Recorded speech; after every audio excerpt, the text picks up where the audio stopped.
Welcome, everybody, back to the LPL English broadcast, the unofficial English coverage of the LPL, as always. And we are set for a three-series day here. You'll have myself, Slayer, and obviously the glorious Melvin, a.k.a. Callum, next to me as well, going through the first series of the day, which will be a Group Nirvana showdown with a lot of big implications. But before we get there, Callum, let's take a. I want you to help us with an overarching look at how our standings are looking, not just for Group Nirvana, but across the board, because as I always like to say, I'm seeing some color filled in for Group Perseverance. That's the first thing I see. We've actually got some final standings, or at very least qualification for WE and not qualification for TT, who will then be playing in that lower half of the playoff bracket. Does mean that, you know, there's still potential for redemption, but it's going to be a lot harder worked for them. And now it's just about whether we can, I believe we have NiP later today, so they could potentially try and cement themselves in that upper half of the bracket. But I want to pan over to look at Group Ascend, because what looked like only a few days ago a pretty cut and dry group is now everything to play for. There's two series wins from top to bottom in the entire group, which is crazy. Yeah, it means there could be a lot of shuffling going on now that we're in that second round robin. Really wild to think that AL are top of the group now, thanks to game score after how shaky they've looked. I still think they're not even in Final Four, but to be a top group percent is big. But of course, we're talking about Group Nirvana here, Melvin. So if you got to look at it, LNG virtually have locked themselves up as, I'm not going to do the math on cast, but they virtually locked themselves up as one of the two teams from Group Nirvana that are going to be in that night's Rivals tournament. Tonight could be really how we decide the other one. Pretty much. At the end of the day, we have double Nirvana series in a row, and with our first one of the day, we have Up versus LGD, which, as you can see, are dead in the middle of the standings. It is going to be neck and neck between the two of them, and for my money, this is Up's game that they have to show up to, otherwise they are all but dead in the water. Short of an LNG mega collapse where they 0-2 in every other series, we're talking like Disneyland Miracle territory. It's tough to say that, you know, Up wouldn't be officially eliminated, but they're all but eliminated, provided regular things go even slightly to course. Things could go wrong for other teams, and Up would still be in a terrible spot if they lose today. Yep, couldn't agree more. But let's introduce the aforementioned team you've been talking about here. Officially talk about the Ultra Prime roster, the team I always like to say that I crown the best jerseys going into LPL 2026, and hope that power of the swag helps them here. Liang Chen in the top lane, Grizzly in the jungle, Saber the mid laner, Henna the AD carry, and Xiaosa the support to round out Ultra Prime. Who on this team stands out to you, Callum? Who do you want to talk about? Besides, I'm banning you from talking about one certain player, because we'll talk about him a bit later down in the pre-show. But anyone else besides the one I've refused to name? If it's the one I'm assuming that we're talking about, then I want to bring some attention to the support role. Did I guess wrong? Did I get? No, you got it. You're perfect, rolling. Good. Keep it rolling. So I want to say that after watching some of their previous games, Xiaosa had a really, really impressive Rakan performance in one of Ultra Prime's wins. And it was something about the way he was gliding in this team fight that I was like, okay, this team can have it, and it works a lot better when we see support and jungle group up together. It's something that is very standard in professional League of Legends. These two usually have to have quite a lot of synergy for it to come together. But then you've got to bring that synergy and give it to the main man in the mid lane. This is the aforementioned gliding team fight. Just watch this Rakan play throughout the whole thing. I believe he charmed 4 people off the front of this fight, and then perfectly spaced out the end of it, forcing a flash and basically bringing about the end of the game with a last death on Harry at the end of it. So I was very impressed with this performance. I think if we could see also have some more impact, we had them on the Seraphine yesterday against LNG, 2 mixed performance, but I think that they're on the right kind of path. It's just about the execution for Ultra Prime that needs to be doubled down on. And that's even more like an overarching theme that I do kind of want to talk about for Group Nirvana. And going back to the point of like just jungle support synergy for engaging. Like, these are simple things, but if we're going to prove to be better teams than, you know, a Group Nirvana squad, which is going to stick around, by the way. Like, Group Nirvana will expand to 6 teams. All the teams that don't make it in Night's Rivals will be back Group Nirvana, and then teams at the bottom of that will go back to Group Nirvana. The simplicity of just executing all right, jungle support are going to be engaged. This is how we're going to play a game out. Let's execute on those comms. That's really all you need to show in Group Nirvana, in my mind, Callum, to kind of get some momentum behind you. The only team that I don't think about that way is LNG, but that's because I think LNG isn't a real Group Nirvana team, and they need to prove more. They have a higher bar than I project for teams like Ultra Prime, LGD, and of course OMG, the one I haven't named yet. Quite, and I think that bringing up LNG is a good comparison, because when we have those two junglers for a point of comparison, Croco comes over to the LPL, slots in perfectly fine. He's already been over once before, and you can see that he is ready to be back in this kind of system, and is doing so much to drive his team forward. There's a reason that he gets so many MVPs on the scale of things, because he is just so significant for forcing things to happen, whether it be farming himself up or bringing that lead elsewhere. Grizzly, we haven't seen him group up with this roster as easily, and I think it's one area, whether it's just early team coordination, whether it's because the team didn't get so far in the Demacia Cup and wasn't all grouped up in the first place. It's hard to say where the problems began, so to speak, but it's a very clear what needs to be answered to get them into a more cohesive spot where they can, at least contest for the upper half of Group Nirvana and Split 2 at bare minimum. Without a doubt. And speaking further on that cohesion word, I think the same can be said for what we're looking for from LGD here, as we will introduce their roster as well. Also sporting some familiar pieces of past while mixing in some new life to the squad. Sasa in the top lane, Hung in the jungle. Tangguan coming over as that former RNG mid laner, looking to reignite his path up in the LPL. And then, of course, the same bottom lane from 2025 for LGD, Xiaoya, and YCX to round out another team that I think we can put in a pretty similar. Obviously, they're both 1 and 2, so you can do it for that, Melvin. But bracket of there's nice flashes at some points, but we need some cohesion, some consistency. The two C pillars. Absolutely, and it's important to note that both teams may be 1 and 2, but LGD's win was over Ultra Prime, so that at least has heavy implications where it comes to potential tie breaks, which, assuming LNG continues to, walk their path of going to 6-0 in the group, tiebreakers are going to be really important. So this is an all more important for the two rosters to come up against each other, and I want to see what LGD can actually bring together for their roster, because so far, particularly their mid and jungle, have been grouping up really nicely.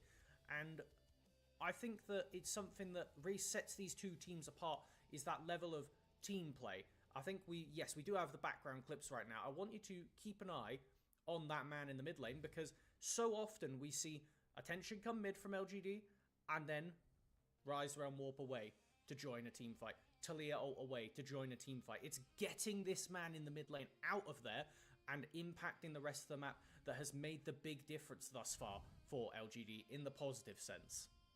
Yeah, I totally agree with you, Callum.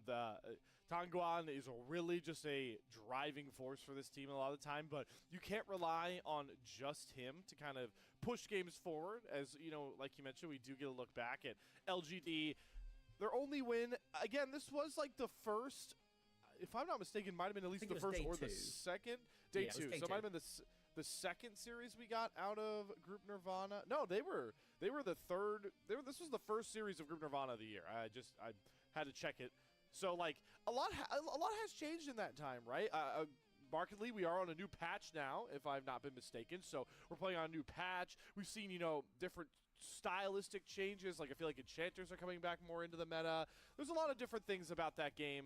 We need to see LGD maybe show more of what we saw from them in that Ultra Prime series. But what we want to see for our marquee matchup, Melvin, the one that I was trying to kind of dance around, is definitely going to be these mid laners, because, well, Tangguan is definitely the driving force for LGD. Saber has by far been the standout player on Ultra Prime, and, well, the stats back it up as well, up against his counterpart mid laner today. Yeah, both of Ultra Prime's wins had Saber as the MVP in the mid lane, which, says kind of all it needs to say. Having watched back through those games, his Zoe was something that landed some pretty essential bubbles to be able to swing the team fight overall and drag themselves into a very chaotic win over OMG, but a win nonetheless.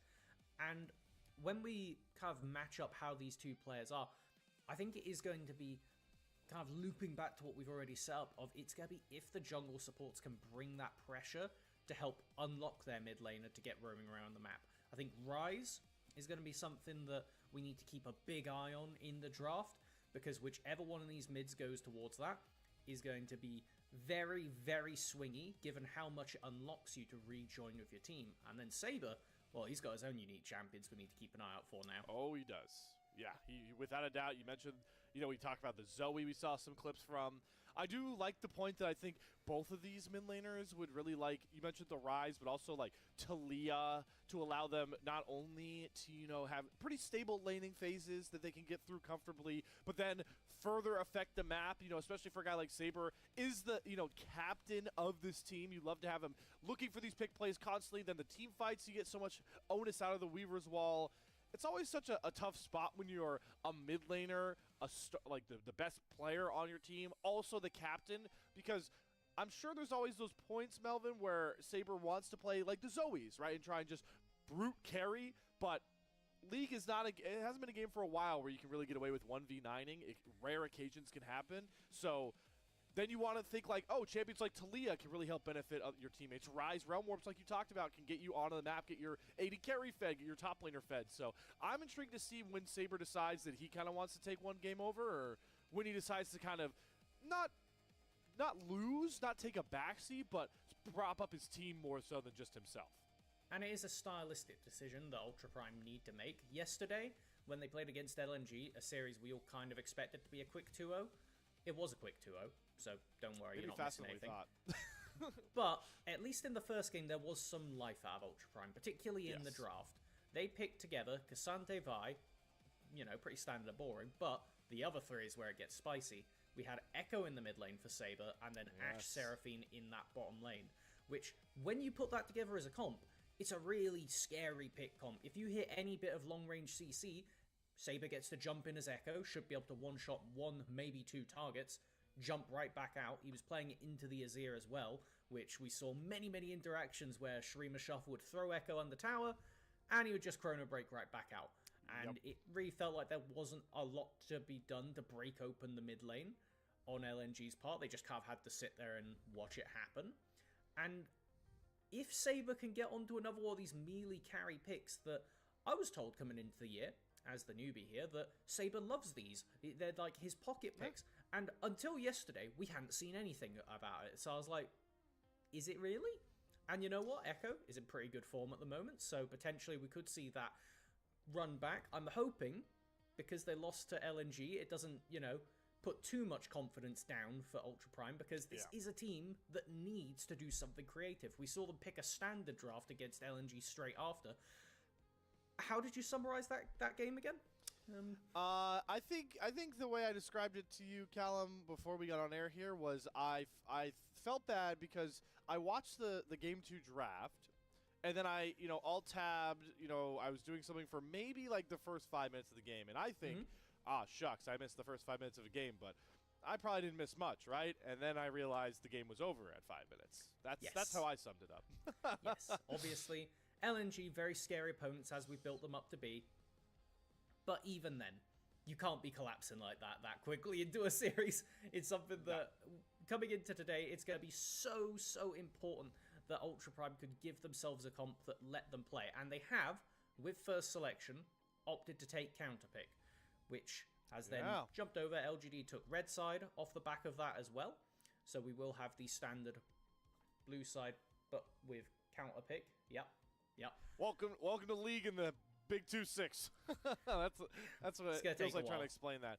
Well, so I do want to kind of pick your brain a bit on that as we wait for these walk-ups and get these very cool intros. Shout out to the LPL media team for, I almost stopped talking sometime watching some of the players around the LED walls. But no, right, you pointed out when you saw the selection, it's like picking the counter pick, that's interesting.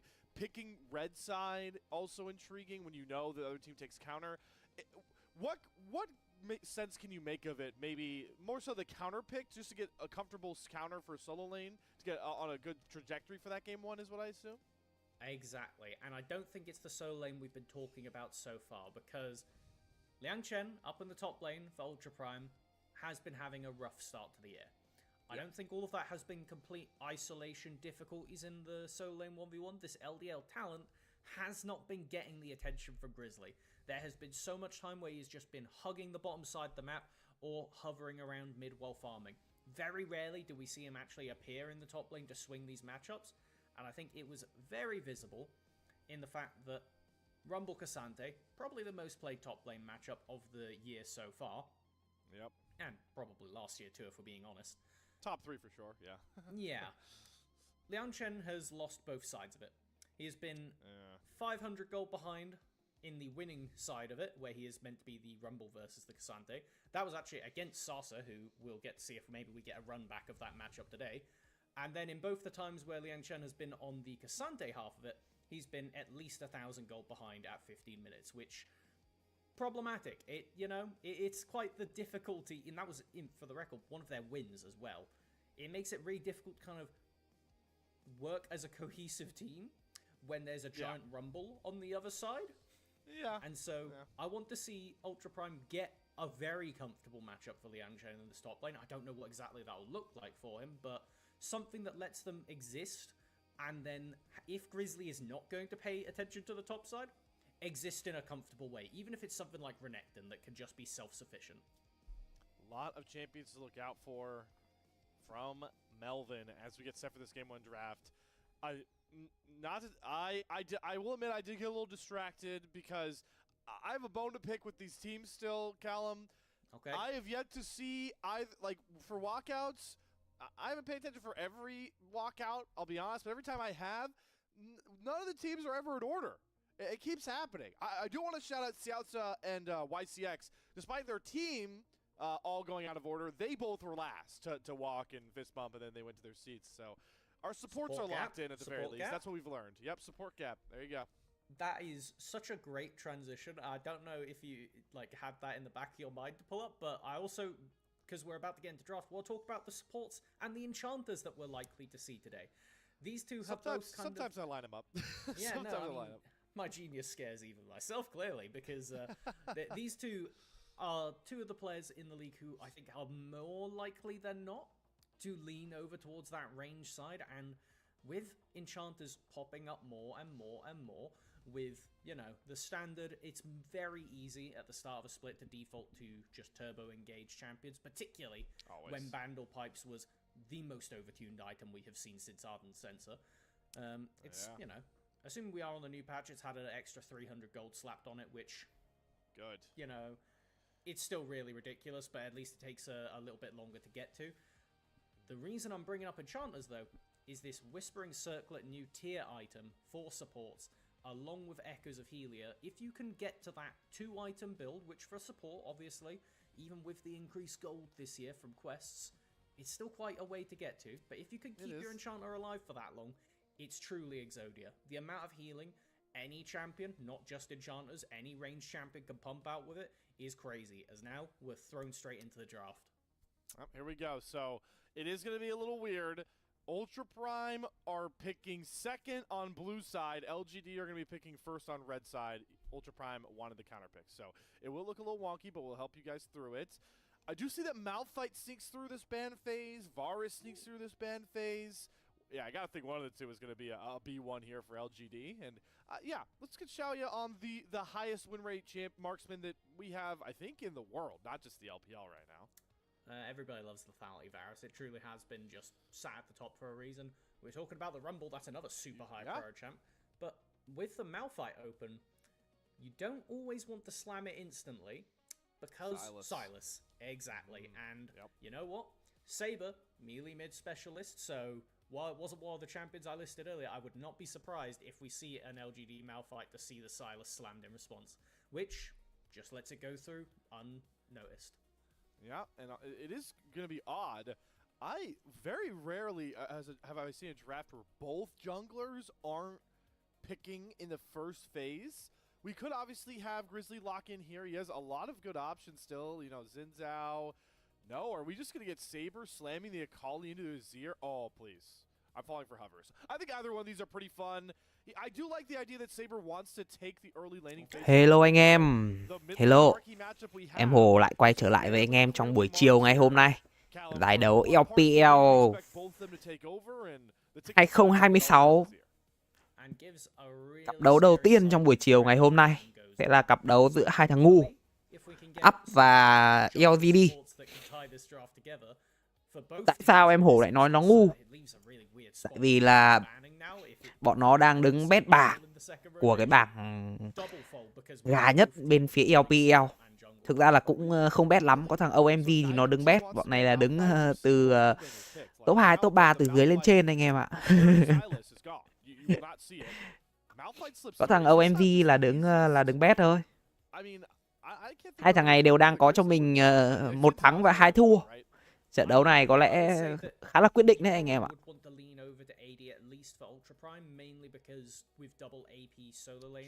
Thằng LGD cặp sau trận cuối nó gặp thằng Lý Nính rồi, Kỳ Lân Tô Châu rồi, nên là không thể nào mà chiến thắng dễ dàng được. Nên có lẽ hôm nay là mấy thằng LGD nó sẽ cố gắng có cho mình cái chiến thắng để không bị loại nha anh em.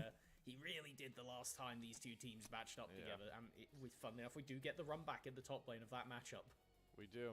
Maybe that's why LGD didn't want to ban Malphite. Maybe Malphite isn't up to the standard that I felt like he's been earlier. Well, we'll have to see here. I think for a team that does have, I guess there's a lot of AP on that side. All right, so Xin Zhao's locked in there. I agree with you that I now see the light that you provided, Callum. I don't think Malphite will work. You will now into a Braum too. That is a do not do this. So what does Grizzly want to go for to fit into this composition? Low range comp for Ultra Prime markedly as well.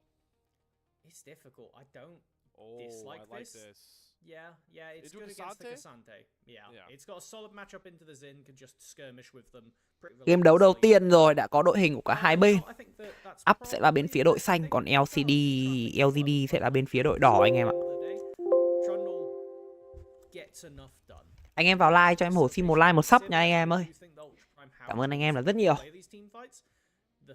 LGD hôm nay như em Hổ đã phân tích ban nãy thì có lẽ là bọn nó sẽ cố gắng có cho mình một cái chiến thắng. Up cũng ngố lắm anh em. Mấy thằng Up nó ngố điên. LPL có 2 thằng đấy là Up với cả là TT.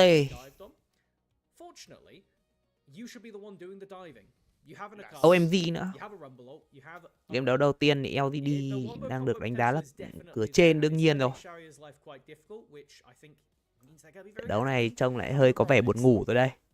But you know, the win for LGD's draft is they come away with range, and not just range advantage, but like range advantage that will be prevalent across the entire game. Because everyone likes to talk about lethality, Varus. Like the scary prospect is that at a certain point, like those lethality items, if a game goes late enough, especially into a Sivir, like you do not compete damage output wise. Ok anh em ơi, khởi động ngày mới nha. Em Hồ cũng đã gửi mã vào trong nhóm cho anh em rồi. Anh em có thể vô nhóm để lấy mã chiến cùng với cả em Hồ.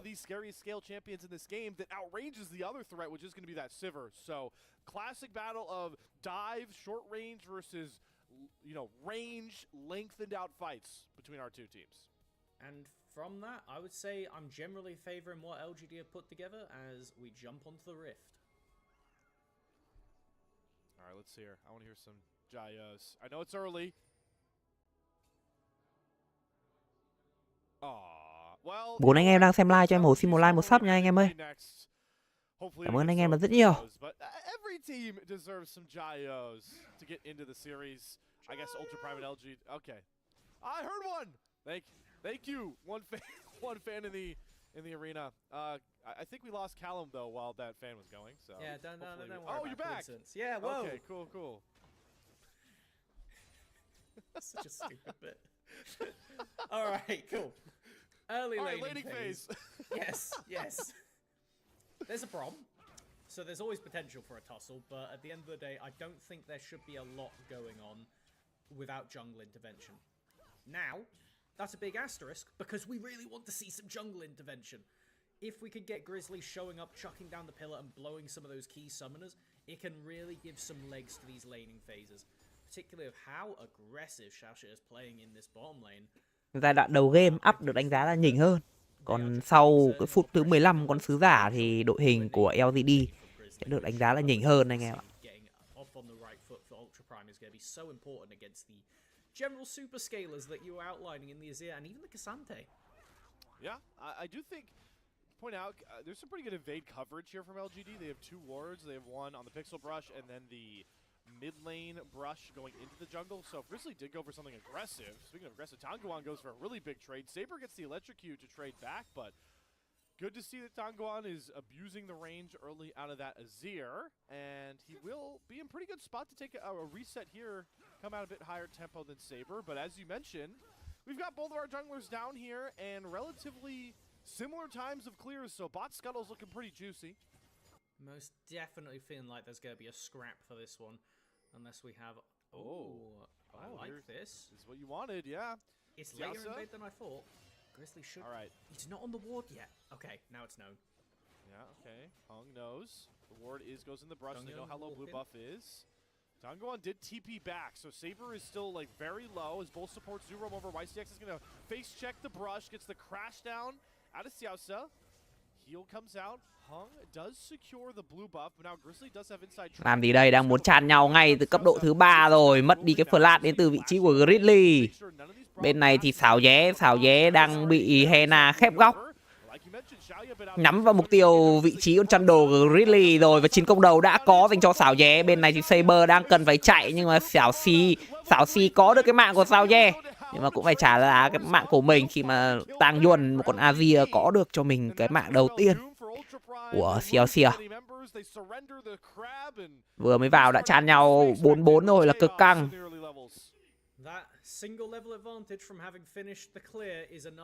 Bây giờ thì một con Azir với cái bùa đỏ. Bùa đỏ thì thật sự là khá là khổ dành cho Saber, một con Akali. Akali tay ngắn đi với Azir đã khổ lắm rồi. Bây giờ Azir có bùa đỏ thì những cái pha cấu rỉa máu thật sự là rất khó chịu.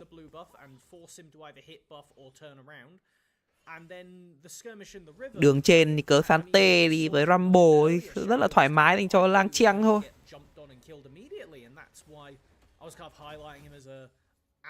Cớ Sante vẫn đang xử lý là tốt, khi mà không thua thiệt lính là quá nhiều, đâu đó chỉ tầm 1 quay.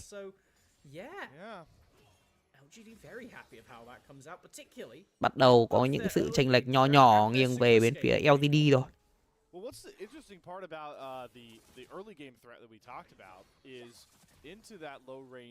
Nào Saber đang có cho mình cái bom khói, cấu rỉa máu Tang Yuan, nhưng mà bị mấy con NPC của Tang Yuan xiên lại cũng đau không kém.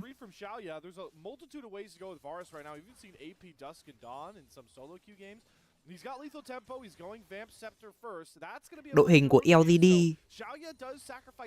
xem nào. Thôi, từ từ, ở đây Saber có cho mình cấp độ 6 flash lên combo, nhưng mà bị trụ bắn là rất đau, và một cái pha gọi là lỗ đến từ con Akali này. Tận dụng cái sát chiêu hoàn hảo ở cấp 6, đánh rất hổ báo, nhưng mà combo phải gọi là hơi ngố. Chưa kể là Tang Yuan vẫn còn trụ bọc lưng, chống lưng nữa. Từ từ, nhưng mà đến hàng đang muốn ganh vào ai đây? Có thêm cả sự trợ giúp của Grizzly làm choáng được 3 người rồi sao? CLC mất rất nhiều máu nên là quyết định lùi đến từ những thành viên của up. Grizzly, again, there's not a lot of CC as Xiaosa can't step up comfortably to start this engage, and it's into a brawl. So LGD can really just chill, catch the wave, and we'll see about this dragon. Both junglers are sniffing around still. I'll say that Xiaosa is a stronger man than I, landing a 3-man rel stun right there, and then not proceeding to W in them was, you know what? On a resolve. Yes. I was really expecting that to be another full-on team fight, but no. He's going to be posturing for the dragon, which at the end of the day has been super important as far as scaling goes. Khởi động cho mình con rồng đầu tiên, một con rồng gió đến từ những thành viên của LGD. Thế này thì sao đây? Rồi Sashi quyết định là chơi khô máu. Lang Cheng cũng thả cho mình cái mưa tên lửa, nhưng cái mưa tên lửa này có vẻ là không được đẹp cho lắm. Quyết định là lui đến từ hai bên. Đường nửa dưới thì đã có con rồng đầu tiên dành cho những thành viên của LGD. Một con rồng gió.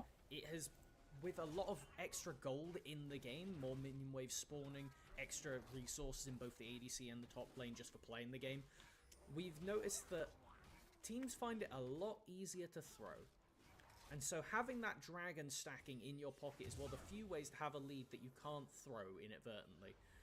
Even then, we've seen a lot of back and forths, but I think if LGD could get themselves up to 3 dragons, or honestly, even if they could just secure 1 extra, then they could take a backseat and play a relatively reserved game while pivoting our expectations. It's not the lethality Varus, it is the on-hit one. Varus and Azir will both scale into oblivion now. Yep, really good to match the power that the Sivir is going to bring. I do really like that read from Grizzly, though. They know the dragon got started. It takes a while to knock down those dragons on your own, so he steals the red buff, he steals the raptors, and that does at least keep him somewhat competitive in gold, catches a bit back up in camps, and that's a good thing for how bad of a start that invade, not invade, scuttle crab take. Hello, hello ba anh em đang xem live của em Hổ nha.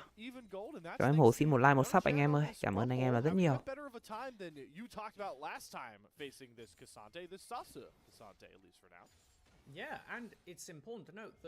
Bây giờ nhịp độ trận đấu lại đang chậm lại một chút sau cái pha có bát 4-4 giai đoạn đầu game.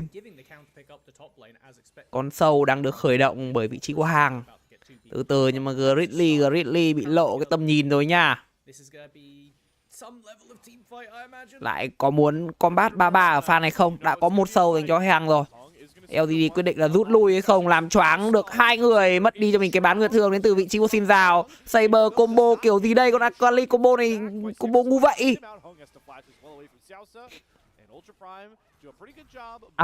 Có một cái pha combat đẩy lui được những thành viên của LGD đang tiến tới lấy cho mình cái con sâu. Vậy là mỗi bên có một sâu rồi. Nhưng mà LGD pha này vẫn chưa muốn buông.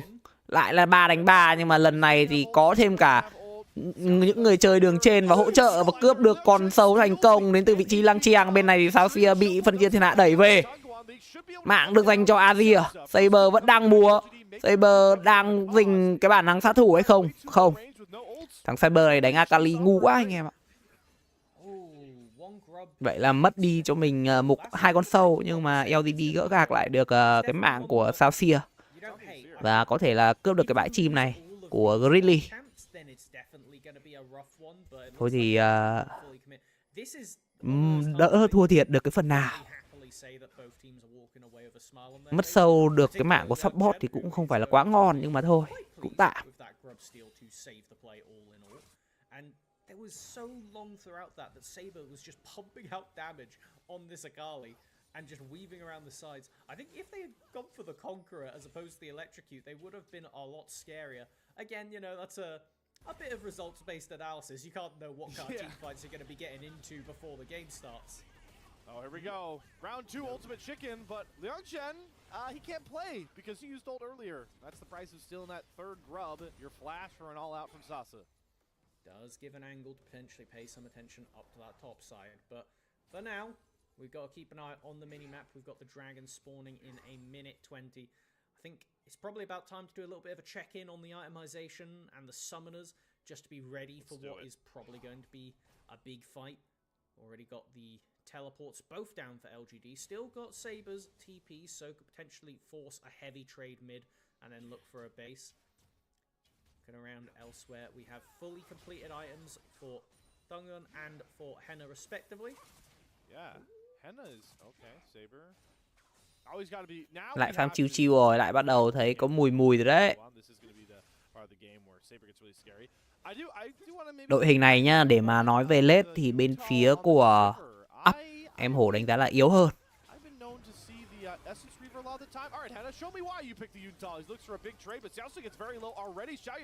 Đây rồi, vừa có một mạng tiếp theo dành cho xảo nhé khi mà Celsia một pha đánh hơi hổ bạo, nhưng mà con Trăng Đồ đang đến.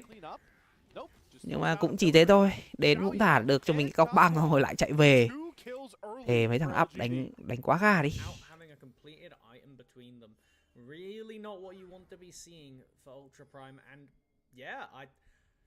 You pick the Yuantel for scaling, and then đang up gà quá anh em ạ. Even with an item advantage, it doesn't feel great. It's Varus and Brom, two incredibly good early game skirmishers, And now we're kind of just in a weird spot where Ultra Prime has effectively ceded priority around it. They're TPing in though. Coming behind for a good wrap. Good lockup again. Comes across from Xiaosa. Grizzly gets knocked away. Han goes for the Crescent Guard, but the Crescent Guard isn't valuable if you're just getting... Rồi Saber có được cái mạng của Heng. Saber múa rút lui được thành công. Vậy là con rồng thứ hai này chắc chắn sẽ rơi vào tay của những thành viên up mà thôi, khi mà LGD đã mất đi cho mình người chơi đi rừng.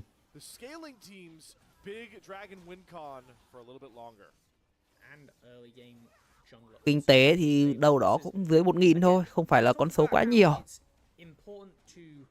Try and get as many of these dragons as just to have that guaranteed level of scaling as the game goes on. We've been positing him from LGD side. This is Ultra Prime's dragon. They should be claiming these early dragons. They have stronger early skirmish tools if they can actually get around this fight and use their abilities on the same target. That's kind of the bigger thing that's been problematic, particularly in that bottom lane. We saw both Xiaoya and YCX get... Oh, Sasa. All right. Ooh. You know, if it hits, it's really cool, but... Yeah, and if it doesn't, your jungler may be missing pink spamming you, but it seems like... Hey, at least the jungler was top lane. Yeah, that's true. At least he was there. That's all I got. That's all I got for him. But we do have all of the quests coming through now, for the most part. Except our supports who've been roaming all game. Classic tank engaged supports. That's you know, that's another reason why it'll be interesting to see if we get more enchanters later, because like you were talking about with the items you want to sprint towards, not to segue out of a game with no enchanters, but the fact that quests, you know, help you stay in lane, or you benefit from staying in lane, also another reason why the enchanters could be a pickup we see. I'm sure later tonight. Maybe we'll get it from Ultra Prime and LGD, but let's focus back in on this game with LGD sitting on a 1,000 gold lead, and Dongguan, I mean, this Azir's early game has gone as perfect as you'd like for a scaler. I think he's chilling. He is absolutely chilling. Hasn't had to roam to any of these fights to do a big play. Has just been able to take the gold from what happens right in front of them. Not missed out on anything. Very pleased. And he's going to be doing okay in a side lane for now. Saber has completed the gun. So you do have to be a little bit scared when Hextech Gunblade is online. It's a lot of burst damage, particularly with that electrocute as well. So assuming we have Tongan play a respectful side lane, should be alright. Gonna have to trade ultimate pretty much whenever Saber tells him to. But if you could just continue to suck up resources in this side lane and avoid getting ganked, then you know what? That's still winning for LGD. They're happy to have Azir sat over there. It may not be lethality Varus, but he can hold mid lane prio all the same. So Ultra Prime down some gold, maybe a little bit of tempo on the map, but still also in a fine spot to really capitalize on this period of the game. Right on time, we're going to crest over that 15-minute mark, so we move into the mid-game. And this is where, like you pointed out, with the Gunblade done for Saber, Mẹ mấy con lợn này 4 phút 4 mạng, 4 phút 3 mạng, bây giờ 15 phút 6 mạng. Mấy con lợn này diễn thật đây rồi, bắt được vào vị trí của Sào Ché. Sức hút kinh hoàng là tốt, nhưng cái băng địa chấn trả lại của Bram cũng tốt không kém. Dựng khiên che được rất nhiều sát thương và Sào Ché có được cái mạng của Reo. Bên này thì Saber solo kill với Tang Yuan và Saber là người chiến thắng. Sào Ché vẫn sống, còn mỗi bên mất đi một mạng. Còn sứ giả này rơi vào tay của ai đây? Có lẽ là LGD sẽ buông sứ giả trong cái pha này rồi, khi mà Xin Giao đang có dấu hiệu ăn người đá.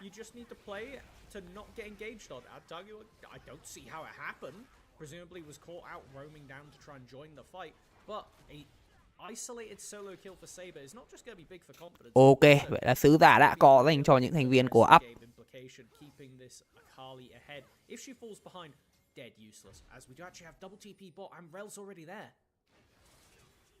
Bây giờ thì sao đây? Lại bắt vào vị trí của Tang Yuan, nhưng mà lần này Saber combo hụt. Saber sao 5 cánh hụt rồi. Vậy là ai đi về nhà người đấy mà thôi thề. Thằng Saber này đánh Akali cực ngố luôn. Nãy giờ thấy combo trượt không biết là bao nhiêu pha rồi. Đánh Akali này về late game vào combat, liệu làm nên được cái trò trống gì không?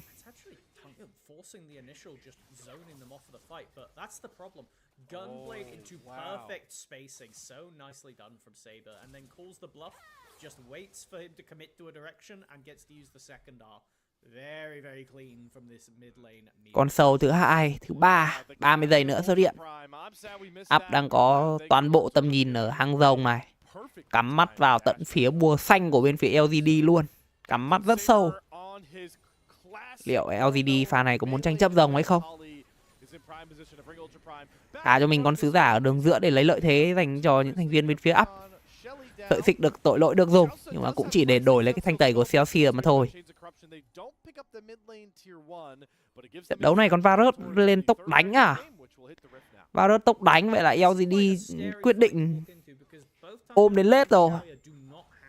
Bỏ rồng luôn. Được nha, mấy thằng LGD chơi này được nha. Nào Hàng đang đứng trên tầm nhìn của bên phía up. Con rồng đã được ăn xong bởi Grizzly. Sẽ là có cái pha 2 đánh 2 không đây? Không có rồi. Khi mà ICX đã phát hiện ra vị trí của Grizzly. Lại lui về mà thôi.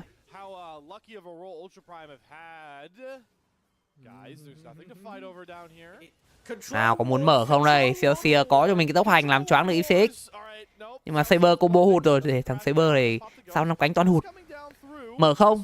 Rồi mở sức hút kinh hoàng được 2 người. Nhưng mà băng địa chấn cũng là đẹp không kém. Đang muốn nhắm vào vị trí của Bram. Và mạng cho Hena. Bên này thì con Rumble dịch chuyển làm gì vậy? Rumble dịch chuyển làm gì vậy?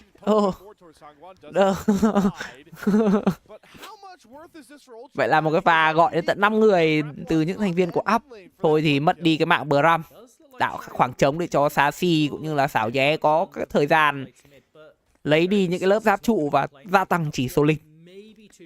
Một cái mạng của Bram cũng không có quá nhiều giá trị đâu. Thôi thì cũng không lỗ, không quá lỗ đến từ những thành viên của LGD. Đôi khi là còn lời khi mà lấy được cái dịch chuyển của Láng Chiang. We had no idea how Ultra Prime were going to look because they went from looking rubbish against LGD, pretty decent against OMG, to generally rubbish against LNG. Đang farm là tương đối cân đến từ hai bên. Thua thiệt không là quá nhiều. Vàng thì cũng vẫn cân. Trận đấu này chắc lại phải tầm đến phút 40 may ra mới quyết định được.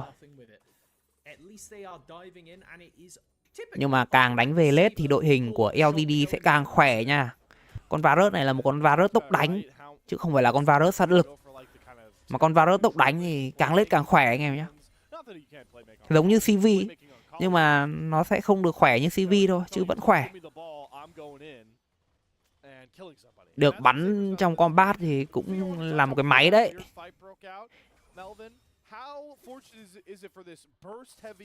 Còn Baron xuất hiện rồi nhưng mà mới phút thứ 20. Còn đang cân đến từ hai bên này thì con Baron cũng để làm cảnh cho đẹp thôi. Mùa giải này thì không còn Atakhan nữa nên là cái phút thứ 20 này không quá quan trọng.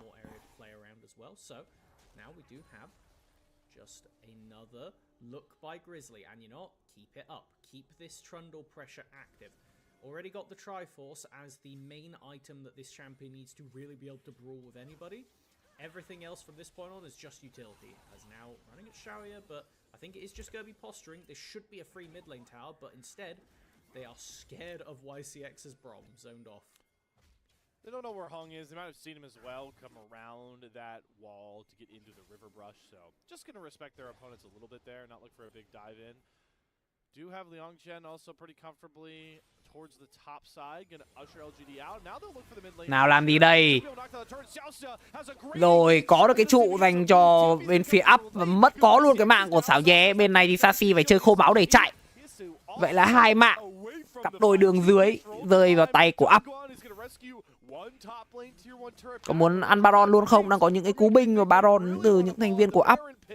Hơn 2 người rồi vẫn không dám ăn Baron à? Thôi thì lên bắt vào Tăng Duân cũng được. Nào Tăng Duân liệu có chạy được không đây? Có cái đĩa mắt trời để có thể cover cho bản thân mình. Nhưng mà gọi lên cả Hena nữa thì thôi rồi. Còn Asia này chắc chắn để lại cái mạng của mình mà thôi. Mạng được dành cho Saber thì thằng Saber này đánh Akali nó ngố điên. Nhìn nó combo toán hụt.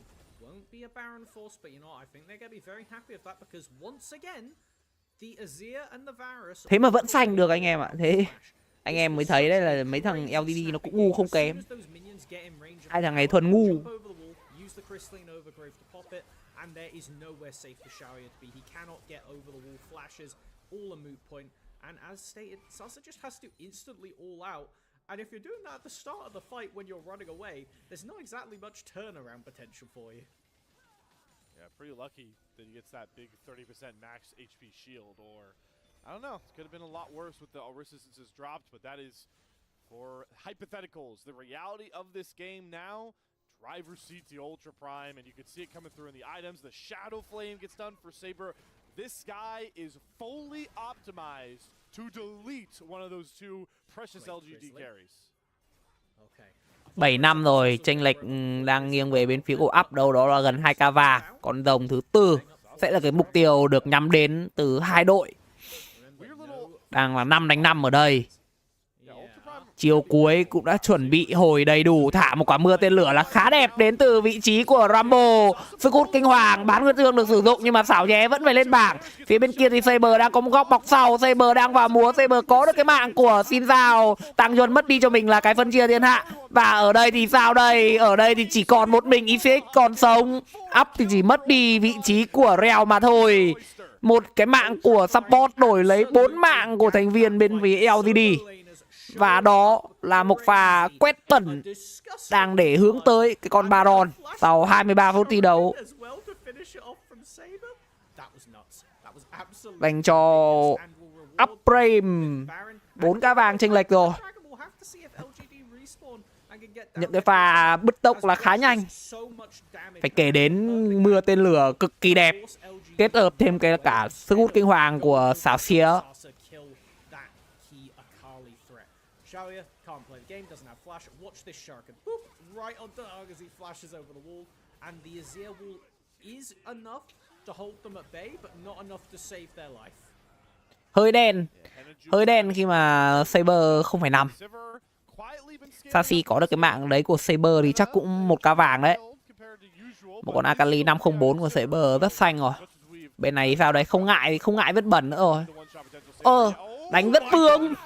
Đánh rất bướng nhưng mà con Akali này nó khỏe quá rồi. Quá khỏe rồi anh em ạ. That's not okay. You don't do that to someone, Saber. That is absolutely ridiculous. Going full on rage mode this game. Walking over LGD will be Dragon pickup, bringing Ultra Prime to Soul Point. But you know what, with how they've been playing this game, I don't know if we can get to the Soul fight. Liệu có endgame được sớm không đây? 6k 5 vàng chênh lệch rồi. Mới chỉ có phút thứ 25 của trận đấu mà thôi. Nhưng mà để endgame được ở phút thứ 25 cũng hơi khó.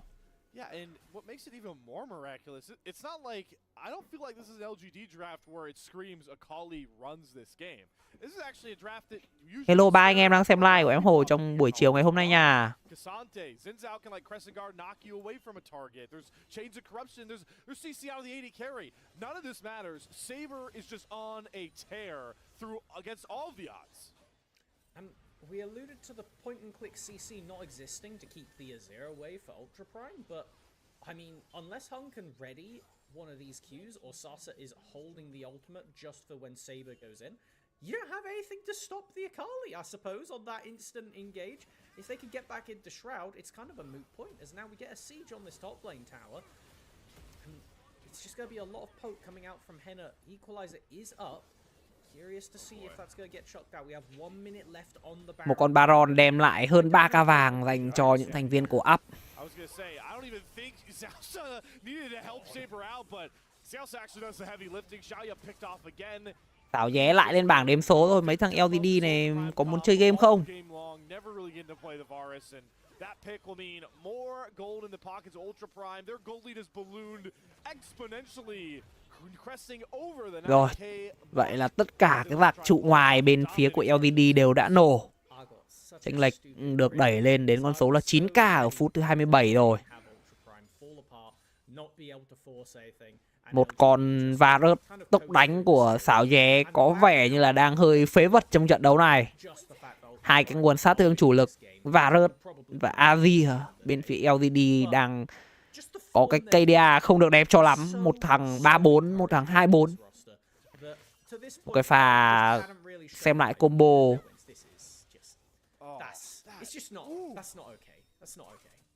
Múa là rất khéo đến từ Saber. Bây giờ lấy được cái mạng sắt đào của con Agali này với cả mạng sắt đào của CV may ra thì LGD có thể gỡ gạc lại được. Từ từ ở đây lang cheng liệu có bị dính bết đến từ Heng cũng như là Sashi hay không. Lang cheng vẫn đang đợi. Rồi lộ rồi. Quyết định là đánh nhưng mà Q3 hụt. Né được cả phong lôi thường luôn.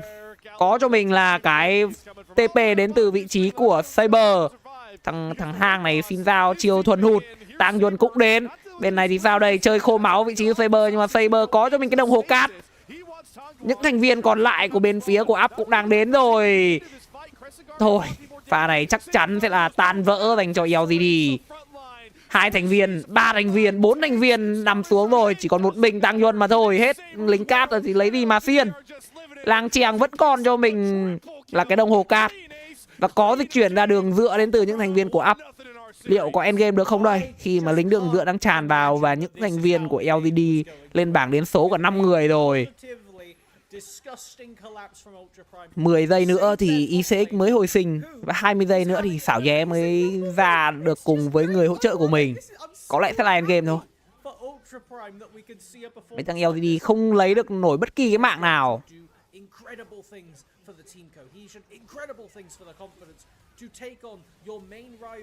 Vậy là Up có được cho mình cái chiến thắng đầu tiên trong cái cặp BO3 này. Wow. We said at the same time there. That's how impressed we have been. By far the best Ultra Prime game we have seen in 2026. And no stat really highlights it more than the fact that their Rumble, their Akali, and their Sivir go deathless. Yikes, LGD. That's kind of nuts. I'll also point out, this is the first game that Liang Shen has had a lead in the Rumble Cassante matchup on either side, so clearly it was a blessed day. It was a blessed day for Ultra Prime. Good stuff. That's improvement. That's what we like to see. All right, so now I have to ask you the tough question, because as much as we're fans of that game one from Ultra Prime, we are supposed to be unbiased casters. So the LGD side here, Callum, is I mean, what goes wrong, right? Is it too much passive play? Or I don't even know how to dissect this. I think part of the problem for LGD is we talked about in that initial dragon fight where they were able to get away with what effectively denied the soul to Ultra Prime in the end. But, you know, imagine if Ultra Prime had a soul 5 minutes prior in this game. It would have looked even more ridiculous. Đợi game đấu sau anh em ơi. LGD had that one. Đợi game sau. Trận này chắc lại 3 game rồi. Mấy thằng LGD ngu quá. And then they didn't have any way to really drive it forward. You have a Braum. He doesn't exactly engage very well. Nope. You have a Varus. He can pick, but you're against a Sivir, you're against an Akali. Not really doing it. The Azir, that's where we kind of should have seen something happen. But the problem is, with being as far on the back foot as they were pretty much after the 10-minute mark or so, we never really saw Tongan able to actually get in there and, you know, do the thing we wanted him to do. We showed 2 clips at the start of the day of fights happening in the river. We see Tongan come down on an early game roamer like the Rise, like the Talia, have an impact, and snowball the game off of that. Azir could have done that. It would have been a bit more difficult, but particularly with how well Saber was playing, to constantly pressure the Azir cooldowns. We saw basically every time Saber had ultimate, or especially if he had ultimate and flash, he was forcing Tanya to use something. It doesn't matter what, you either losing half your health bar, or your health bar, or at very least your summoners, or your ultimate. There was something being forced constantly, and it just looked like LGD couldn't handle that heat.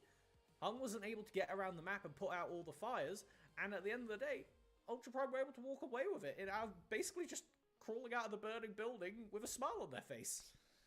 Yeah, I do think also, I don't know how much this really would have changed, because like you mentioned, Saber's Akali gets rolling, that's like 80 carry nightmare, especially a mobile 80 carry, but what I think lethality VAR, as much as I love on hit VARs, I just think lethality VARs is the read here. Because like we talked about in draft expecting lethality VARs, it's not like you need to worry about damage falling off for your team, because the Zero can kind of, you know, grab the weight of that by its bootstraps and pick it up later in the game. And also the range you get does give a lot of benefit into earlier skirmishes. You could stay further back and sort of burst out people better instead of trying to go melee range with like or not near melee range with Varus into like a Sivir, a Trundle, and a Kali that you want to stay away from. So I don't think that helped either. I don't like the look for the on hit, but a lot of things, like again, small things, because Ultra Prime kind of just ran this game over, as you saw in the stats, from every perspective. Pretty much. I think the lethality virus definitely would have given a bit more life to LGD in the early game, but as the game went on, I think even if Ultra Prime are behind, the team fights are going to play out in a similar chaotic manner where you get ran at, and at that point the lethality virus loses a lot of its power quite quickly. So I think it was kind of it was a situation where Xiaoya said, all right, I'm going to index towards being ready for when the game gets chaotic, but as we see in these fights, when it gets chaotic and you're behind, it didn't matter. He could have been building full tank Varus. Honestly, actually, maybe AP tank Varus might have made the difference, but we're doing a bit too much prospecting because when a fight goes like this, of getting immediately popped, there's not many items that are saving you there, if anything. Yeah, and while, you know, the flashiness of Ultra Prime's carries really shines here, I do want to make sure to sing the praise, as we see in a couple of these replays, of Xiaosa and Grizzly, because what made Xiaoya's life hell was the Rel crashing down over, but man, Trundle Pillar, this basic ability, you know, Alk Battery has talked about it endlessly, one of the most broken abilities to be able to form that terrain, and the slow that brought really was what set up Xiaosa to get these crash downs, so those two constantly making Xiaoya's life hell, it really needs to be praised. And now we've got to pan ourselves look into the future, because champions like Jarvan exist, where you can also punish your mobile carries the same way. But was this a flash in the pan for Ultra Prime, or can they keep this form rolling? Because if you walk away from today with a 2-0 over your main opposition to make it out of the group, all it takes is beating OMG in similar fashion, and suddenly we may be facing down a tiebreaker. If you could steal a game off of LNG, or, God alive, the idea that Ultra Prime, after yesterday's performance, could take 2 games off of LNG feels almost alien, but I think if you just transplant this team yesterday, we have a real series. It may not be a win for Ultra Prime, but damn does it look competitive compared to this. There's something that just a switch flipped, and maybe it's that moment of, oh, we're not out of our group, but we're back against the wall, and that's kind of brought a bit of team cohesion together, but something has happened in the Ultra Prime heads, and I want it to keep happening. You know what's not going to be competitive here, Melvin?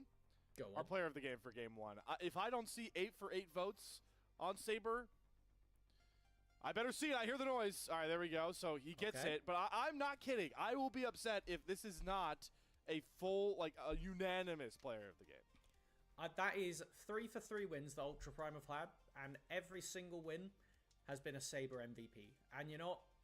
I could see why. I went back and watched the other wins. I don't think Saber was as big of a player in those as he was in this game by any means. This was really just putting the team on the back and saying, we're going forward. And you know what? The team had to keep up, and they did. All right, let's see. I don't know if they'll... I don't know if if we they'll don't run... get here, we could get confirmation. I was going to say, do they... I can't remember if they show the voting. I think they show the voting before the highlights, so let's see. I'm really hell-bent on making sure this has gone through. Okay. What? You know what? You know, all right. If it was going to go to anybody, we did talk about how important that support role was for getting the game snowballing. Yeah. And you're you know, right. It wasn't I'll the Rakan, my... but I loved seeing that Rel coming out. Xiaosa had a really very impressive game, and again, I want to sing the praises of these Group Nirvana players. When they do stuff like that, it makes them feel like they shouldn't be in Group Nirvana. So, you know what? That's the ultimate goal, right? And that's the ultimate That's goal. it. That is the big goal. All right, you know, got a lot of enjoyment out of seeing Sabres Game 1 MVP. But here at LPL English, myself, you know, Melvin, the rest of our crew get enjoyment out of seeing all of you come show out for this fan-run broadcast. This is the LPL, and you may be thinking, Oh, how can I help out this broadcast that brings me the LPL in English all the time? Well, that is where I'd like to talk about coffee. If you would like to support LPL English, consider becoming a coffee member. Coffee is the best way to support the LPL English project since the vast majority of your contributions will go directly to the show.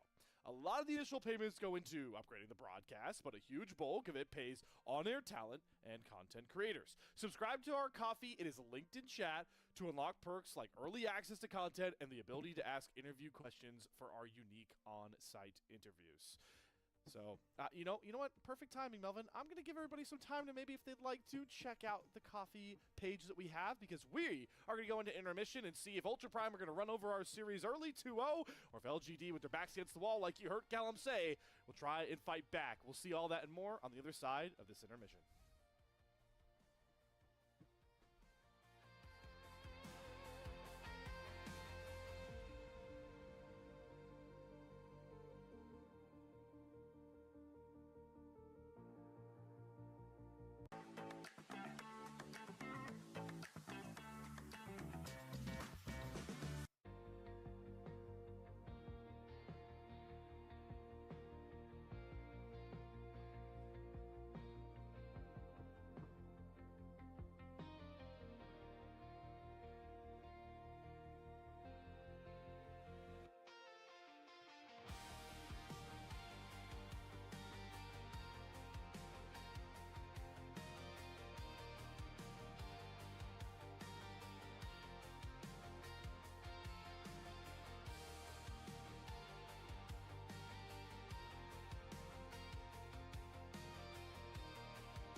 welcome everybody back to twitch.tv/LPL English or youtube.com/LPL_English as we roll into our second game of potentially many here.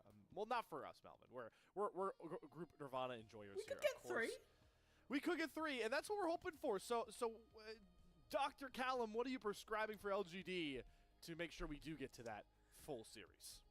I'd like to take some early game threats and see you in the mid game. I think that's my recommendation for LGD, because after watching a all but unprecedented Ultra Prime stomp, nothing we're ready for coming into today. Even watching the Ultra Prime wins, I was not prepared for that kind of not that kind of form. Definitely not. So, nope. As we get into this draft, we're expecting a bit more attention over to the Talia, something that we've seen LGD have used very, very well for drawing attention towards these side lane fights. I would also like the Rise, personally.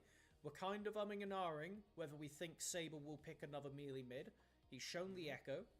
Hadn't gone as well. He was picking that into the Azir as well.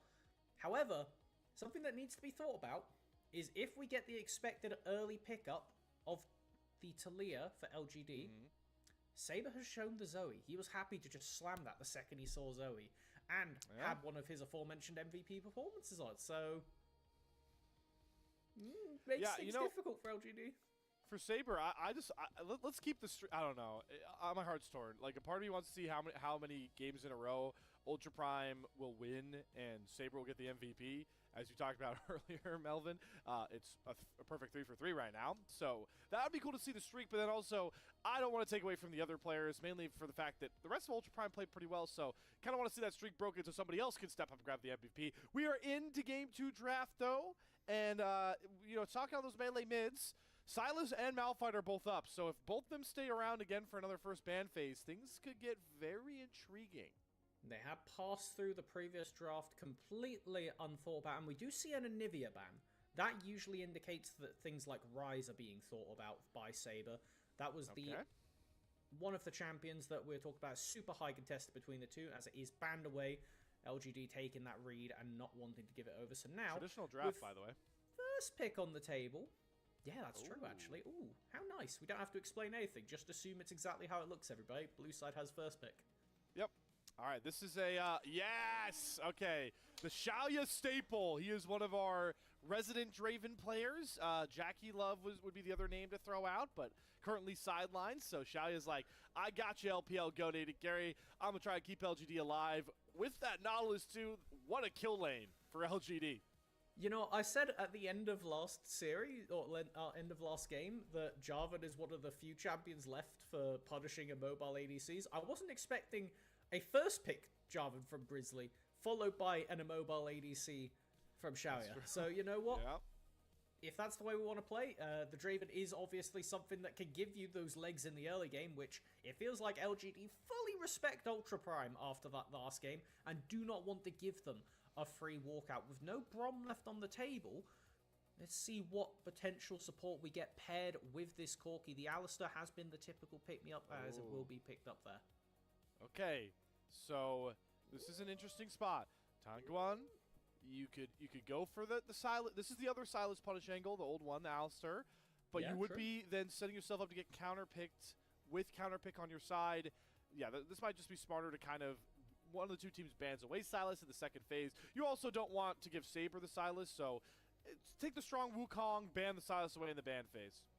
Does risk a couple of Saber's more signature picks getting banned out in this second rotation by leaving him for this second rotation with that Alistar pickup. Now, question is, which of the solo laners are going to get bullied in the ban phase? As I don't mind that. Renekton, a very standard blind pick. It's something that we're talking about Liang Shen should be looking towards. Give him something that can exist in isolation and have a pretty decent time all for all. As there we go, that is that Sylas. He is finally taken off the table. Both junglers picked up now. We don't really need to think about Malphite anymore unless somehow a top lane Malphite angle comes out. I mean, you know, if LGD for some reason picked a third AD threat, maybe we could see a Malphite top, but you know what? I doubt it. Yeah, X to doubt. I'm spamming the button with ya. Let's see if they just throw down another mid lane ban towards Tanguan. I do want to point out that coveted Talia is near to sneak through this phase, and Well, I think Taliyah works well with either one of these junglers. I think Taliyah is very good with either I of was these just pairings. thinking that. I was like, is Sasa just going to slam the Udyr blind pick here to make sure that his mid lane gets counter? The Ambessa, another one of those super high priority tops.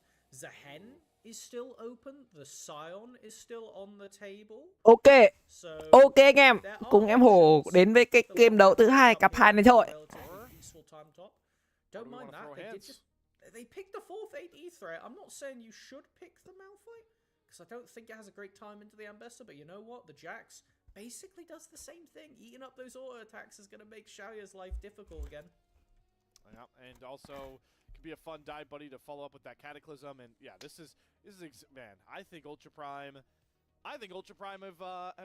have dominated this draft. Ai đang xem live comment cho em Hổ biết xem nào, cho comment một câu cho em Hổ biết xem nào anh em ơi. Ari with the Wukong. Okay, I do really I like Ultra Prime's draft a lot the most here still. Yeah, I think I tend to agree. When you have 4 dash champions coming at you into Taliyah, you're going to be very happy. And when the last guy is the immobile Draven, you have a lot of tools to deal with him. So, completely. I think Ultra Prime are going to be very pleased with this. They've got enough tools to contest the early game. The area of weakness, I'll say, this draft has is LGD could completely blow up bot lane level 1. You have an Nautilus, you have a Draven, Alistair, one of the worst level 1 champions in the game. Unless Ultra Prime proactively force something at level 1 with a flash Alistair ability, I do think LGD should look to really ring this bot lane for all it's worth as soon as possible. So that puts a lot of prio on Grizzly coming down and potentially even looking for a split map angle. Oh, okay. We'll have to look out for that because it's always hard to go for those type of angles now with how quickly those minions and camps get out on the board. But we are feeling good about the Ultra Prime Revolution, it seems like, if we're going off of one very dominating game. But this draft, again, as we get set for Summoner's Rift, you mentioned 4 dash champions into a Taliyah, low range into a Jarvan, into a Jax, into a Corki, and a team that will skirmish you as often as you would like to. Let's see if Ultra Prime can continue that form. And of course, with Captain Saber leading the way, we talked about, it's so poetic, right, Callum? Because what are the 2 types of Saber that we want to see in this series? What do we want to see? The Killer Instinct Akali? The Captain Tempo Dominator Taliyah? Will it be enough to get them their first sweep of the 2026 year?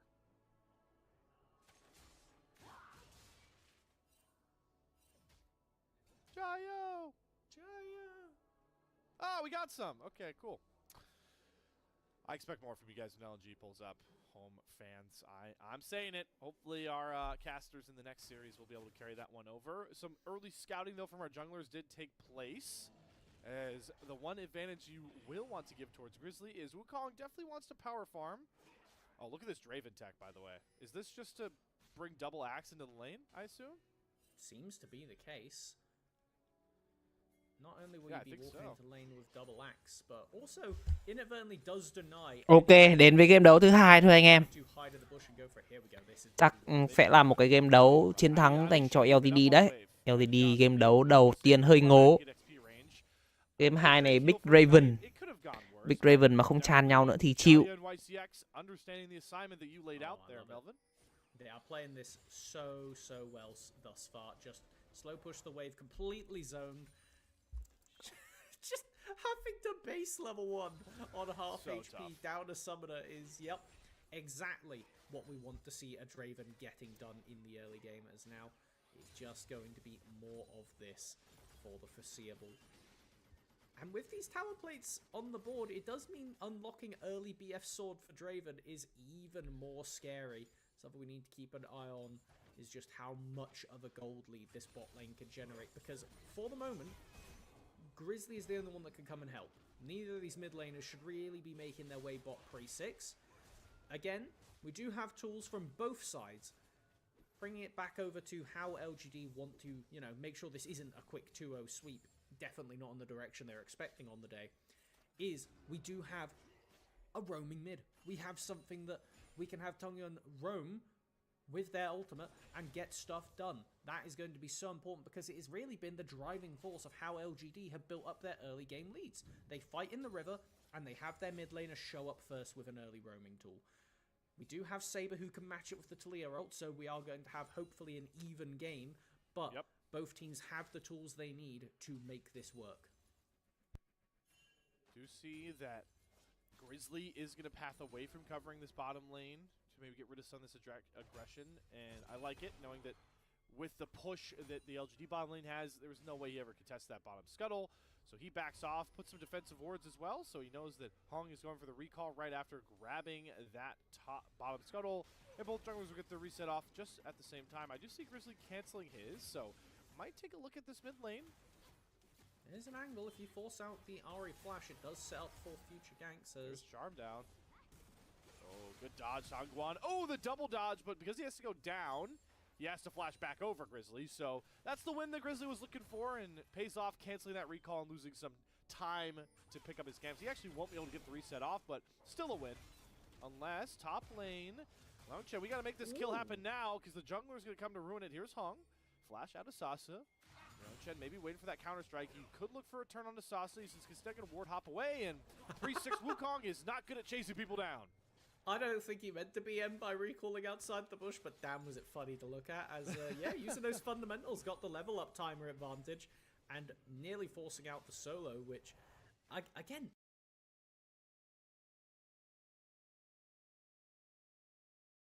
is what we love to see. Liang Chen has not been having the best of times thus far this split, and seeing them play with confidence in the early game is so important, because this team needs stability from the top lane so that Grizzly can pair up with their support and get stuff done to feed their mid and bot laner. Oh, I just look at Xiao Sen, I get sad. Level 3 Alistar. This guy just wants XP, man. He's, Sad you know, noises. Yes, sad moo. Be like, moo.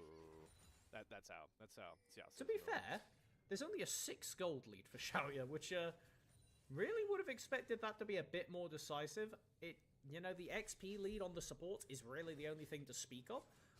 Thus far, Ultra Prime have done a good job of just eating the Draven pressure and taking the minimum. Like, they have lost as little as possible so far. The threat is always still going to be there, because the real reason why Draven is the scary early game is if he can cash in Adoration, right? That's how the gold really gets disgusting with this champion. So as long as he can keep those Adoration stacks close and LGD make it a priority to get him an early kill, the small gold lead isn't too bad for the Draven just yet, as Hong is looking towards the bot side. Grizzly is perfectly covering. And I want to point out, this gank doesn't feel very real because the Wukong is not level 6. Yeah, he's just kind of hanging around, I think mainly to hopefully zone off Grizzly, as... Bot Scuttle will get him level 6, by the way. So it will get him level 6 and Big Smite. Yeah, and Big Smite as well. Saber, everyone's joining the party. It's just like game 1. We're going to fight over the bot Scuttle, but Saber's going to eat a charm from Tangguan. Holding on to the Spirit Rush. Think he's going to go after Saber. He's going to have to flash out, or just Weaver's Wall with a Dredge Light cancel it for YCX, and a perfect Q comes out. Flashes galore. Xiaosa goes after the Wukong, but the tricks are used by Hong. Flash from Grizzly's going to throw the Cataclysm down as he has his ultimate. Tangguan going to get over the wall to save him in time. No, it's a trade, but guess what really it is? Xiaoya gets the kill and cashes in the Adoration stacks, so the Draven is on course for early game domination.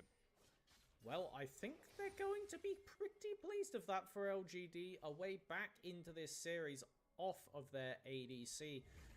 And I'll be honest, that was an incredibly chaotic fight, and I like the idea of Saber here going into the pit to try and conserve that flash summoner, but I think, I think it's too greedy at this point. Considering you have line with the Nautilus, I think if he ran behind the dragon, there was a chance, but the problem was, Tangguan was aware. They hit the dragon to force the knockback, so even if the Naut hook hadn't come in, you were going to get disrupted from that escape. So really good presence of mind from the LGD mid laner to make sure that it goes down that way. And there were a lot of summoners burn from LGD to feed that kill over to Xiaoya. So it is something to keep in mind, that there are targets now for the Jarvan Cataclysm when he comes back down to this bottom side, particularly since that dragon still lives. With the grubs spawning in 40 seconds, there are plenty of points of pressure on the map for teams to look to try and blow open and exploit. The question is where these junglers will actually want to go now and where they'll bring their mid laners. My question, Melvin, is okay, I was gonna say, where's my normal scoreboard? Because I want to see the Draven inventory. Yep, that's the Draven way, baby. BF Sword, Vamp Scepter, 2/3 of the Bloodthirster. Even if there are some decent matched items from Henna with, components of a Triforce, it's only one component. Yeah, the AD carry difference is stark. Just what the Doctor ordered for YCX and company as they get on to this first dragon. And Grizzly can't even dream of contesting. This is exactly how LGD got to roll. Keep the snowball building up momentum. You know, as a fake medical professional, as you proclaimed me at the end of the last True. game, I'm really glad. I'm really glad the LGD listened to the prescription. They took those early game pills, and you know what? I will see them in the mid game, and thus far, they're looking to be in pretty good form by the time it pings over to those quests being completed now. A lot of pressure built up, and the quicker we can get to that quest marker, the quicker this Draven can continue to snowball as YCX looking for a play. Alright. Nice little dodge from LGD lại đang có lợi thế dẫn trước sau 8 phút thi đấu. 800 vàng, có được cho mình con rồng đầu tiên, một con rồng lửa. Và đâu đó là dẫn trước về mạng. Nhưng mà con sâu này đang được ăn bởi Grizzly. Hàng cũng đang di chuyển ra rồi. Liệu sẽ có cái pha giao tranh ở đây không? Con sâu đầu tiên đã có sau khi mà Grizzly sử dụng cho mình cái trừng phạt. Nhưng mà ICX cũng như là Tăng Duân đang di chuyển vào rồi. Combo bắt được vào vị trí của bò và mạng dành cho hàng. Một pha fake check đến từ vị trí của CLC. Nhưng mà LGD khai thác là rất nhanh, dồn hết tất cả những tài nguyên mình có để lấy cái mạng con bò này. Any XP he could have grabbed in the bottom lane would have given them the chance to survive there, but no, it will be just backing off as well. And it looks like Ultra Prime were actually able to push out LGD. Thế là up vẫn có 2 sâu à? LGD chỉ lấy 1 sâu xong chạy về. Con ngộ không này sợ à?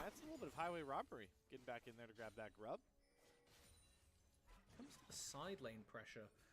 I mean, both these mid lane mages are kind of going to be doing the same thing of just once we get to the mid game, hitting the minion wave before it actually gets to the tower. Top lane, definitely a very scary threat. Yeah, the amount of turret damage that this guy can pump out should not be left alone with a tower right now, as Nanchem once again forcing just really nice trades. We'll be opting for the regular Jax Triforce build, no funky Dusk and Dawn, a full AP build. You know, we could have seen it, but maybe we do still get a Zhonya's on third item. That's standard issue regardless of which build you're going. Yeah, I think it's just so overpowered how you could Counter-Strike, jump on a team for the stun, go into the Zhonya's, and at later points of the game, you come back up with Counter-Strike, and as you pointed out, there's a Draven, there's an Ambessa, there's a Wukong. None of them are going to be attacking you while you have the Counter-Strike up. It's such a valuable way that Jax can play that pseudo-engage as Grizzly is making sure that Xiaoya's flash is constantly on cooldown because his Cataclysm will be up much sooner. Maybe up much sooner, but a common folly for junglers is not repeat ganking in this instance. I definitely speak from experience that if you do not come back down and punish that Draven before the flash is back up. Rồi, phí hồ hồn gió hụt. Cầu đi cầu về cũng hụt luôn. Con số chênh lệch sau 12 phút thi đấu đang được đẩy lên là 2.000. Hàng và vừa có một cái pha cướp chim của Grizzly thành công. Bên này thì sao đây? Đang muốn ra làm gì? Grizzly đang muốn làm gì ở cái pha này? Rồi quang địa chấn cũng hụt. Lại ai về nhà người đấy mà thôi. And you know, you have the Malignant, so the Ariel isn't on a particularly low cooldown. It's probably around about 8 seconds now, give or take with that. So I like the angle of trying to force a flash out of Saber. And was this him whiffing into the wall? No, he gets over. Okay, he does. He just sees the charm misses, he's like, nah, crazy. I'm good. Yeah, you said exactly what happened, but I just couldn't imagine it looked wonky. How it looked. Yeah, that's crazy. You know what? Fair enough. Fair enough. That's honestly, that's pretty cool. That's pretty cool. I didn't see it in the moment, and I gotta respect the game there. If the charm lands, then suddenly that is a flashless or dead Saber. And this is the kind of thing I want to see, is try to force out these cooldowns before the dragon spawns. As Sasa looking to be the victim of such. Cuts down the wave pretty well. He's going to probably execute on a Salsa, but he has the Unbreakable Will, which makes him the best turret aggro grabber of 2026. Move over, Nico. You don't get to become a minion anymore. It's the Alistar game now for dives. Clean one there from Ultra Prime. Damn right, and take complete control of that half of the map to funnel gold into this Jax. The only gold lead for Ultra Prime is now... Oh, Grizzly. Okay, that's pretty audacious Cataclysm. I mean, Hung just pops a Cyclone. Heal from Xiaoxiao over the Weaver's Wall. Headbutt Pulverize. It's going to make sure that it's a trade of junglers. Very aggressive Cataclysm, but Ultra Prime, just like game one, playing a lot better as a squad, this time to back up their jungler. Unfortunately, Xiaoya quietly throws up the Whirling Death to pick up another cash-in off the back of that one. I didn't see that. Yeah, that was... I was pretty happy of how Ultra Prime were going there, and then just I see the Axis pop up, and it, because of the heal from Xiaoxia to keep his jungler alive, he was alive long enough that the Axis could get him, which, you know, I'm not going to call that a mistake from Ultra Prime. It was just a really good capitalization from Xiaoya, and that is a full Bloodthirster with components for the LDR already picked up in inventory. Going to be a lot of damage, and with the Dragon up now, I don't think you want to catch this heat, Ultra Prime. You have a Jarvan, you can look for a steal, but I don't love the idea of turning this into a team fight right now, and it seems like... Con rồng thứ hai đang được kéo ra và khởi động bởi những thành viên của LGD. Up không có tầm nhìn trong cái pha này, và con rồng cũng được ăn với tốc độ là khá nhanh. Có lẽ thế là cái con rồng thứ hai free dành cho bên phía của LGD mà thôi. Bọn này... Nào, từ từ bên phía này thì Fear và Greedy ECX đã cần phải chạy. Chase onto YCX. He also has the ghost from the spell book, but the dredge line out for YCX, so not much more to manifest down here. We'll just be posturing, but Fear cắm được con mắt vào bùa xanh của bên phía LGD và đang có một cái pha bọc sau là khá đẹp. Chưa phát hiện ra vị trí con bò này ra rồi, bắt đầu là đánh rồi, combo vào vị trí của ECX. Thủy lôi tổng nghiệp flash né ra khỏi quang địa chấn. Bên này thì Leo Trang đang bắt được vào xảo nhé rồi. Leo Trang cấp độ 12, đánh rất đau, đánh vào hạt thông nổ chạy được, nhưng mà phía bên này thì ECX không có cái hạt thông nổ nào để có thể cứu con Nautilus này cả. Và đó lại là gỡ gạc được thêm một mạng dành cho những thành viên của Up. Thôi thì lấy được cái TP của Lang Chiang cũng được.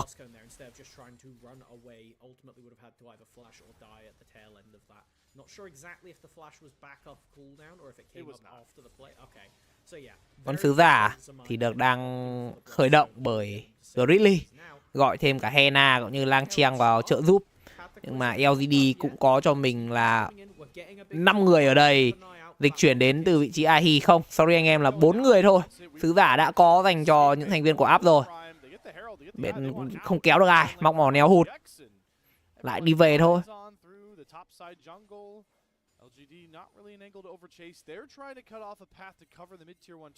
Mấy thằng LGD đánh Demacia hay mà sao vào LPL thật ngố thế nhở? Đánh Demacia thì hay. Buffer to hit things, so he starts with the wall, and yeah, nice little play from Ultra Prime to get away with that Rift Herald. Yeah, I think I would have liked LGD to push a bit harder into the enemy jungle and give that prior for Xiaoya to knock down some of these mid plates, especially when you don't get the Rift Herald. Killing this mid tier one becomes an even higher prior target when you get the windows for it, so it's gonna be a little bit over difficulty for LGD as the game goes on. Getting rid of that really makes these ADCs a lot less safe and allows you to go for some more of those egregious forces where you can chase them down with the Draven speed with the Nautilus ult from a longer distance. So, I think we should have a brief lull state of, I would call it about a minute and a half before somebody forces the next big team fight. What do you all check in on? I do see that Xiaoya completes the LDR, which is perfect because Draven doesn't get to do anything but front to back this game, so I actually really like him going for the LDR second. He's going to be hitting onto healthy Jarvan and Xiaoxiao with Unbreakable Will. Hi, Shelly. Good to see ya. Not going to be a long trip in Summoner's Rift, I think. Crashes into the mid-tier 1. Gets almost all but one plate off of there, but that's what Ultra Prime want to do. They want to get that mid-tier 1 down to open the map up more, but they have to be careful to cover their own turrets, which they'll do safely. I do like how Saber is just kind of leaning around in the jungle, waiting for a potential wall angle, and being very respectful, knowing this tower dies as soon as the minions get into range because that crystalline overgrowth, not walking up and putting themselves in blast cone range from YCX. Yeah, disrespecting the fact that YCX and Hung are not on the map, so there's no point to show. You are the target of any play here. Saber showing some good resolve, but you know, for our marquee matchup, Saber runs away with game one. Again, want to give credit here to Tangguan. He is 1,000 gold up. He is 2 items down with a Shadow Flame second on Ahri. Intriguing. That's a lot of front-loaded damage, and he's done a pretty good job to bounce back, at least in laning phase from game one. Let's see if that can carry over to that mid-game you've outlined as being so important for LGD, and we are in the thick of that said mid-game. Yeah, the Shadow Flame on Ahri is a particularly nice pickup. Considering you're the sole AP threat between the Malignance proc and the Shadow Flame pen, you're basically dealing true damage. You get to play a bit more on edge with the Lucidity shoes. It's not the full burst. They don't have 0 MR against you, but it's effectively 0. And most importantly, your Q can crit because it is true damage. So with the Shadow Flame, you can do those bit extra execution damages to try and secure those kills, which will be ever important for both cashing in your ADC and keeping yourself impacting these team fights. Whichever AP threat goes down first likely spells the doom of the fight, with only ADs remaining against the Jax and the Wukong respectively, who are both very happy to eat up AD champion aggro for a team fight. All right, here comes our defining game fight. It's Grizzly looking first. That is Flash going to come off the Ahri. Tangguan hangs on to the Spirit Rush as the Dragon does get aggroed. TP comes across from Sasa on the bottom side of this river. Dredgeline going to land. Tangguan is going to burn it down onto this Jax. The Yangchen is very low and now sectioned off. It's going to be a top lane trade for support, you think, until Yangchen flashes and hops on out of there. I thought he was dead on arrival, and now Saber's going to find a huge seismic shove, and the flashes finally come across. Everyone goes out and finds the clutch. Thôi, mấy thằng LGD trông lại ngửa rồi. Bên này thì sao Hành quyết công khai tìm được vào vị trí của Saber. Saber flash bỏ đi nhưng mà Tăng Duân vẫn có được cái mạng con Talia này. Bên phía này thì Sashi vừa flash để bỏ chạy khi mà Lang Trang đến. Và sẽ có cho mình con rồng thứ 3 rơi vào tay những thành viên của bên phía up. LGD đang có cho mình là 3 người di chuyển ra cái hang rồng này với hy vọng có thể tranh chấp. Nhưng mà 3 đánh 4 thì lấy cái gì mà tranh chấp đây. Và đã có cho mình con rồng đầu tiên dành cho những thành viên của up trong trận đấu này. Một con rồng hóa kỹ. Linh hồn rồng hóa kỹ trong trận đấu này là một cái linh hồn khá khỏe khi mà sở hữu những cái chất tướng có khả năng đam và chống chịu như là Rắc hay là G4 và một con bò. Đây em cùng xem lại cái pha combo của Grizzly nhịp đầu lấy đi được cái flash của Tang Yuan. Pha này là 4 đánh 5 nha. 4 đánh 5 nhưng mà bên phía của LGD vẫn quyết định là mở. Lang Cheng chạy được. Còn Nautilus không được may mắn như thế.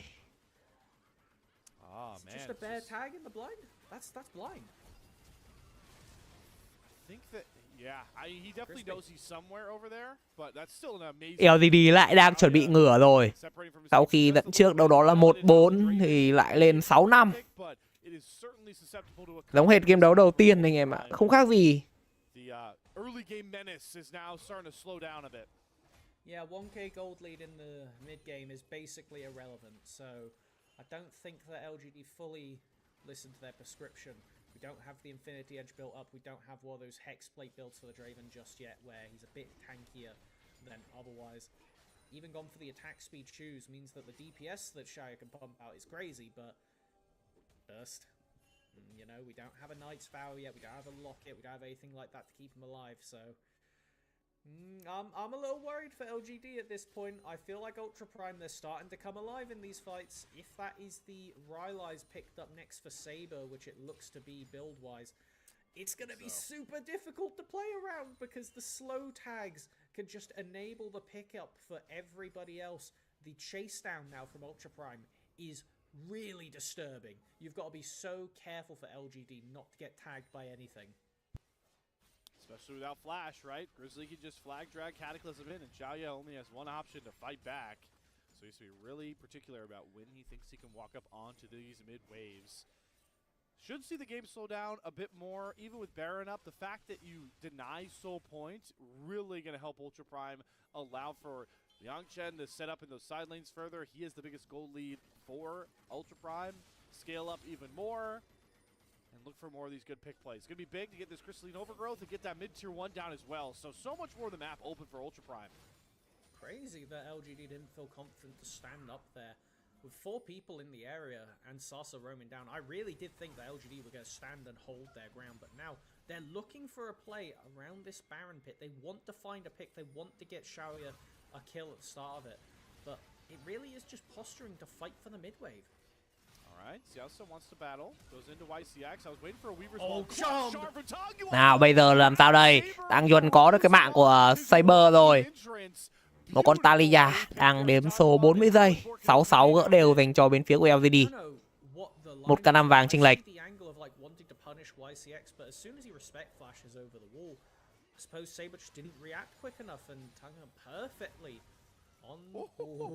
Thought he had 2 in a row right there. That was a little spooky for Ultra Prime. And you know what?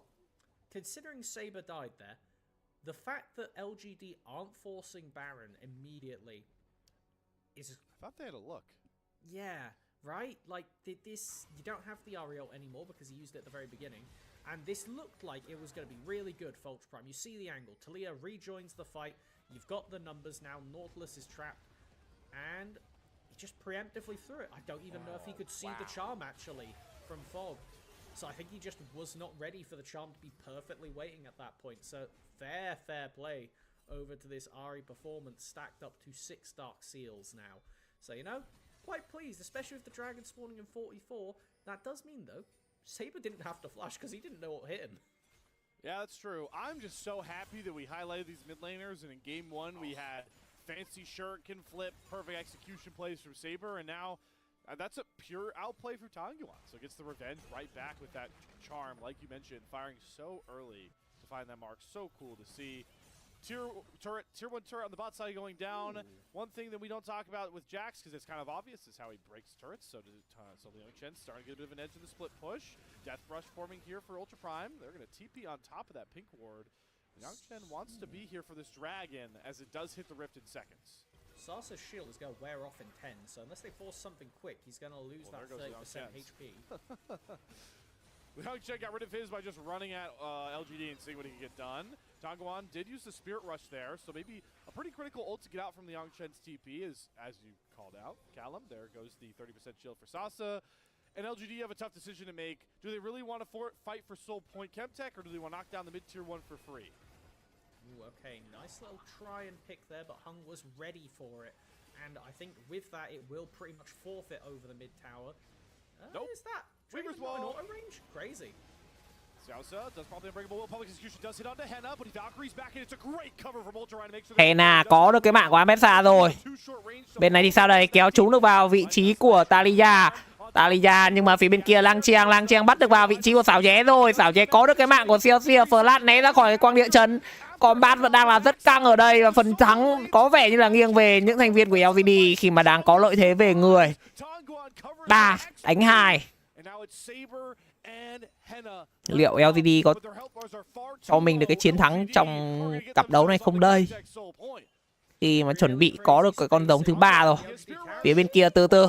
Phía bên kia thì Tang Yuan cũng đã lấy đi được cái mạng của Saber.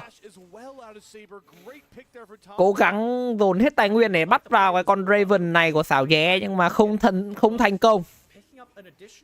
Con Raven rất trâu chó.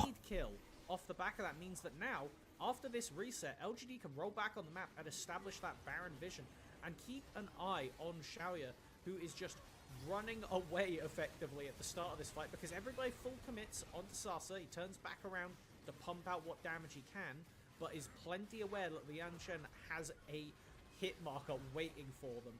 Running straight over with the Juggernaut, and this is a beautiful flash out of the Cataclysm, with Hung providing that cover in the Cyclone to hold off just long enough.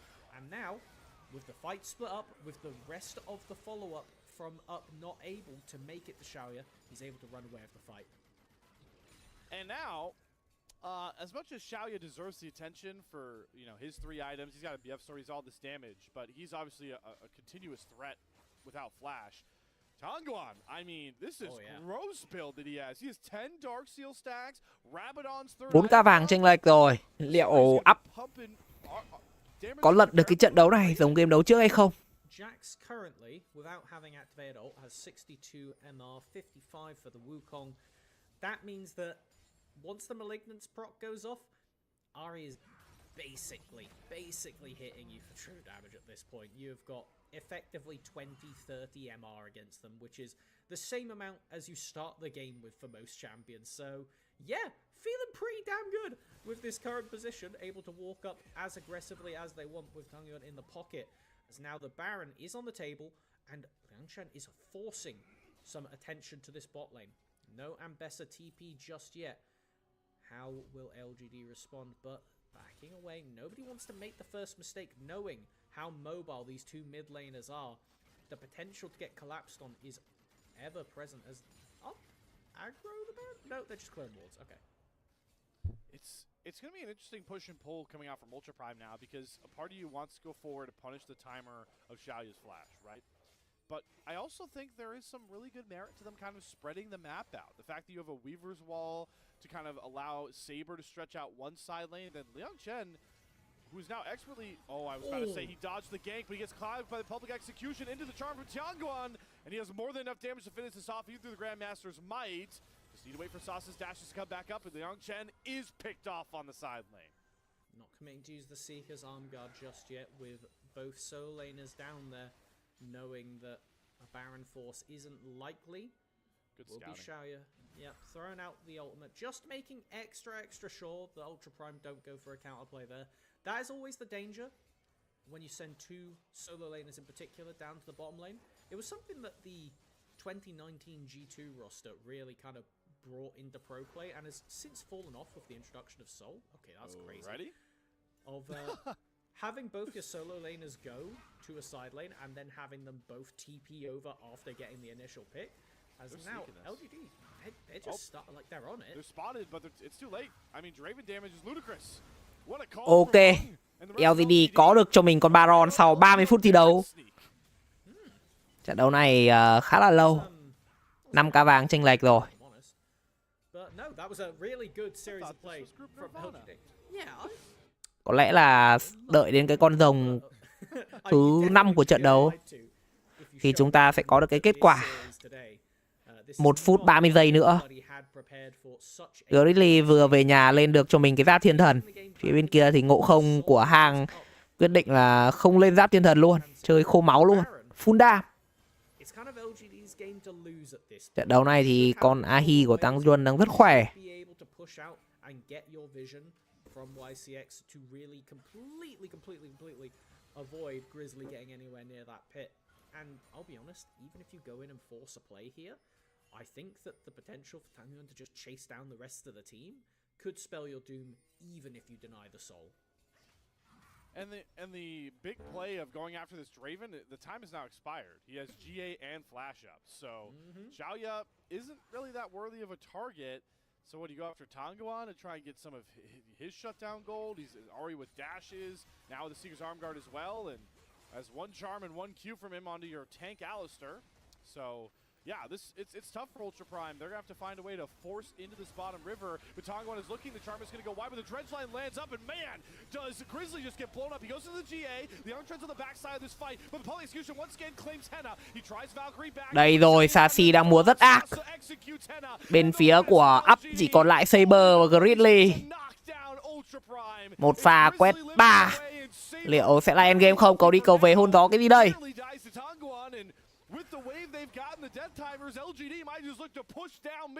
LGD đang muốn tiến đến cái nhà chính của up. Có lẽ là họ muốn kết thúc trận đấu này ngay bây giờ. Không. Lượng máu không cho phép nên là lấy xong cái nhà Mega rồi ra để lụm cho mình con rồng hóa kỹ mà thôi.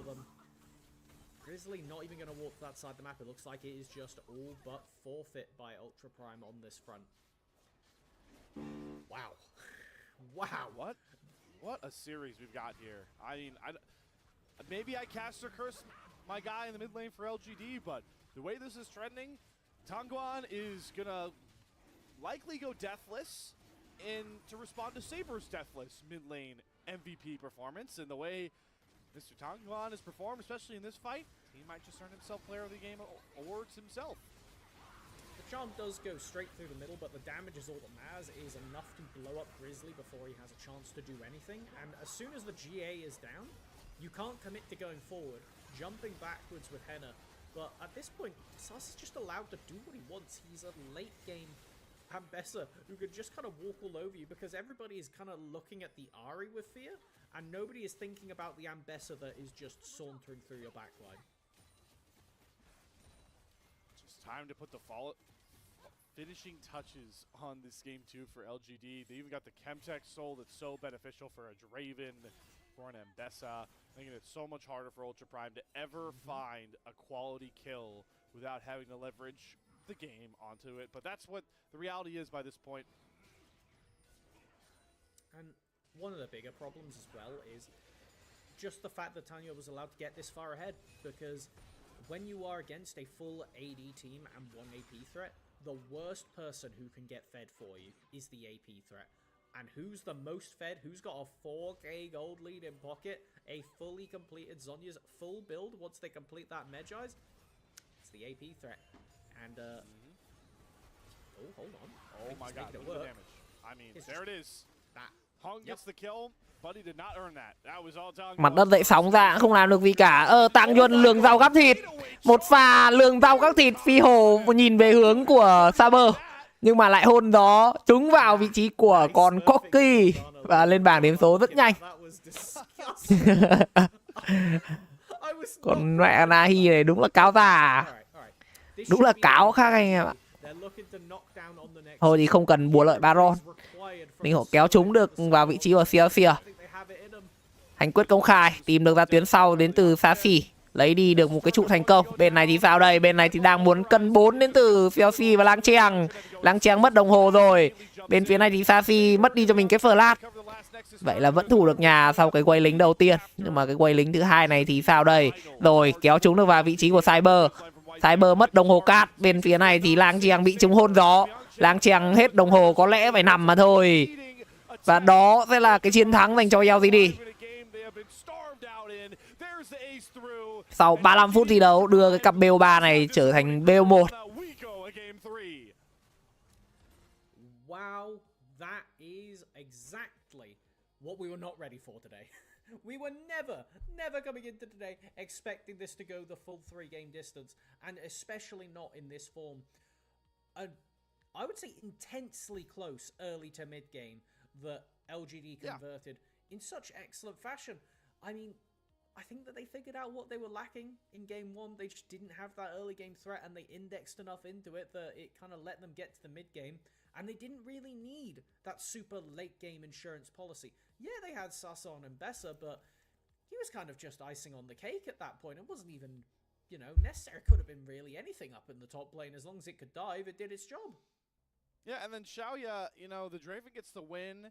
It's not super flashy, but he kind of plays the sometimes not as fun style you have to play as AD carry, but it's kind of like winning ways where you pick an early game fighter, everybody's looking at Draven, we gotta deal with this Draven. So everybody goes after Xiaoya, and with all the attention on him, he does a good job either taking a while to die, except for that Saber pick, or not dying.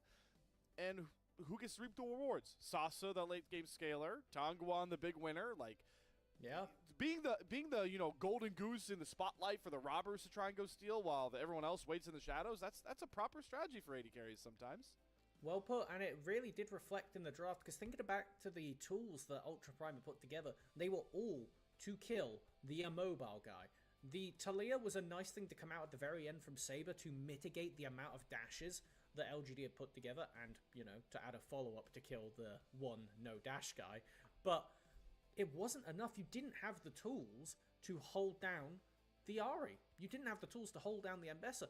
It was too many targets for Celsius to actually focus on the Alistar, that Up just didn't have that level of proactivity to say, all right, this is who the Alistar's going on. We kill that one, and then we disengage, wait for basic cooldowns, and do it again.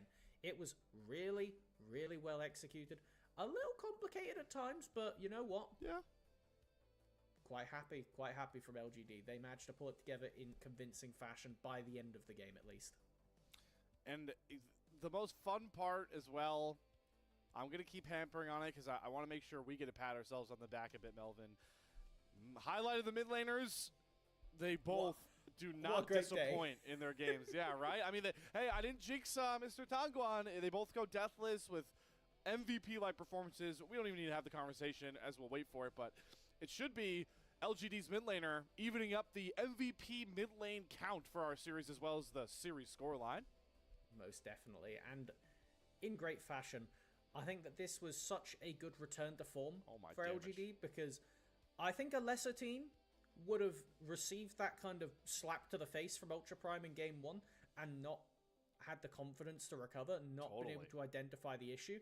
But especially considering Saber was really manhandling Tangyeon in that first game, to come back and just do the same right back to him and his entire team, gotta give credit over there. That is exactly the kind of form we want to see, considering both of these teams, to reminder of the stakes of this series, are fighting to try and get hold of that second place in the group behind LNG to make their way into the playoffs.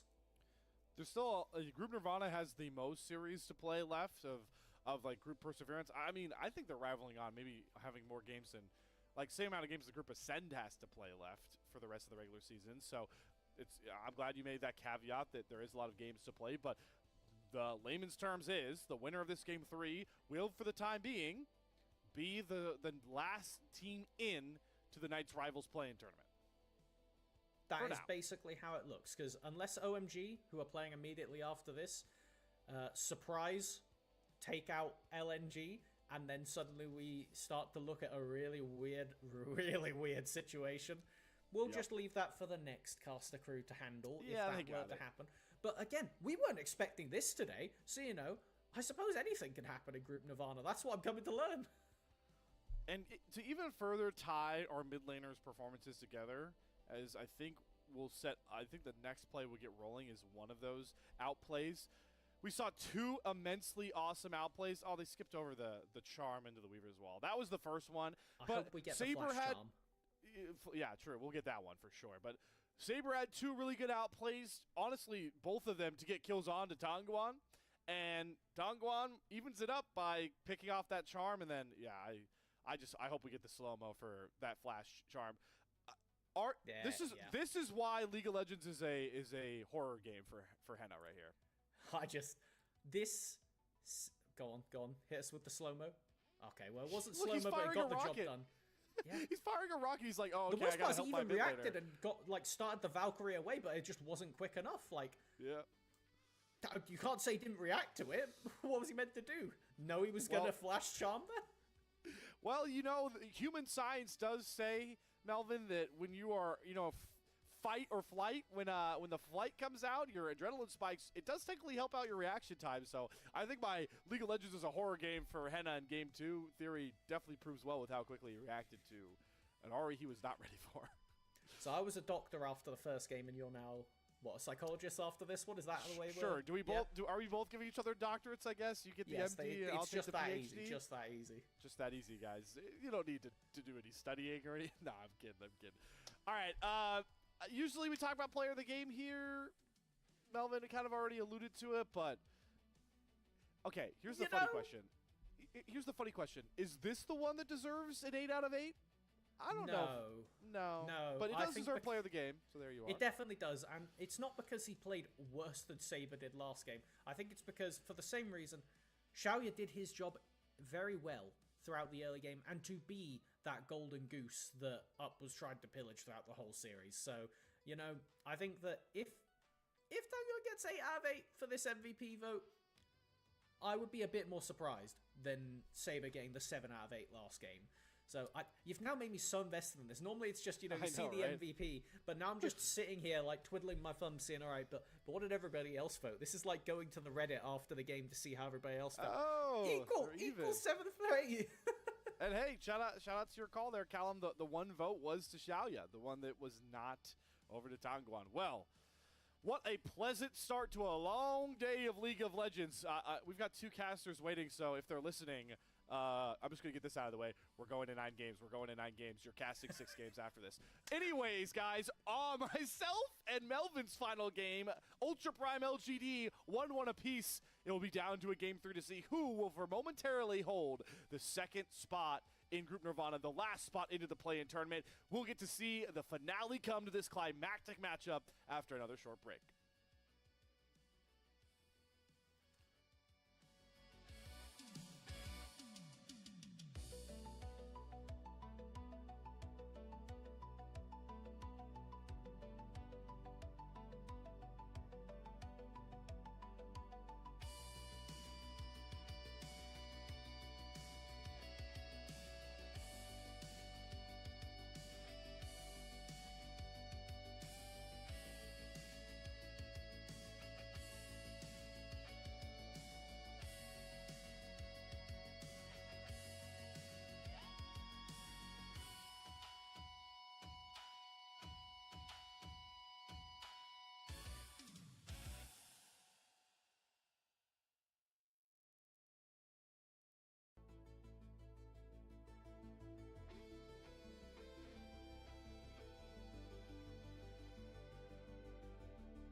The climactic finish to our opening bout is on the horizon, everyone. Game 3, Ultra Prime versus LGD. It has been two pretty clean games. I think, Callum, you made the good point that early game into slightly a mid-game of Game 2 was Ultra Prime favored, but overarchingly, 2 very one-sided wins from both of our teams. That usually adds up to our closest game being Game 3 in my LPL experience, which is boding well. I am really looking forward to one of the main benefits of having Fearless Draft is when we get deep into a series. a lot of those standard mid lane champions, those standard top lane champions are off the table. And so now you have to think a bit more about where the draft goes. Game 1, it was a pretty standard all in all put together of Ultra Prime want to go full in. They're happily committing to that engage, and they give Saber a pick that he is happy to bully Tangyona on that Azir with. And you know what? They executed on it well. Second game, we have LGD put together something that I don't think many people were ready for. I think the Draven early slam with the Ahri getting super fed as the last pick was not necessarily on the bingo card for today. But nonetheless, it was executed on brilliantly. Ultra Prime did throw their fair few swings in to slow down the game, but it just wasn't enough. And now, positing what we're going to see, I expect that Rise will be banned once again, because so far it's been the battle of the mid laners. Yeah, so here's the things I want to talk about as we get set for this draft. One, okay, Melvin, I want you to grade me because I'm going to try and steal your job a little bit here as the analyst. One, I think we are, I think for one, this is going to be a tank top matchup. I think all of the, bruisers, the big bruisers, Rumble is off the board. You still have like Scion up. I think it's going to be pretty tanky in the top side. At least Scion will be picked on one side. Mid laners, Ryze and Orianna, if they're not banned, they should be the mid lanes picked up. And then what else do we got? Oh, expect an enchanter from one of our supports. So, yeah, I'm glad you took notes. You can give me I guess, whatever grading system you want to go off of over there, Callum. Yeah. But, you know what? Keep me honest. Sometimes I want to try this. I'm not just all saying the words that are things that are happening in front of me. I like to think that I can break things.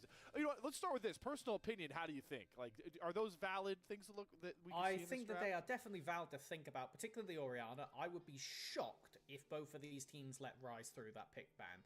That's the main one. The only reason I could see either team doing it is if you are confident to slam down the Anivia or the Cassio in response. We did actually see in the previous game, it was an Anivia ban into an immediate Rise ban. So these teams are aware of it. I think that's probably the area where your predictions are probably going to get put down, and it'll demote you down from, Group Ascend to Group Persevere on the predictions, but we'll have to see. At the end of the day... It's a great grading scale. Okay, I like that. I was gave like me three options. I was like, excellent, out of 3. Yeah, that's a good point. I was thinking, like, I wonder if he'll just go, because we've been leading into, like, PhDs and professors, if he'll just go, like, actual traditional grading, or, like, 1 through 10. No.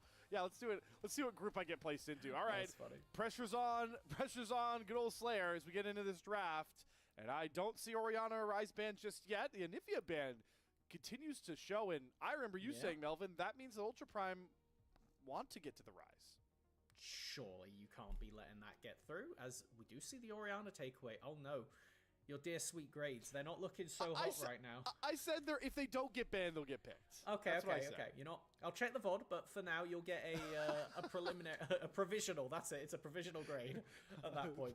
So we'll just have to see where the first picks end up taking us, because one area you didn't touch on that I want to bring attention back to is the jungle. You've talked about the Malphite in every draft so far. Yeah, Game 3, are we finally going to see these teams start to pay a bit more attention towards it? Other than that, there's still the Vi, there's still the Nocturne, but also the Mundo. What are those answers to a lot of these? I mean, I think the Kiana has also even sunk through, as the Rise isn't banned away. Come on. As stated, if you're banning out the Anivia, it's because you're happy to jam Rise first. Yeah, well done. So what's your response, LGD? Surely you're ready for this, because you led it through and you knew this was the handshake you opted into. Yeah, what do we know that Tongguan could play that he would like to go into this Rise? I would think the Azir, but he already played the Azir. And all the other pretty big, like, mage matchups. Okay. Yeah, Syndra and Victor. I don't think he's a Victor player. Oh, I like this. I like this. Setting up to steal the Seraphine on third. Ashe, the flexible part of the duo, can go with a couple different supports. You can opt for different styles of this, as we do see the Yunara in response. Okay. And this is a really weird spot to be put in the draft, because now you're expecting a support to be slammed here on 3. So do you pick your support here and then lose the last of the good jungles? It looks like that'll be it. The Nico, who had sunk through the draft, is locked in here. Takeaway for what could have been one of those LGD bot lane pairings with the Ashe. If this gets locked in, am I 2 for 2? Because this is an enchanter. Yeah, I think that I'll count that. I'll count that. It does mean that Sion is obviously the thing you're dreading to see on the ban bench now, but yeah, that's yeah, true. I think at least one enchanter is pretty good. You know, jokes aside with our little bit here, very intriguing to see LGD opt for the game, a bottom lane in game 3 that Ultra Prime got smacked down playing against LNG a day ago. That's very intriguing. It is a little bit of it was a skill issue kind of mic check moment here. If LGD do win this one, of you know what, it's a pretty good bot lane, sure does. And to be fair, I love it with the Nocturne, particularly because the fact you can engage and then give that Seraphine Encore the free extra distance. That was one of the reasons that it fell apart for Ultra Prime, is they didn't have that synergy to enable Xiaoxia on the Seraphine to get those big follow-up or initiation engages. As we do see, the Malphite finally knocked away. Not something you will be playing against with the immobile bot lane. And it's making Grizzly's life difficult. I'm looking at potential junglers that are left on the table. I'm pretty sure every single jungler that Grizzly has played thus far is now banned away. Yeah, every single one of them is banned or picked at this point, so he will be having to show something new for this split. I do think it's a good spot to show the Mundo. It deters Nocturne's power a bit. The spell shield can be really nice if you want to sit in front of a Ashe Era, if you want to try and tank up some of the Encore. So there is that value. Come on. Sasa, you lost your Udyr. You're playing a tank. Okay, Syndra into Ryze is fun for Dongguan. Okay, I was looking at the Syndra and I didn't feel great about it, but with the additional pick tools, I need to check something. Is this just like... This is a pretty close to the run back of what Ultra Prime played yesterday. They had Echo mid lane, so opting for the Syndra instead. Not...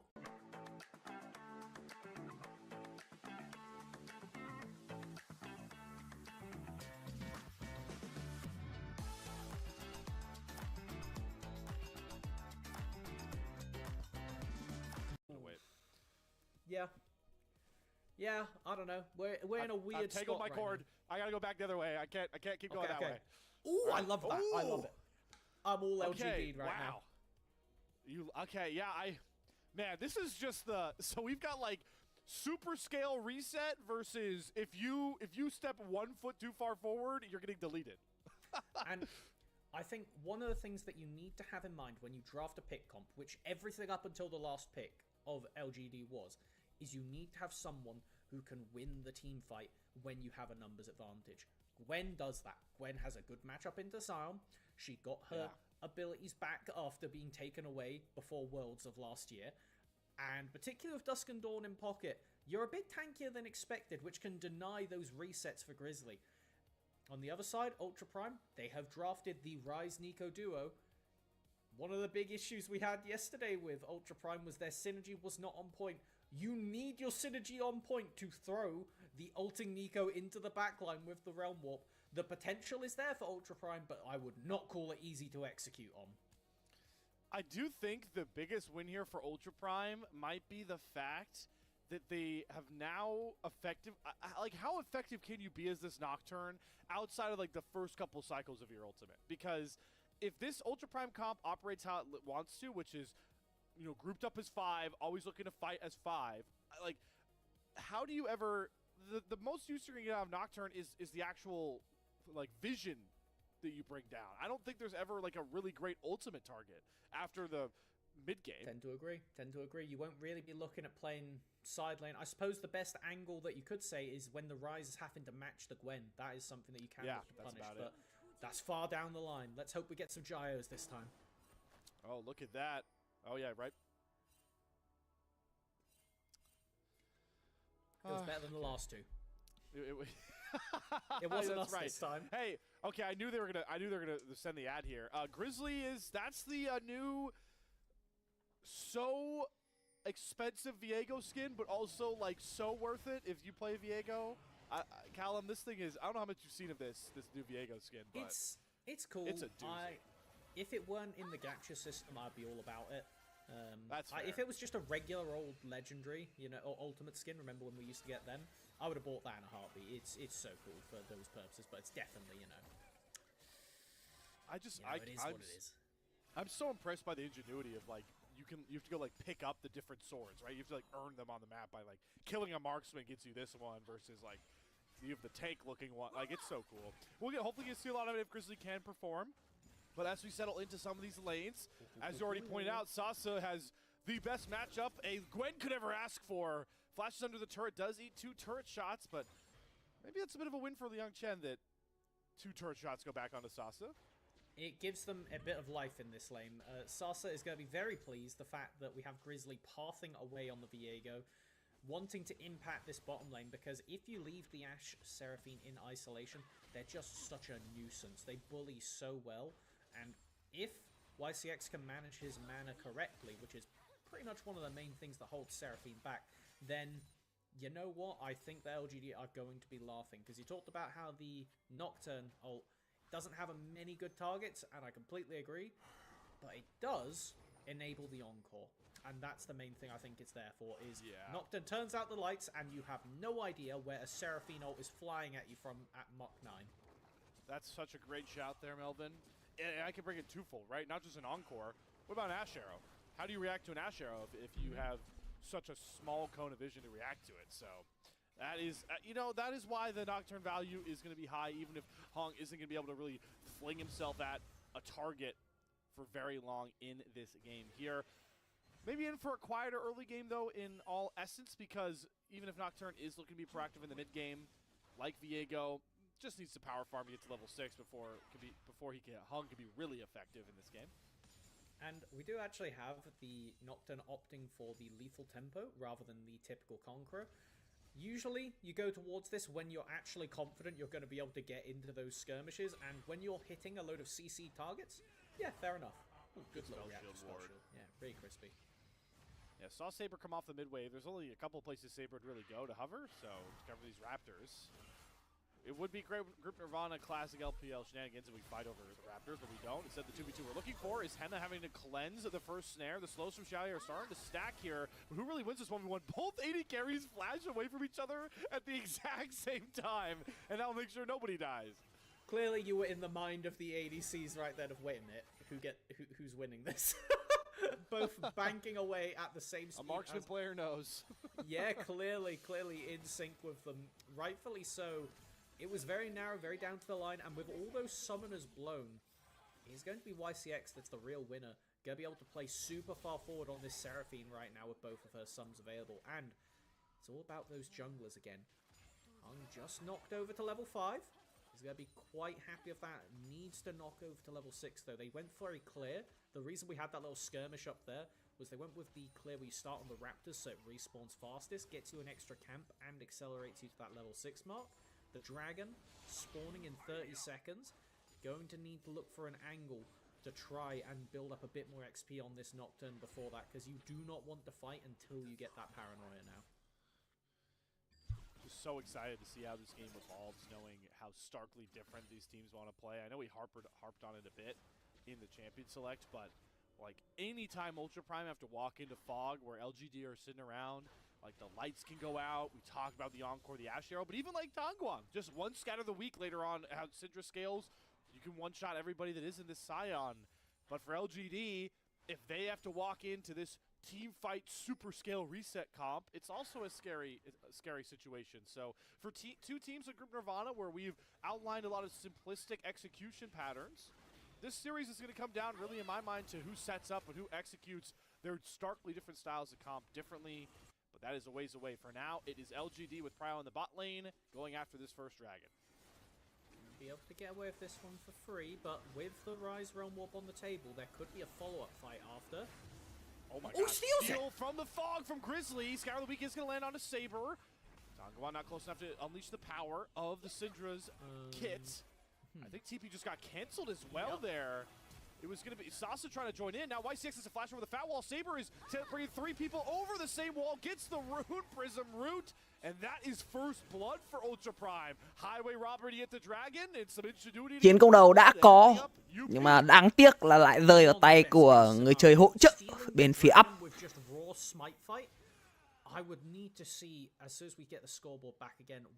Skill mới à? Viego trận này Grizzly dùng skin mới. Trận đấu này hai bên đang có đội hình giao tranh là rất khỏe. bit smarter if he got that from the dragon. I need to know this to know whether it was a severe outplay or just mega unlucky. Nhưng mà 7 phút trôi qua có một mạng mà thôi. Up vừa có rồng, vừa có mạng chiến công đầu luôn. Đang là lợi thế nho nhỏ dành cho Up giai đoạn đầu game. As much as I talked about the stark differences of these comps, Callum, it really is who gets first set up in a lot of these big neutrals, like many games, but most importantly this game 3, that'll allow for teams to fight out the way they want to.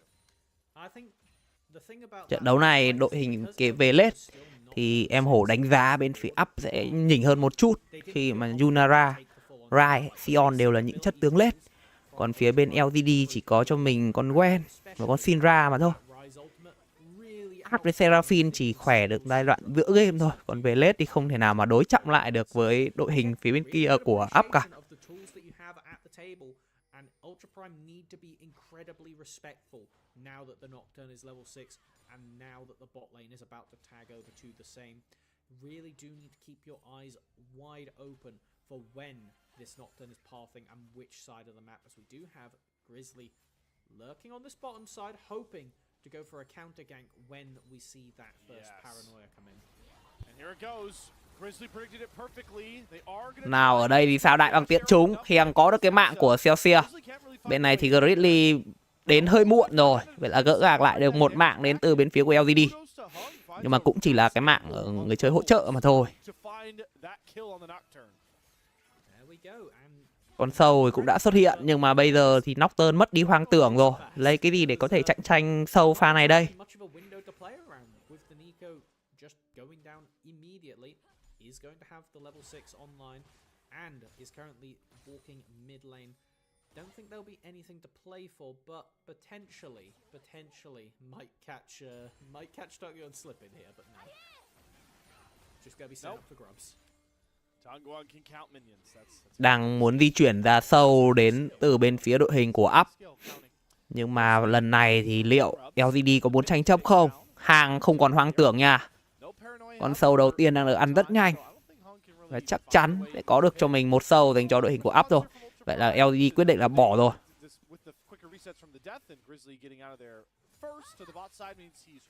Skin Viego mới này trông đẹp phết anh em nhỉ. Tóc dài trông lãng tử ghê. My thoughts word for word. I was just looking at like who is really going to be hitting towers as the game goes along. Saber is like the best side laner you have, but realistically, against the Syndra and a Gwen, he's probably not getting close to the tower. Like, I don't see a world where we have Saber knocking on turrets, so keeping it out of Sasa's hand is priority number 1. Accomplished for now. 300 gold separating our two teams through our most tame early game at this point. Vẫn đang farm là rất chill đến từ đội hình của hai bên. I mean, I should have expected this, Callum, but not the cinematic follow into the reroute of the ad. Yeah, that's great. Can we get the scoreboard, please? Like, can we just see the items? Like, come on now. But look how pretty the skid is. Whoa, look at that. Oh, look at the recall. He grabs all the blades. Yo, but seriously, how many items does he have? Yeah. Yo, what is everyone building in this game? I have no idea. I can't see. I guess we can play a fun game called Guess How. Oh, it's back. Oh, fantastic. All right, let's see. First items. Đường trên Gwen với Sion cứ farm chill thôi.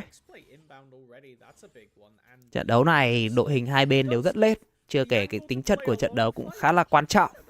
Nên chắc là sẽ là một trận đấu kéo dài lâu đấy anh em ạ.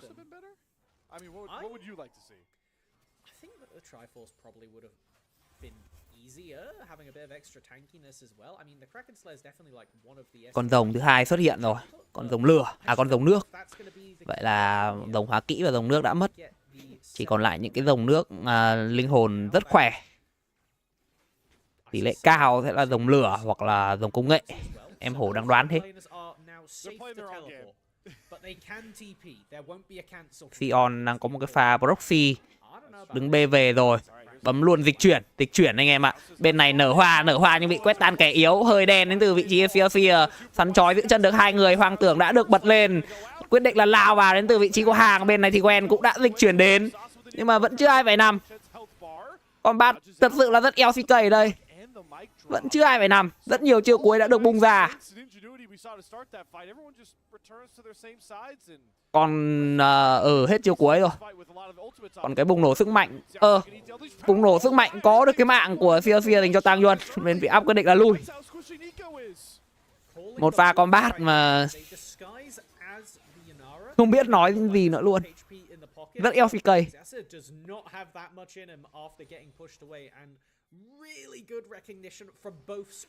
Pha đấy thì thằng CLC có một cái pha góc nở hoa là đẹp, nhưng mà bị dính quét tan kẻ yếu của Tang Yuan, nên là không đẹp, lại thành không đẹp. Chứ không thì chúng nở hoa pha đấy thì chắc phải là hình như là 4 người.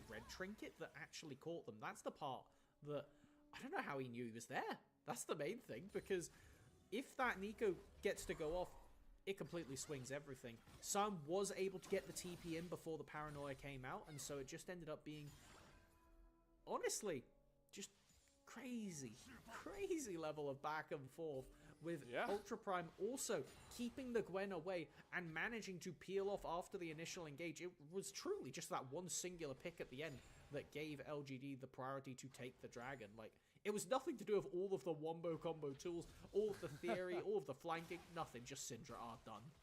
Yep, but hey, it was what we outlined as LGD's strength as a comp. You are a little too far forward. So many champions on LGD's side can punish you and scatter the weak. I mean, that is Syndra's bread and butter. I've heard people describe Syndra as the space police officer, or the spacing police officer, because of how powerful scatter the weak can be in that aspect. You know what? I definitely see that as an angle. You have the engage on the Saber, has to flash out. Saber, he's just a little too far away from his team. That's what we also talked about a lot, right? Ultra Prime can't afford to split up. And it's a good thing he was respectful with the flash there, because the Ash Arrow had eyes dead on him there. And that's one of the scariest parts. When the Nocturne ult comes out, you alluded to it. Even if there's not an encore within range, you don't know when or where the arrow is coming from. So it's going to leave you a bit jittery.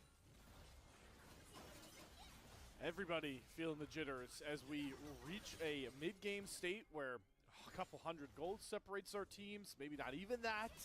Both teams have even Drake's Ultra Prime's main advantage being the grubs. Tons of scaling items still to be bought and locked in here. I do want to point out that the mere 200 gold that Dongguan does have over Saber, it feels a little deceptive, because every minute that Saber doesn't get this Roa completed sets him behind further on this rise. Does slow you down, especially considering Rise is one of those champions who has that ultimate passive, really increases that overload damage each time he ticks up to a 6, 11, and 16 marker. So Saber, with that, is going to be feeling like he's got at least a bit more scrap in him right now.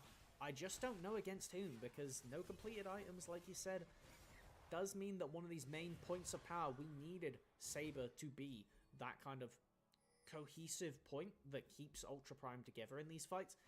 With him behind, it really does mean you can't need to get away with murder, if I'm honest. There needs to be some kind of Nico flank that actually gets to go off. There needs to be Grizzly getting these resets. And this is why I was so scared about the Viego initially. Your initiation tools just aren't great. Like, no, you're running in as Sion, and then what? You could just get spell shielded on the Sion ult, and it's chill. Alright, well, Grizzly's going to go after Sasu, does after Saber, goes pop, Rune Prism there, but alright, they're going to respect the needlework. And respect the fact that a Paranoia could come out, and a Nocturne joins the fray, so nice little disengage, maybe a new re-engage coming across, Unstoppable Onslaught, very tanky Scion looking for a knock-up, or he's just going to glide his way into the Herald. Rồi, con sứ giả đang được khởi động bởi những thành viên của phía up. Tang Yuan có muốn Tang Yuan quyết định là không về à? LGD pha này quyết định là bỏ sứ giả. Rồi, vậy là quyết định bỏ sứ giả đến từ bên phía của LGD để cho Tang Yuan có cái khoảng trống. Nhưng mà ở đây sau đây vòng xoáy không gian được bật lên. Hoang tưởng Hiang lên bảng đêm số, Hena có được cái mạng. LGD thật sự là đang đánh một cái lối đánh khá là bạc nhược, thả luôn cho mình con sứ giả và lấy cái trụ một đường giữa đến từ những thành viên của bên phía up. Tới nay thì Tang Yuan tranh thủ gỡ gạc những cái lợi thế đem về lại cho LGD mà thôi. Trụ một toàn bản đồ đã có dành cho bên phía up rồi. Sao trận này mấy thằng LGD lại bỏ mục tiêu ra? Đội hình của LGD giai đoạn này cũng đâu phải là yếu. He's just saving the paranoia to go for a pick before the dragon. Was not ready for Ultra Prime to immediately engage on them. And yeah, it doesn't get the knockup part, but it does get the stun and damage, which is really all it needs to. Look at that. How do you do it? How do you react to that if you're Hong, right? You know. That's the problem. Simple you don't enough. know. Done and dusted, as at least the encore was held on to. The Enchant Crystallara is about to be back up, not just yet, but will be before this dragon actually. Nhìn thế thôi chứ thực ra vẫn đang là cân đến từ hai bên anh em ạ. 17 phút 4 mạng thật sự là rất căng thẳng. Con rồng thứ 3 cũng đã xuất hiện rồi. Những cái chiêu cuối quan trọng bên phía LGD cũng đã chuẩn bị hồi đầy đủ. Rồi quét tan kẻ yếu, chúng được vào vị trí Ridley. Ridley còn 50% cây máu. Vậy là up lại bỏ rồng rồi. Vậy là lại bỏ rồng.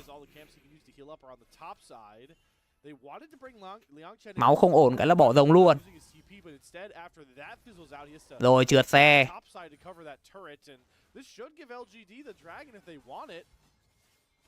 They seem to be really hesitant. They don't want to leave Sasa out to dry in this top lane, as they just keep fighting for this mid lane pro. The Syndra has now got that 80 stacks on the passive, evolved all of the basic abilities. Bây giờ thì up lại đang chuẩn bị tiến ra cái hàng rồng này. LGD đang kéo rồng ra.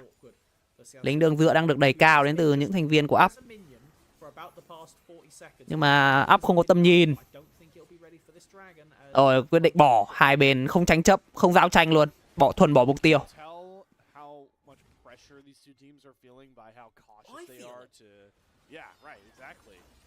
Every play, matters just a bit more here. They're realm warping. Oh, it's again the pop blast, and this time it falls flat. Sasa's still going to flash to respect it. Gets away from the tangle barbs. Flash out of the Gwen, but a lot coming in there from Ultra Prime. They should at least get themselves another turret off the board.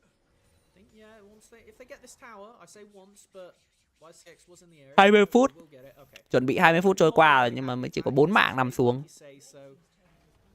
It's here or there, but I think that Gwen flash is probably going to be the most important part in net.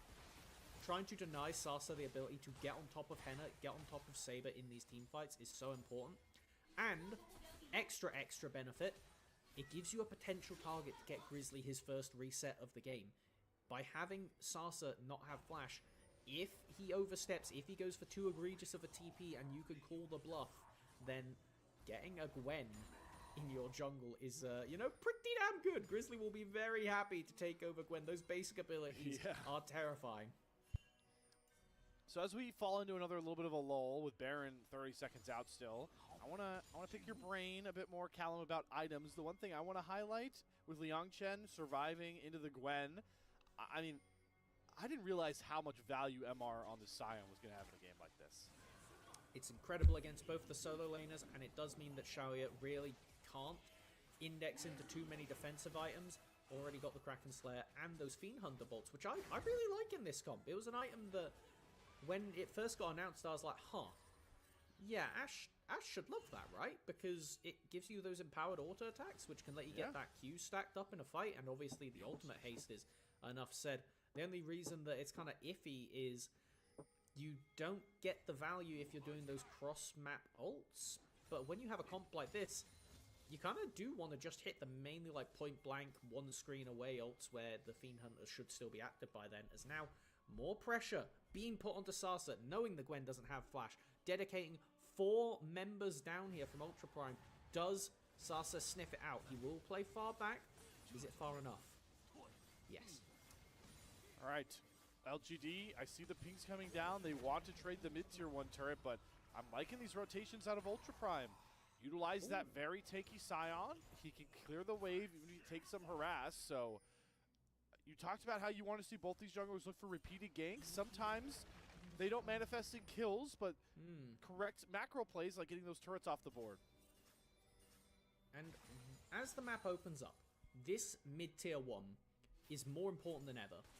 Having that point of safety to run back to when the lights go out, when the encore, when the arrows start to come. Hai bên thuật pha với các bạn xem một ngủ điên. Phút 22 rồi. Vài trăm vàng chênh lệch không quá đáng kể. pretty much within range of a realm warp, as long as you're, you know, about where the Baron pit is relative to Saber at this point.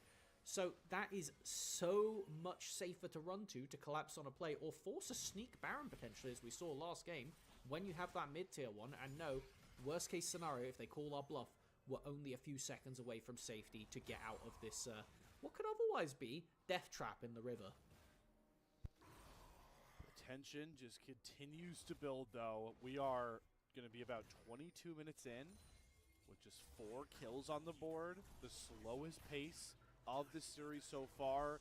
Again, want to highlight how well these teams understand the magnitude of winning a series like this. Everyone's talking about LNG and how they're going to be the big bad out of Group Nirvana, but getting to play for a chance to leave Group Nirvana is so valuable, especially for orgs that have been there for a while. Wow. And Xiaosa is going to get hung to flash out of a Pop Blossom. Asopal Onslaught going to find himself just a bit short, but that's the Nocturne and the Nico now trading valuable flashes as key engage tools. It's going to be really essential for Saber to hit another one of those Realm Warp combos for the next fight. Oh, hold on a minute. The arrow came out. They just got a free kill. Oh, they found Xiaosa. How about recalling on a ward? Yeah. Oh, that just can't happen in a game of this caliber. I saw the arrow come out on the minimap. I was like, wait, do they know? And it was just perfect. That's the thing. You can hit those mid-range Ashe ultimates, which in this case should buy you a free Dragon Soul point. Like, I don't see what Ultra Prime can reasonably do to contest this objective. And the worst part is, with the support down of all people, you might lose mid lane tower on top of it. We were just highlighting how essential this is.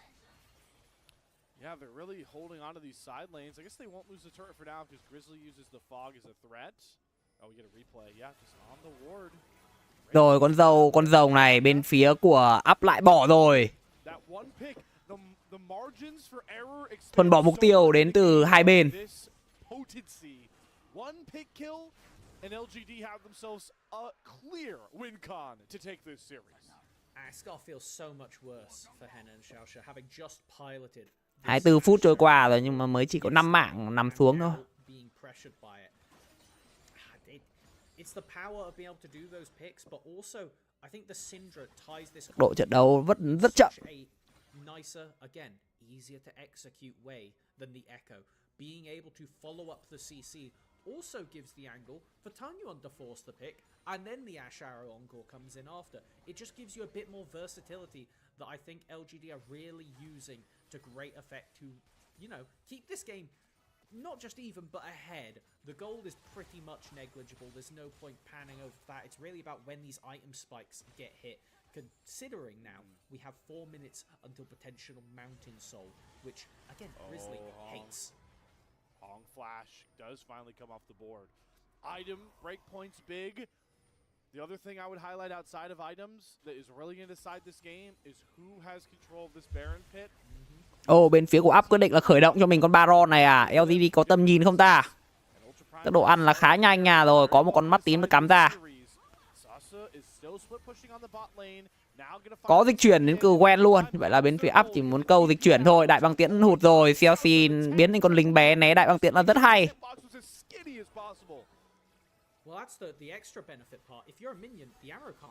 Thôi thì câu được cái dịch chuyển của quen cũng là thành công.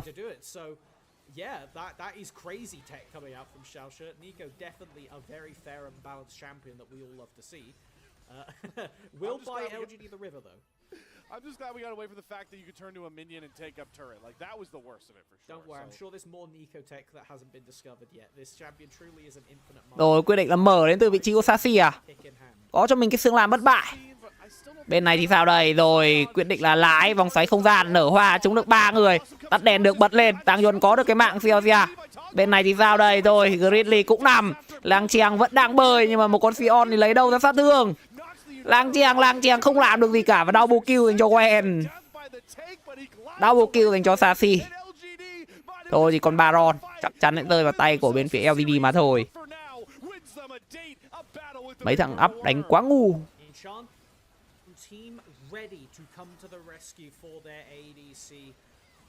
Đánh thuần bỏ mục tiêu. Xong giao tranh cũng ngu. Chịu. everybody turns to burst out that Viego. Because if Grizzly starts getting resets, well, we don't even know what that could look like because it hasn't got to happen yet. Wow. Okay, let's take a look at how that went off. It was the Gwen using that hallowed mist, and as soon as it's down, that is when the moment for Liang Chen is, okay, I can go in, if I hit Gwen I'm happy, if I hit anybody else I'm happy. The Nico stun, Đây, anh em nhìn con Junara.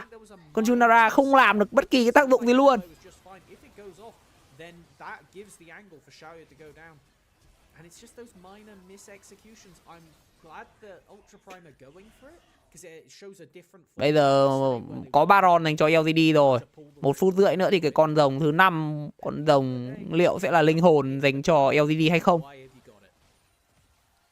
I also think, LGD have learned by the third time. It's like, fool me twice, shame on you. Fool me twice, shame on me. I'm not gonna get fooled a third time. YCX's encore was right as the Realm War Pop Blossom came down. So they bring in that Pop Blossom, but everyone gets charmed up. Ultra Prime, I don't think we can go for that play again. I think we got to get back to traditional Nico flanking with a Proto Belt. Because it seems like LGD have learned from their ways. LGD chắc là tận dụng con Baron để kiểm soát cho mình cái hang rồng, lấy cái bùa rồng đất mà thôi.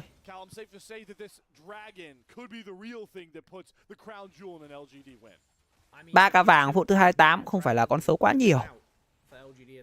Up nếu đánh cẩn thận thì có thể lật được.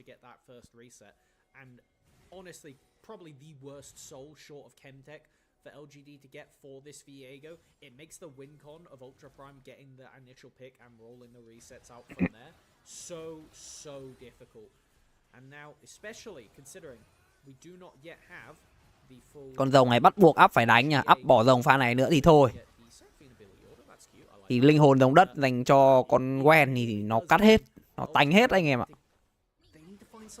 And they need to do it before the objective starts because I don't want them to walk in and try and flip the objective because then Viego's focusing on the dragon. Vấn đề là mấy thằng Up nó không kiểm soát được tầm nhìn, lính đường giữa đang đẩy là rất cao. Gwen cũng đang bọc sau là khá đẹp. Nào Gwen đại băng tiễn được mở chúng vào vị trí lang chèng. Nhưng mà làm sao đây? Con Sion này tanh rất trâu, không vấn đề gì cả. Rồi khúc ca lan tỏa chúng được 2 người. Bên này thì CLC vẫn đang núp. Nở hoa, à không, đấy là nở hoa của Nico, quyết định bắt vào Gwen, hỏi chấm. Sao lại đi bắt vào Gwen? Thôi, tan vỡ dành cho Up rồi. Đội hình của Up đang cần phải chạy, không chạy được, và đó là quét sạch dành cho LGD. Endgame không? Có lẽ sẽ là endgame dành cho LGD mà thôi.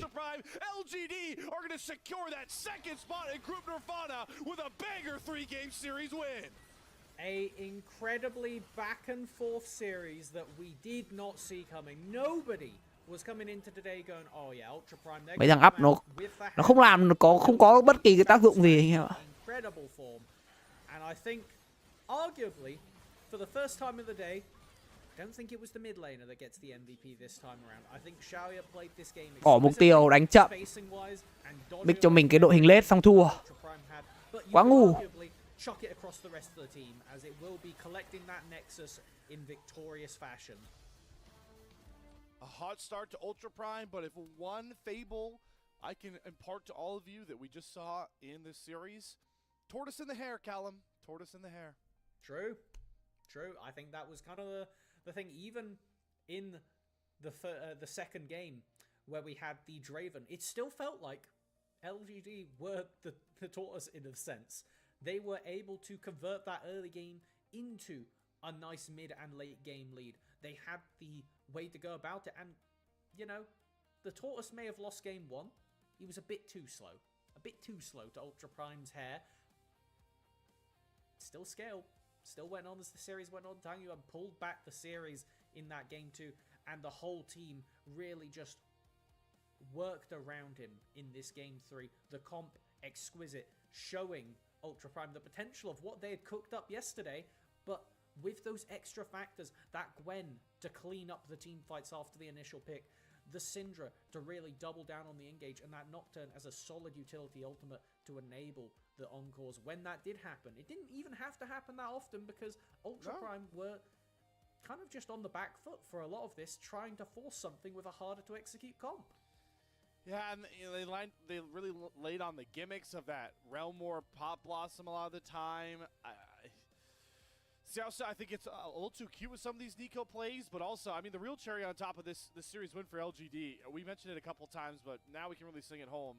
They watched Ultra Prime try and play Ashe Seraphine, get run over, and then said, we're going to show you guys how you really play the composition in the bot lane. Yeah. No, and it was solid execution the whole way around. I think that YCX, especially in these team fights, not just the Mountain Dragons helped keep Xiaoye alive, but also when you're all stacked together, that increases the size of the Seraphine heal and shield. So it was just crazy amounts of resilience spread out across this comp. And again, you can have whatever champions you want, but the threat recognition from LGD, from Tanyuan pushing away that first Nico engage that could have completely swung this game, we would have very easily, if Tanyuan doesn't deny that first Pop Blossom, be talking about how Ultra Prime came in and they bounced back in Game 3 and were able to run away with it with Grizzly having a pop-off performance. But it was those narrow margins that deny that alternate reality and keep LGD confidently in second place. And maybe this is kind of me just hoping for the Ultra Prime fans out there, but I think this statement does ring true. I do think in this 3-game set, we saw the best single games out of both of these teams. Ultra Prime's game 1 in the series was probably their best single game of the year so far.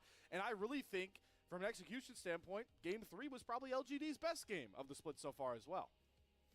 I would go so far as to say that you could argue game 2 was one of Ultra Prime's top 3 games as well, even though they lost at the end of it.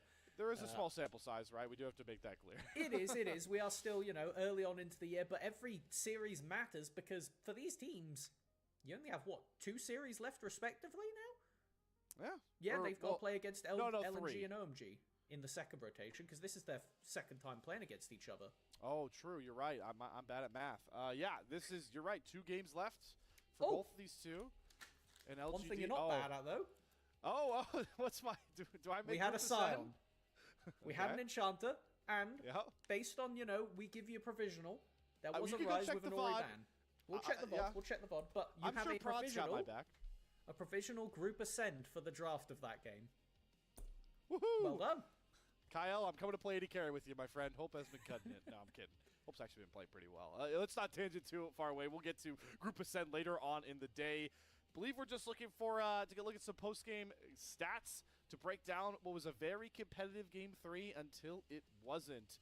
But for LGD, I mean, Callum, it's nice to get into that second spot. You mentioned they still have 2 more series to play, but this is the type of series win that you can build on as a young team. Absolutely, and not just for the confidence aspect, but also just showing off different types of style. I do think this Ashe Seraphine should be much higher priority than it is. So I'm glad that even if it is from Group Nirvana, we're seeing teams actually start to really put it into the drafts, whether it be late in a series or not, as now we kind of have to prospect forward. Luckily, we don't have to look very far, because our second series of the day is the other 2 Group Nirvana teams coming together to see if OMG can actually, make this group completely zesty, or if LNG are just going to walk their way on the path to 6-0. Yeah, I will hang my hat on it. I think if LNG get to 4-0, they don't lock up the top spot yet, but I'm pretty sure they lock themselves. They guaranteed locked into the play-in tournament. So that will be a big series we've got coming up. We've got an interview going down with the winning member of LGD, which means that we are not going to get any post-game stats. Unfortunately, it's still a win for LGD, and that will sunset myself and Melvin on the cast here. But as you heard my glorious analyst next to me say, we've got more Group Nirvana to round things out. It will be the amazing duo of Dia and K-Man taking you guys through the rest of the day. So it's peace out from us, but stay locked in because the games just keep getting better as we will have 9 of them, so 6 more coming. See you guys on the other side.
Hello, everyone, and welcome back to the LPL. We have taken out Slayer and Melvin, or I guess they actually did hype us up, so we didn't take them out. It was sort of a mutual exchange as we move into our next two series, because that first one really tired them out, K-Man, rightfully so. Now we're jumping into the next set in Group Nirvana, OMG and LNG, a series that I am very, very excited for. Mainly because I've really liked OMG's look since Demacia Cup. Never quite gotten back to that. What do you think they got cooking for us today? I think they got something fun cooking for us because they've been given a lifeline, and both of these teams are now sitting in a position where they want to try and get top 2. LNG obviously feel pretty comfortable about their situation, but they can lock in first place in the group with a win here today. OMG, on the other end, are fighting for their lives. You're looking at, some standings that aren't quite updated after the series that we just got previously, with LGD being able to take it, but still, like, standings that are really important. If OMG can pick up a win here today, or even pick up a series here today, that could be massive for their chances of survival.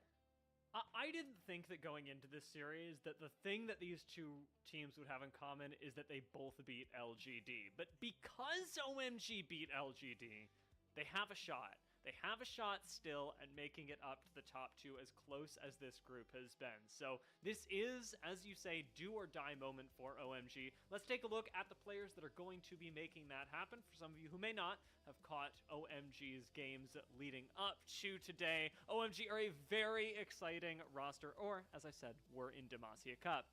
Harry in the top lane, Juhan in the jungle, Haichao, Starry, and Moham rounding out the middle and lower parts of the map.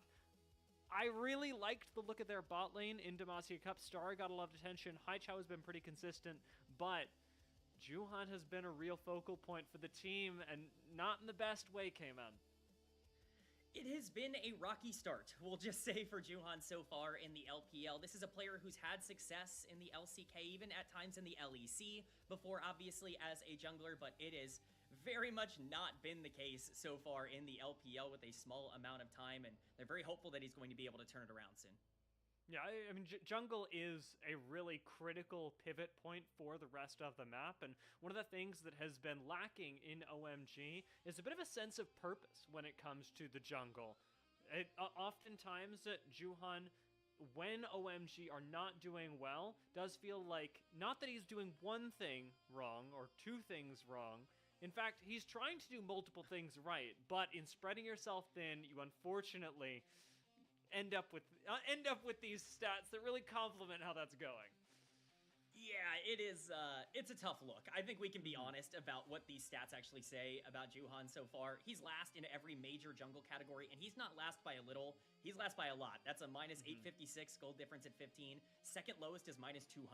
So it is a really big gap in between where he is performing. But the good thing for OMG, they've been able to win games and play even without the fact that Juhan is playing well. They were able to take that series against LGD even with Juhan having lost a lot of pressure. If he can start getting back into the form that he was in when he was playing for DRX many years ago, or Giant X a couple of years ago, even in the Challengers League, this guy has shown he can be a productive jungler. He just needs to start getting that back soon.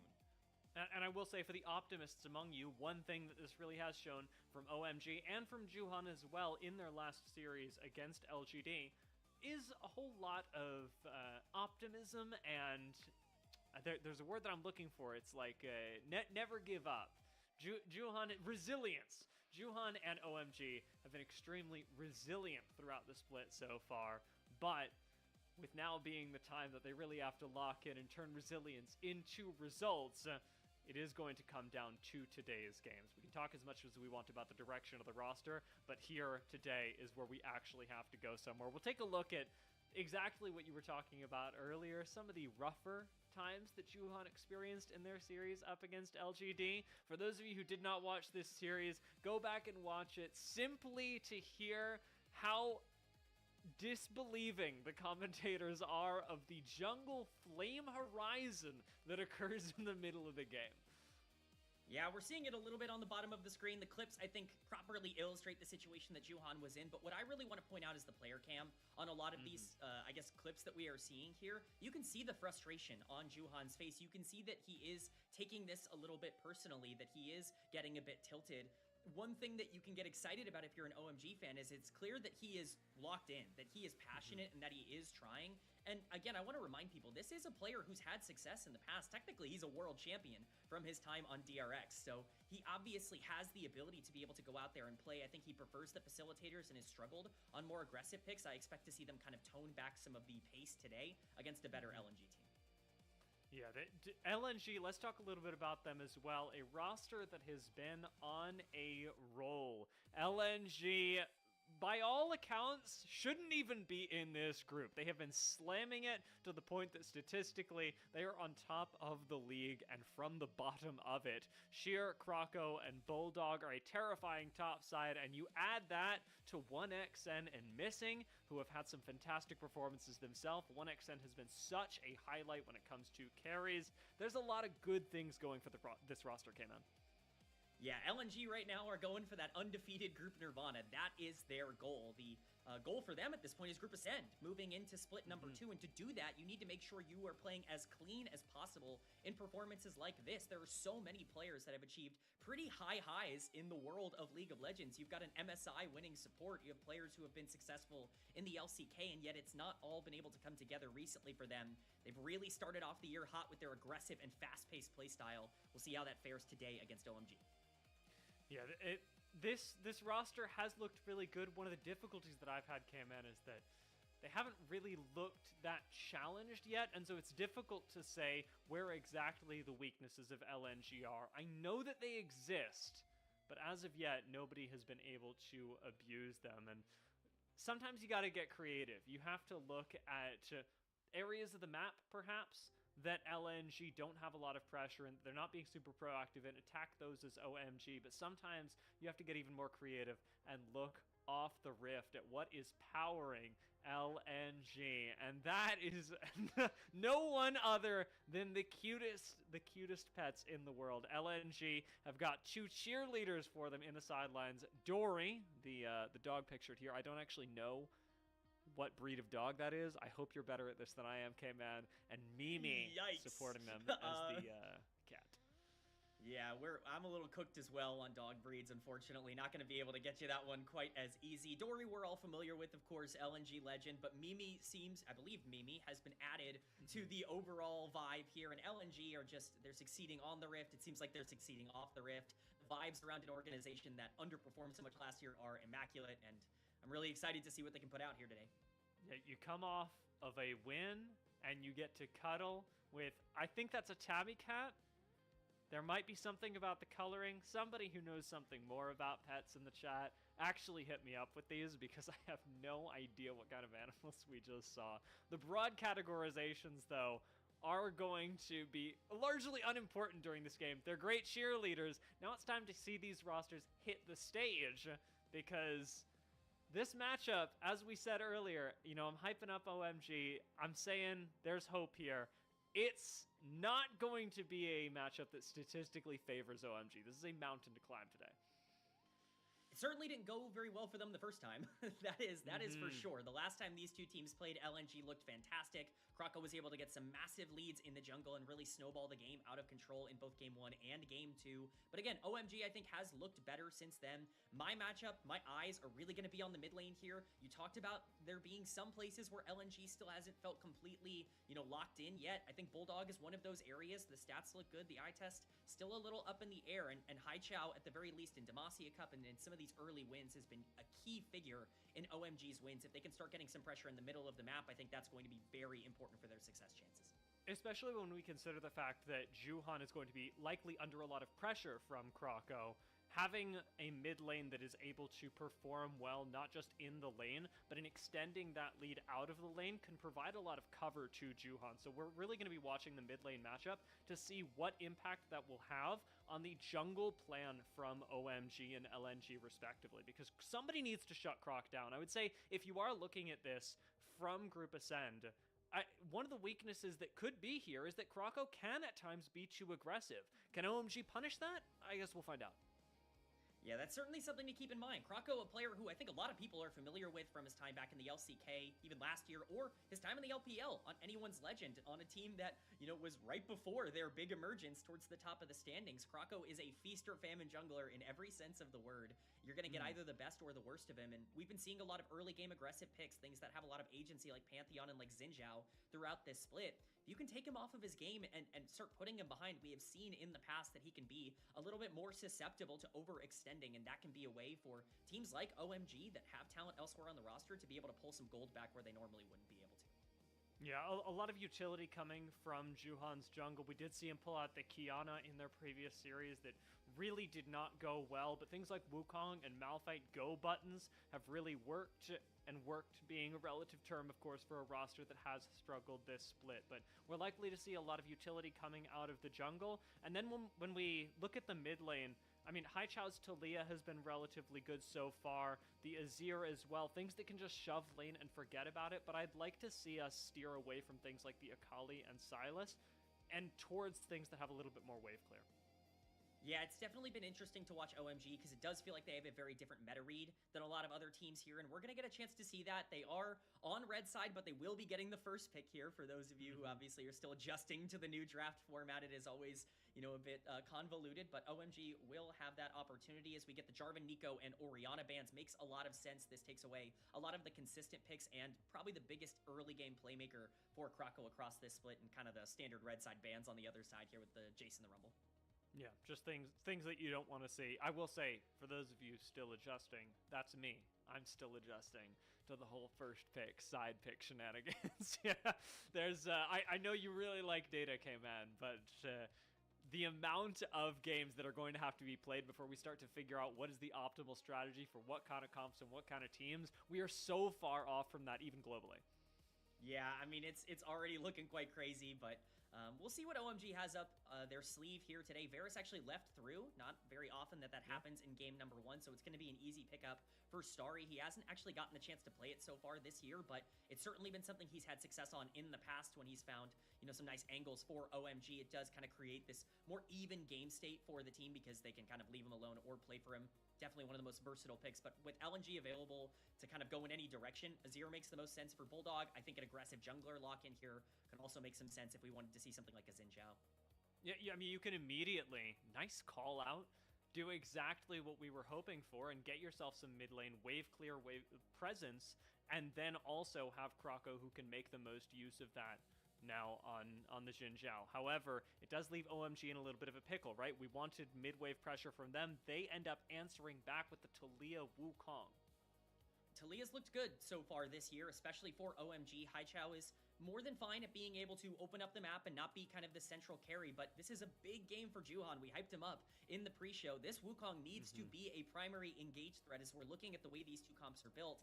With the Sion locked in, I mean, you're staring down Sion Azir in a late game here. If you've got that front to back going, it's actually going to be pretty consistent for them to just play out their way into the end of the game. Juhan has to be aggressive and kind of has to be a main facilitator in this matchup.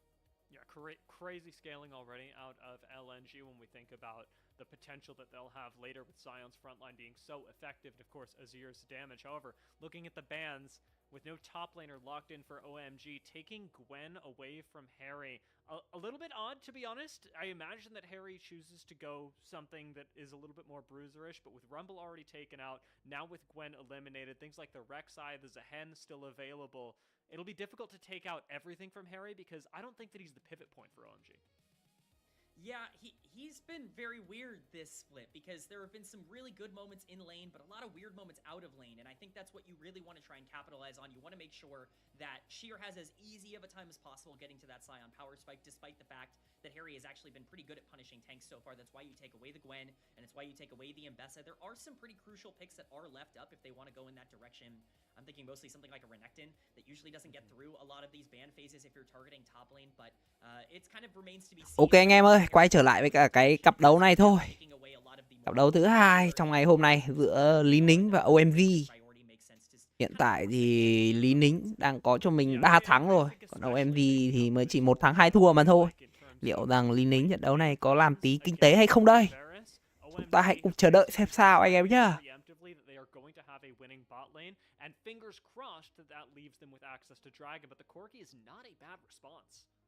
Yeah, Corki and Nami, to me, seems like a lock-in here that LNG might be pivoting for towards the end of this draft. We'll see the direction that they want to go in. It's how you want to pair up with the Varus. You kind of need an engaged support here because you are looking at a little bit more of an aggressive topside, I imagine, into the Scion.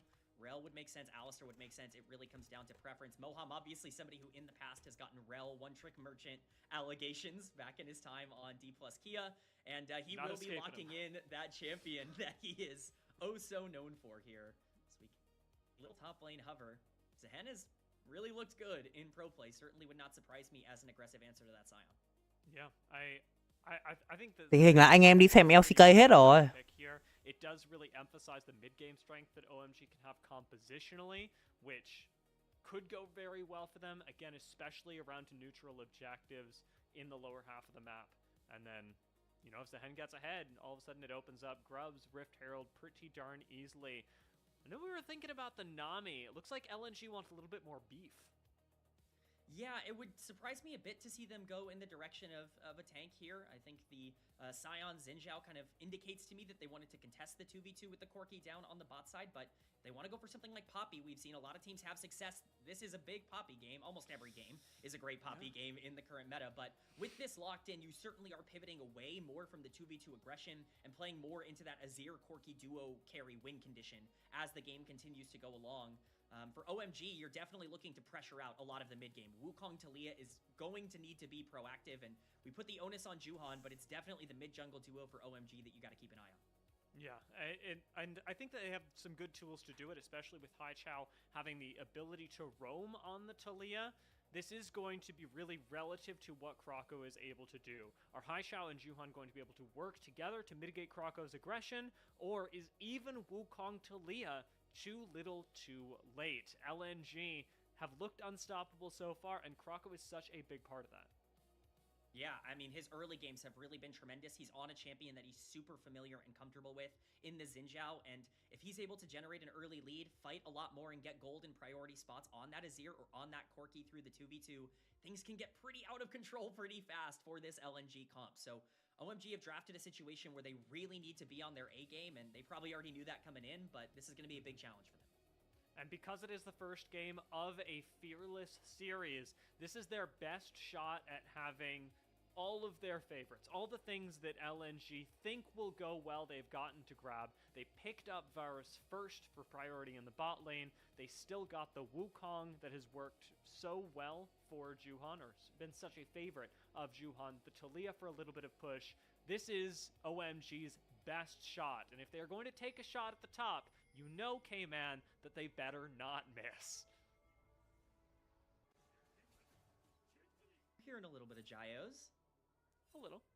Not too many, but at least a few, which is exciting. It's always nice to see that even down here in Group Nirvana, there's some passion from the fan bases, but you're absolutely right. You can't miss with this draft. Did a little bit of a quick search so far in terms of Juhan's Wukong stats so far in 2026. He has a 0% win rate and a 0.4 KDA. So he's played this champion a lot. He's had a lot of success on it before this year, but has yet to find a good angle to play it in the split number 1 here. So definitely going to need to be a much better game from him than what we've seen recently.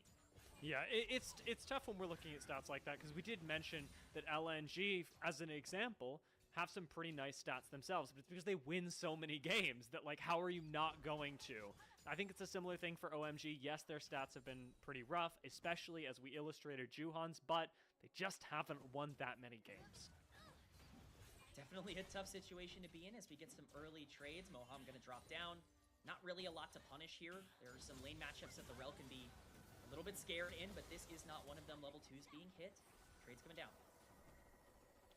This is a lot of early priority for LNG. I'm still expecting Varus to be able to largely win the lane, but the first couple levels perhaps a little bit tough, and Moham and Starry are just going to be sitting back and waiting for a little bit of pressure as Juhan's coming down bot side and is a little bit faster on the clear than Kroko. Yeah, definitely something to monitor. I don't expect some aggression from Juhan on the bot side early, but we've seen crazier level 4 ganks so far this split.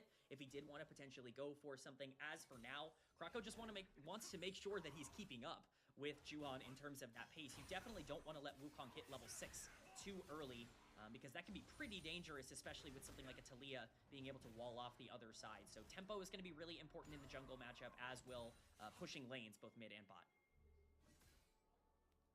For right now, there's actually a nice bit of push in the mid lane for Haichao, as he knows that he's got Juhan right next to him. Harry up on the top side against Sheer. Pretty nothing burger for right now. Not a whole lot going to happen in this matchup for the next few minutes. But when we start looking at objectives, that's where's ahead, especially around Grubs and Rift Herald. You would hope by that time is going to be pivotal. I am surprised, however, as we look back down bot side, that OMG are still playing so far back. Yeah, this is the power a bit of Corki at the moment. Moham takes one bad trade, as we saw there. Things can get bad fast, but skirmish in the jungle. Haichao did have mid lane priority and was able to walk out first, but even still, OMG are not able to effectively contest the Scuttle Crab. Juhan had smite for that, but instead is just going to opt for the top side, and I guess the call is that it's not worth it to 50-50. Definitely agree with the call, if that is the one being made. Really no reason to flip the game there, especially when Krako can really take things out of control quickly with that Xin Zhao, even with the Taliyah priority. But definitely going to be a bit of a slower early game, I think, until level 6. We definitely see both of these teams not necessarily overextending early in these moments. It's going to really matter which one of them can get that lane priority, as I talked about. And I think that Cyclone from Wukong is going to be the thing to watch out for at level 6. If he can hit it early, that's going to be really important for his ability to kind of get to his timers and his power spikes. But for now, it's just going to be Krako walking around on some wards. Speaking of wards, we do have both of our supports, Missing and Moham, already heading out and just making sure that the river is lit up for their junglers, respectively. It is mostly about safety early game, as both Juhan and Krako, who has backed already, Krako picking up a longsword in the early game for a little bit of extra power, is finally going to be matched by Juhan now as he hits his first recall. We got about 20 seconds till the dragon spawn. Yeah, dragon spawning in about 15. We'll see if either team wants to prioritize it too heavily. I think LNG in particular would benefit immensely from getting fights forced around some objectives in the mid game, and obviously dragons are incredibly strong at the current moment. If any team is going to be prioritizing it, I imagine it will be LNG. Question is, how much does OMG want to put into trying to stop that? We're seeing a small lead generate for 1xN on the bottom side, as we noted earlier. Starry's just not had that lane pressure. I think a lot of that is coming from the Rel, unfortunately, just not being able to contest as much. Corki's lane power is a lot right now. It's a pretty big part of his kit, and the freeze is, as you pointed out, just devastatingly bad for the Varus. The play wants to be made here. Krako is in the area, but looks like it's just going to be a recall, and we'll have to wait a little bit longer for Dragon. Yeah, I mean, it might be small and understated, but what is happening in the bot side right now is brutal when you think about OMG's win conditions. The fact that they first picked this Varus and are getting frozen out of even hitting the wave. It is some nice poke, at least, coming in from Starry. That's what he needs to do, continue to try to pressure this out. Missing's going to heal. There's that Poppy wave presence. Yes, the wave presence definitely kind of coming in here for the Poppy. She can really be a problem for the Rel this early on into the game. There's not a ton of ways for Moham to be aggressive. And both junglers in the area. We talked about Dragon being a priority specifically for LNG here. Juhan gonna death bush. Moham goes for it. 1xN with a nice flash away, but as Krako arrives, it is 2v3. Like to see Missing get out, and he's going to invest the flash to do so. Starry flashes after him and picks up the first blood. Đây rồi, chiến công đầu đã có dành cho Starry. 7 phút trôi qua mình có chiến công đầu dành cho người chơi xạ thủ của OMG.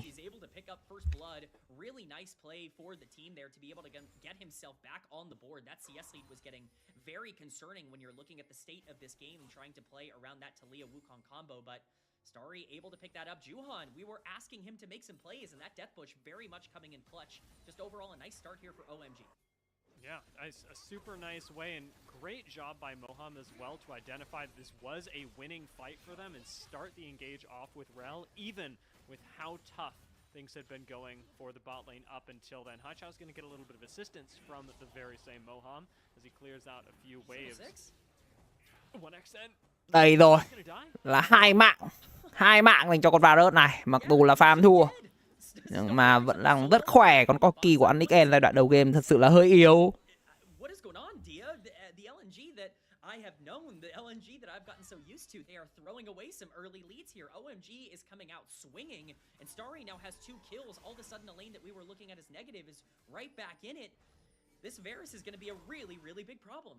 Yeah, he's not only even as he was after the first kill, now he's ahead, and being able to reset on that as well is going to bring even more power to the map. I will remind everyone that while the dragon is still up, void grubs are just about to spawn as well. It'll be really interesting to see where the respective bot sides and supports go as to what jungler prioritizes that objective up top. Oof, yeah, definitely would imagine that this ends up being more of a split trade. LNG to me is a comp that really wants to start stacking these dragons and forcing fights in the mid game around those objectives. OMG, I think, benefits a little bit more from those grubs. Would not be surprised to see that trade happen. But for now, Krakow still on the bot side, wants to shadow this bot lane, which has very quickly become a bit of a problem for LNG. 1xn definitely needs to continue to play aggressive. The more he plays passive in this lane, the worse his disadvantage is going to get. You definitely don't want to give Varus more than he's already got. I'm going to emphasize this as well. It is such a clear priority for OMG, this dragon. The one skirmish that we had around bot side started because we had Juhan showing around the dragon. Krakow got curious. Once again, Juhan is going to start this dragon up, but this time with a lot more priority from his bot side. Haichao has done such a good job of keeping midway pushed out, and it turns into a free objective for OMG. Yeah, I mean, this is what bot prio will generate you. That'll get you in a spot where you can start stacking those dragons early. Krakow will be pretty happy with this trade. Grubs are just incredibly strong right now, and Grubs on a Scion and an Azir and a Corki that can, you know, relatively easily side lane if need be in the later parts of the game is definitely going to feel good. We're seeing a lot of blue in terms of the small gaps down on the bottom side, but that 500 gold lead for Starry is creating about a 300 gold lead for OMG in general. We've set ourselves up into a game state. It's going to be really interesting to monitor because both of these teams want to make sure that when they pull the trigger, they don't pull it too quick or too fast. Yeah, with our respective objectives having gone down, it's going to be no surprise that Sheer just expends his teleport to move back up to the top side. It is just a battle of pushing waves back and forth in almost every lane but bot side, which is our only kill threat lane at the moment. Neither Krakow nor Juhan have really visited mid lane, certainly not top side, and I'd expect a bot to be the continued focus. Yeah, we're getting closer to those one-item power spikes. Starry is almost certainly going to have it on back here with the lead that he has generated for himself. Once you do start getting those one-item power spikes coming in, those fights become a lot more consistent. Objectives aren't quite coming up just yet, but certainly going to be something to monitor. Juhan has that Cyclone available. You've got that ultimate from the Xin Zhao as well, even the Shreem and Shuffle from Bulldog if you do want to be aggressive and make a play. For LNG, I think you definitely want to make sure you don't let this game get out of control. Question has to be, what is Krakow going to be up to next? 3 minutes until the next objective. Going to be a Chemtech Dragon, but Krakow really has his pick. He can just continue farming. And there don't seem to be a whole lot of lanes for him to get ahead, even in the bot side where OMG have showed the most presence. They haven't really done it by pushing their waves up, which leaves an early aggressive Xin Zhao kind of without much to do. And that is the scary thing here. You don't have to worry too much because you are in a spot where Bulldog and Sheer are both going neutral, and that is definitely a positive towards being able to fight in the mid game here as Harry could be in a bit of danger. Ooh, he's gonna have to ult out. No problem, ult for ult. That's, I mean, it's not awesome, doesn't feel great, but Harry is going to be just fine on this Zehen. I think big question for me is how is he going to look in the mid game fights, because Zehen is a lot more difficult to execute than something like a Rumble or a Malphite that just has to put your ult in the right place. Zehen's positioning has to be really good, and Harry's flanks have to be really good. That is a bit of a concern with the way he's played some of the team fights across his career up until this point, but he has shown a little bit more in 2026. He's got a big opportunity here. We've seen both good and bad Zehen games. As missing, kind of left on his own here. All knows what he wants. I don't know if he'll be able to get it. Chains of Corruption are going to go wide, and missing with the Poppycopter ejects the largest source of damage, and Starry is able to walk this one out. It is an ult down, but honestly not too concerning. I'm a little more concerned about the back timing for missing, as he's had to disjoint that from his AD carry. It's definitely not ideal for 1xN, who continues to go lower and lower in terms of value in this lane. CS has caught up for Starry. They are even now at 119. That is a problem for 1xN, who's staring down 2 kills on the Varus. But I think, importantly, as you called out there, both Varus and Rel popping their ultimates, which they will not have available for the next couple of minutes. That is, at the very least, a decent priority kind of creator for LNG on the bottom side of the map, as it's going to be a lot more difficult for them to fight, even with Wukong in the area. But one thing we talked about these junglers wanting to fight, and yet we've still yet to see massive plays. First item spikes coming in, the Triforce and the Sundered Sky, respectively. We'll see if this is the timer that they want to use. Decent back timing for Juhan and Haichao to have just hit. Haichao completes his first item. Juhan is going to do the same. Trinity Force spike on Juhan is just in time for the next dragon. Yeah, it's really massive for Wukong to get to that point. He is much stronger after the Triforce completion, and he can survive a lot longer. And so when you go in for that Cyclone, you're definitely going to be expecting him to do a little more. He is down 20 CS. It's not a monumental loss. There have been certainly games that looked worse. The last time these two teams played, we saw something a little different, as we see more trading going down on the top side. I mean, Harry's got this. He'll pop right back to life. So Sheer expending the ultimate to try and get away, isn't going to, but Harry doesn't pick up the kill either, using an ult of his own just to help shove under tower and keep Sheer all the lower. Could actually try and dive. That is going to go for it. Sheer likely dead here. Harry flashes after him. One more auto would have done it, but now is in a risky spot. Sheer's going to get out. Harry continues to chase this, tanking another turret shot, but Sheer could not escape forever, I suppose. Yeah, it's a very aggressive dive from Harry. He knows he can get away with it because he's Zehen, but also, more importantly, Harry does not have teleport available, and Sheer does. So this posturing around Dragon, it's really important to make sure Sheer can't just, turn this into a 5v4 and take away any opportunity for OMG to try and contest it. That bot lane priority is coming in clutch as they start up the Dragon. Going for a small pick onto missing. It would be big. Poppycopter ejects one, but it isn't Starry. Missing flashes away, still stays alive, while Krako engages Juhan on the other side. A lot of priority around the dragon right now. Krako is coming back to a 1.8k dragon. He's going to get that. Well, Bulldog picks up the kill on Juhan. LNG got everything they could ever want. It all continues to come up LNG. Whenever we doubt them, whenever we worry about the situation they're in, somehow, some way, they are going to figure out the fight. Unfortunately for Juhan, he goes in with the Cyclone, and he just doesn't find any priority targets quickly enough. There's no damage to follow through this early in the game. If Starry can't free hit on that engage, it's going to be a lot more difficult. We see how this play ends up starting. Remember, both top laners cannot join until Sheer ends up respawning. Starry spends a lot of resources trying to kill Missing, but he just flashes out and survives. The Q's not able to land, and again, Starry, who all the gold is on, is now in a terrible position to be able to fight this out. When Wukong goes in, there's no follow-through. Krako is able to burst down Juhan, and now all of a sudden, Bulldog just has to dash over and be a little bit stylish. He burns the flash for it. It's definitely worth it. Krako's able to pick up the dragon, and that lead that OMG had done such a good job generating, it's all gone. 100%. I mean, the way that LNG just played that last fight has completely separated OMG, and I think really shown us the focus that was lacking on OMG in their games leading up to this one. They've tried to do multiple things at the same time. Starry tried to take on Missing. Starry never got to touch Krako in that fight, and now with the dragon gone, with your lead negated, LNG are well back in their comfort zone. They definitely are. You don't want to be neutral against this team or this team comp. Missing, gonna take a little bit of chip damage. Shouldn't be in too much danger here, but really the question now is how much aggression do you want to put on the map before these next objectives spawn? We still are about 3 minutes away from the next dragon. Of course, a few minutes away from some major objectives spawning as well in the Baron, but it really is, what do you want to do with these resources you've now generated? Because Bulldog was the one who picked up the kill. Do you want to play around this Azir and utilize Krako's ultimate aggressively, or do you perhaps want to scale out? That will be the big question. First tower still a question as well. Krako picking up the Rift Herald previously. Can probably, I mean, he can crack bot side, can't really do much mid, and can do a decent bit of damage top side if left alone with the tower. Right now heading up to top side, maybe looking for Haichao. Krako wants to pick a fight, but it's going to get spotted by the control board on the way. Yeah, that's the tough thing about Xin Zhao here is vision control is going to be difficult to deal with in the mid game. You want to make aggressive plays, but you got to do it in safer situations. Harry continues to do really well in this side lane into the Scion. He's up about 500 gold because of the kill he was able to generate for himself on the top side. He could be a massive problem in the late game. When you're looking at ways to deal with Zehen, the list is very short in terms of easy and obvious ways. But you definitely don't want to let him continue to gain that lead on the side.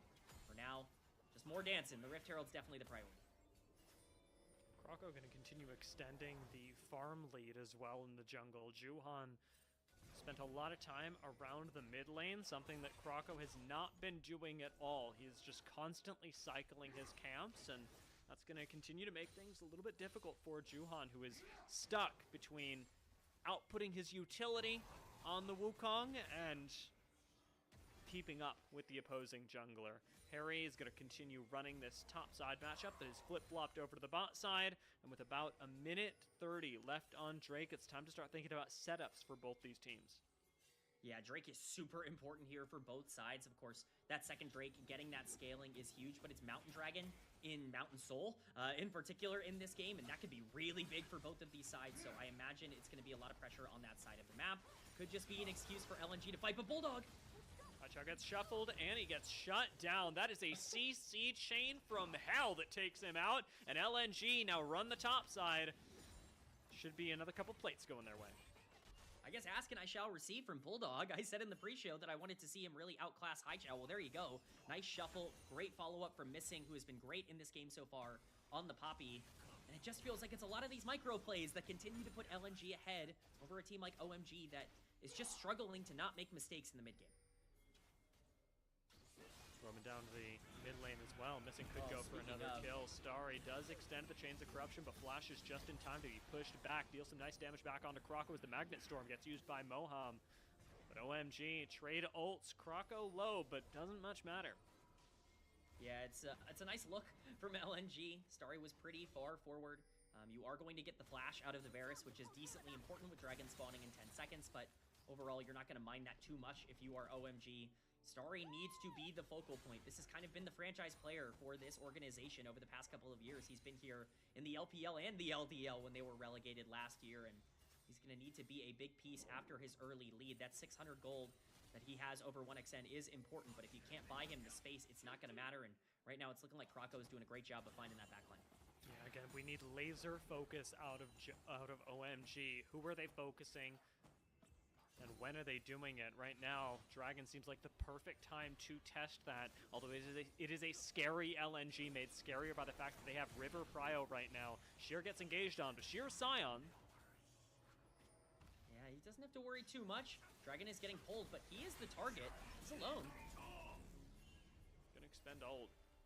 It's not a great look for LNG. That does hurt their utility in this fight, but Kroko lays down the Rift Herald, perhaps just on the point of expiring, but it will make mid lane that much more of a focus, pushing OMG back there and out of the river as LNG retake that.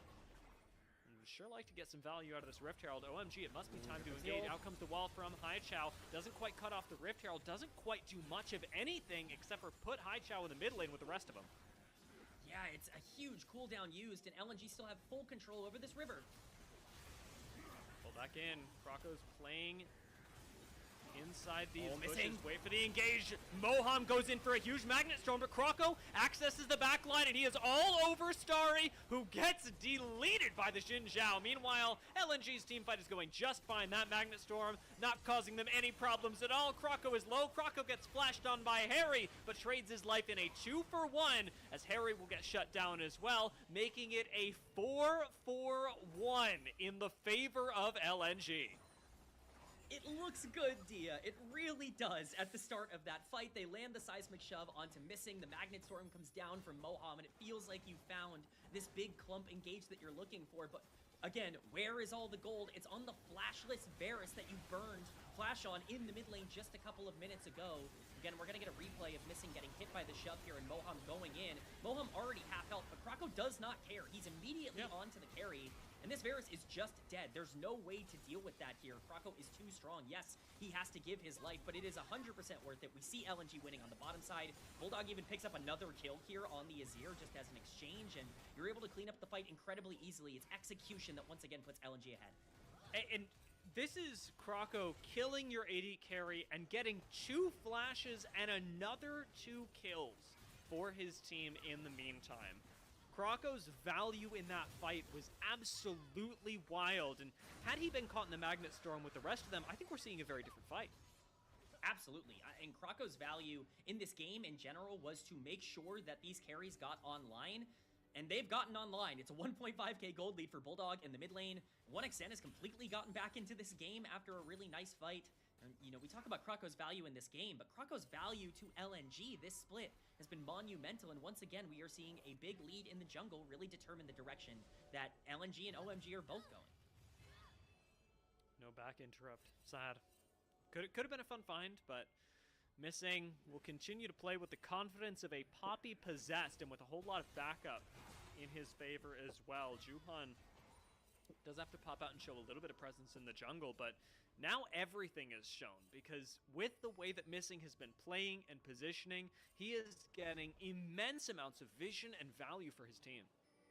And that's the scary part now, is you're looking at the map, and it's going to get a lot more blue as we continue to play along, and you're looking at OMG, and you're like, you have to face check into a Poppy, and a Xin Zhao, and a Scion, and that's how you have to contest objectives. It's going to get a little bit scary. Bulldog playing a little bit on the edge of danger, but not managing to get hit by the seismic shove.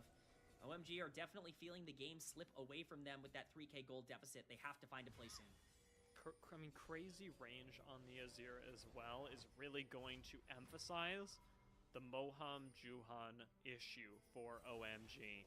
It has got to be great focus out of these two players, as one unfortunately gets baited. Missing with a nice steadfast presence completely shuts down Juhan's engage, leaving Starry in now a 2v4 with everyone looking at him, and with Sheer running straight at him. Knockup is going to land. Bulldog is right over the wall. Starry flashes to dodge the shuffle, but isn't able to do much to answer it back. It is a flashless Varus who gets nothing for it.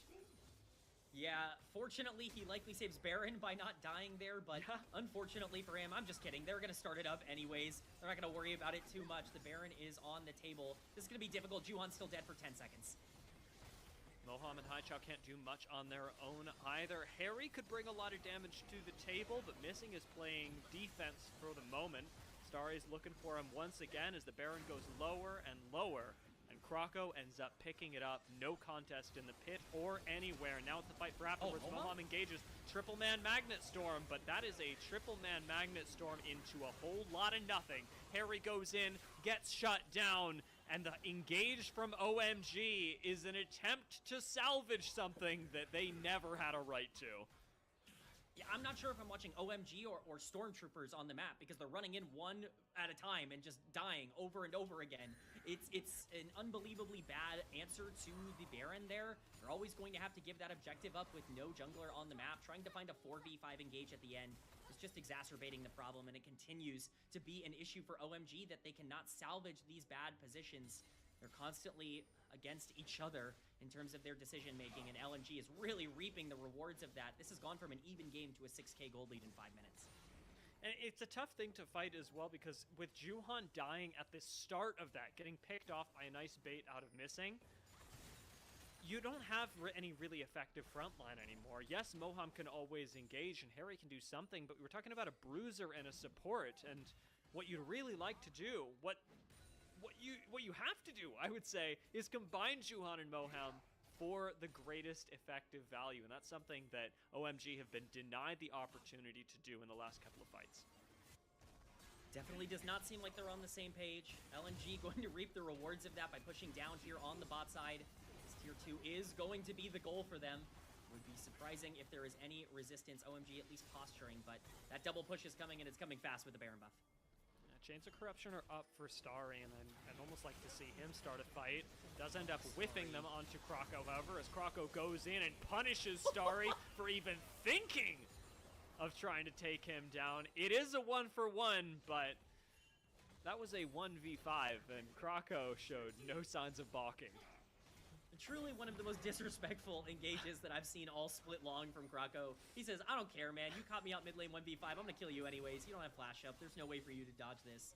Truly insane stuff, and it just goes to show that aggressiveness that we were talking about as LNG now siege down the inhibitor turrets of OMG. Their Baron, not much time left on it, only about 30 seconds, but should be enough. There goes the engage. Nice answer from Bulldog to just push everyone on OMG back, and now with the range from Azir, we have the disjointed engage out of Mohan, but Harry goes for it, actually locking some people down under the tower. Missing is going to fall as Harry gets popped into the res. Haichao wants to follow up on Sheer. Flashes for 1XN, who's now getting teleported on by Starry. No Chains of Corruption for this Varus. Can he take down 1XN? He cannot! 1XN blows him up, and LNG are right back in the driver's seat, even as they lose Sheer.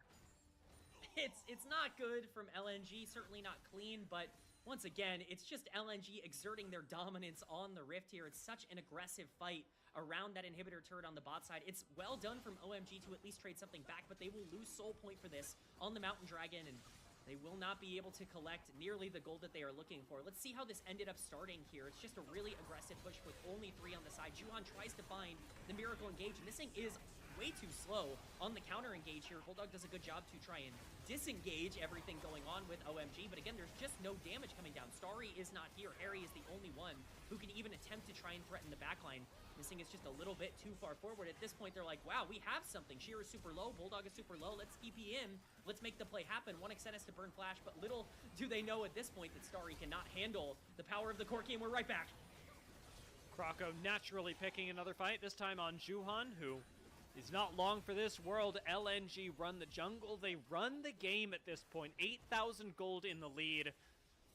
And a likely close coming their way. Baron's up in 2 minutes should they need it. And I have to imagine they'll make full use of the amenities. This map is theirs. They own the resort at this point, as this thing does get flicked in. That's the support, who has just gone to half health and is likely still to live. Stymies the engage out of Harry as well, who has to ult simply to survive. And LNG are going to pick up the tower in top lane as a result. Yeah, this is LNG just kind of controlling everything. Missing is way too tanky to find an engage on at this point. The Poppy is certainly coming in clutch. I questioned whether or not it was the right choice in draft. As it turns out, yes, Missing can play Poppy just as much as he can play a lot of these enchanters, and things are not getting easier. Bulldog completing his Banshee's Veil here. He will be even more difficult to try and pick off. You know, Haichao's had a lot of trouble finding those ultimates or even really finding. Có Baron, hơn 10k vàng, nhưng mà Lý Ninh vẫn chưa end được cái game đấu này. Vừa mới xem em Hổ vừa mới ngó qua bên phía LCK Bro đối đầu với dòng xanh DRX anh em ạ, đùa thằng Rammer. Nó đánh con Silat hay điên. Không biết chê vào đâu luôn.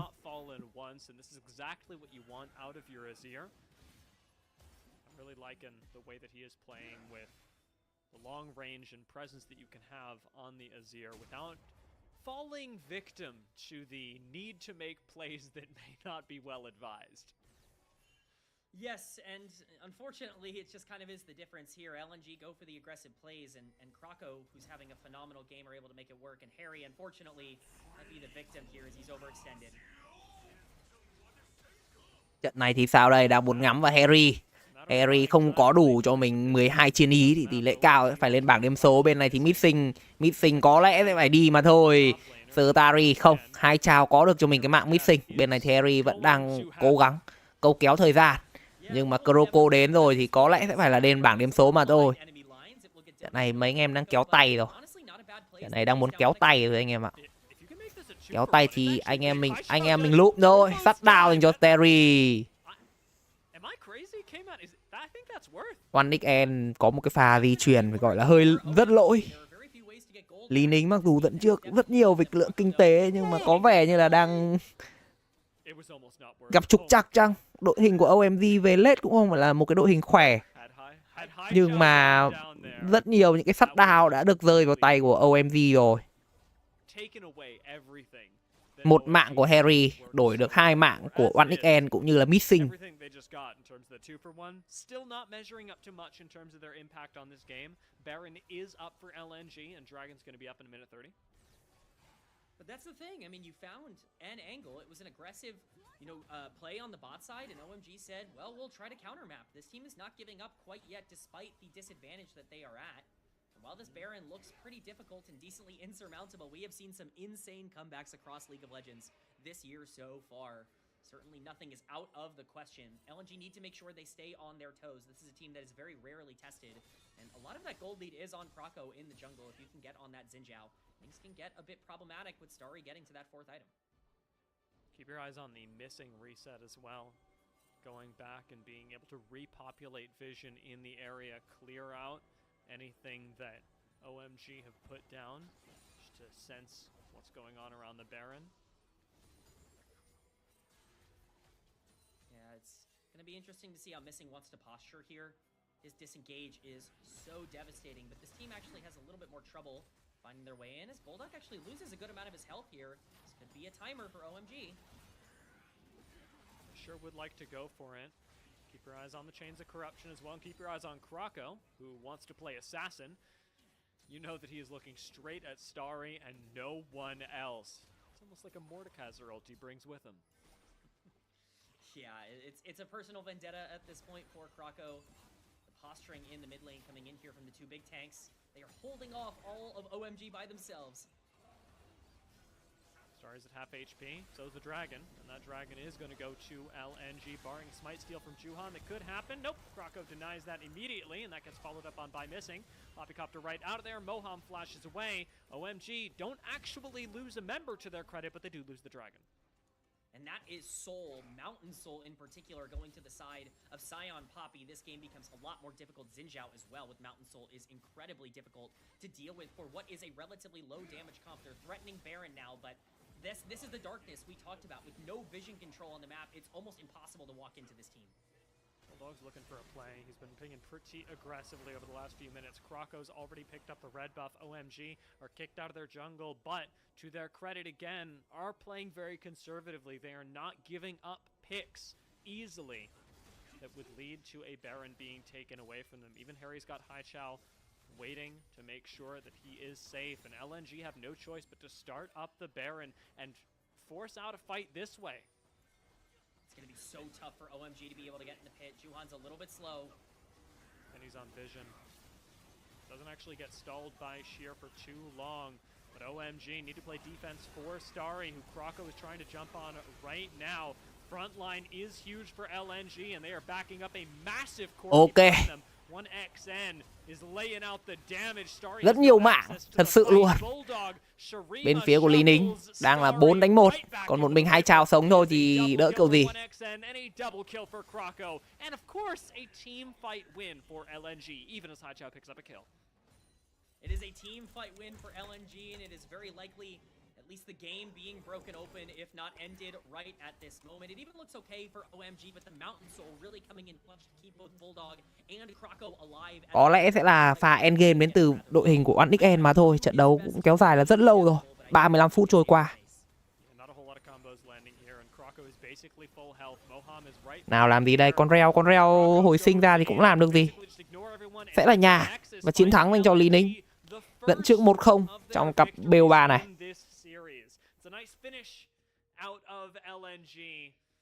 OMG, I'm not sure what we make of this first game.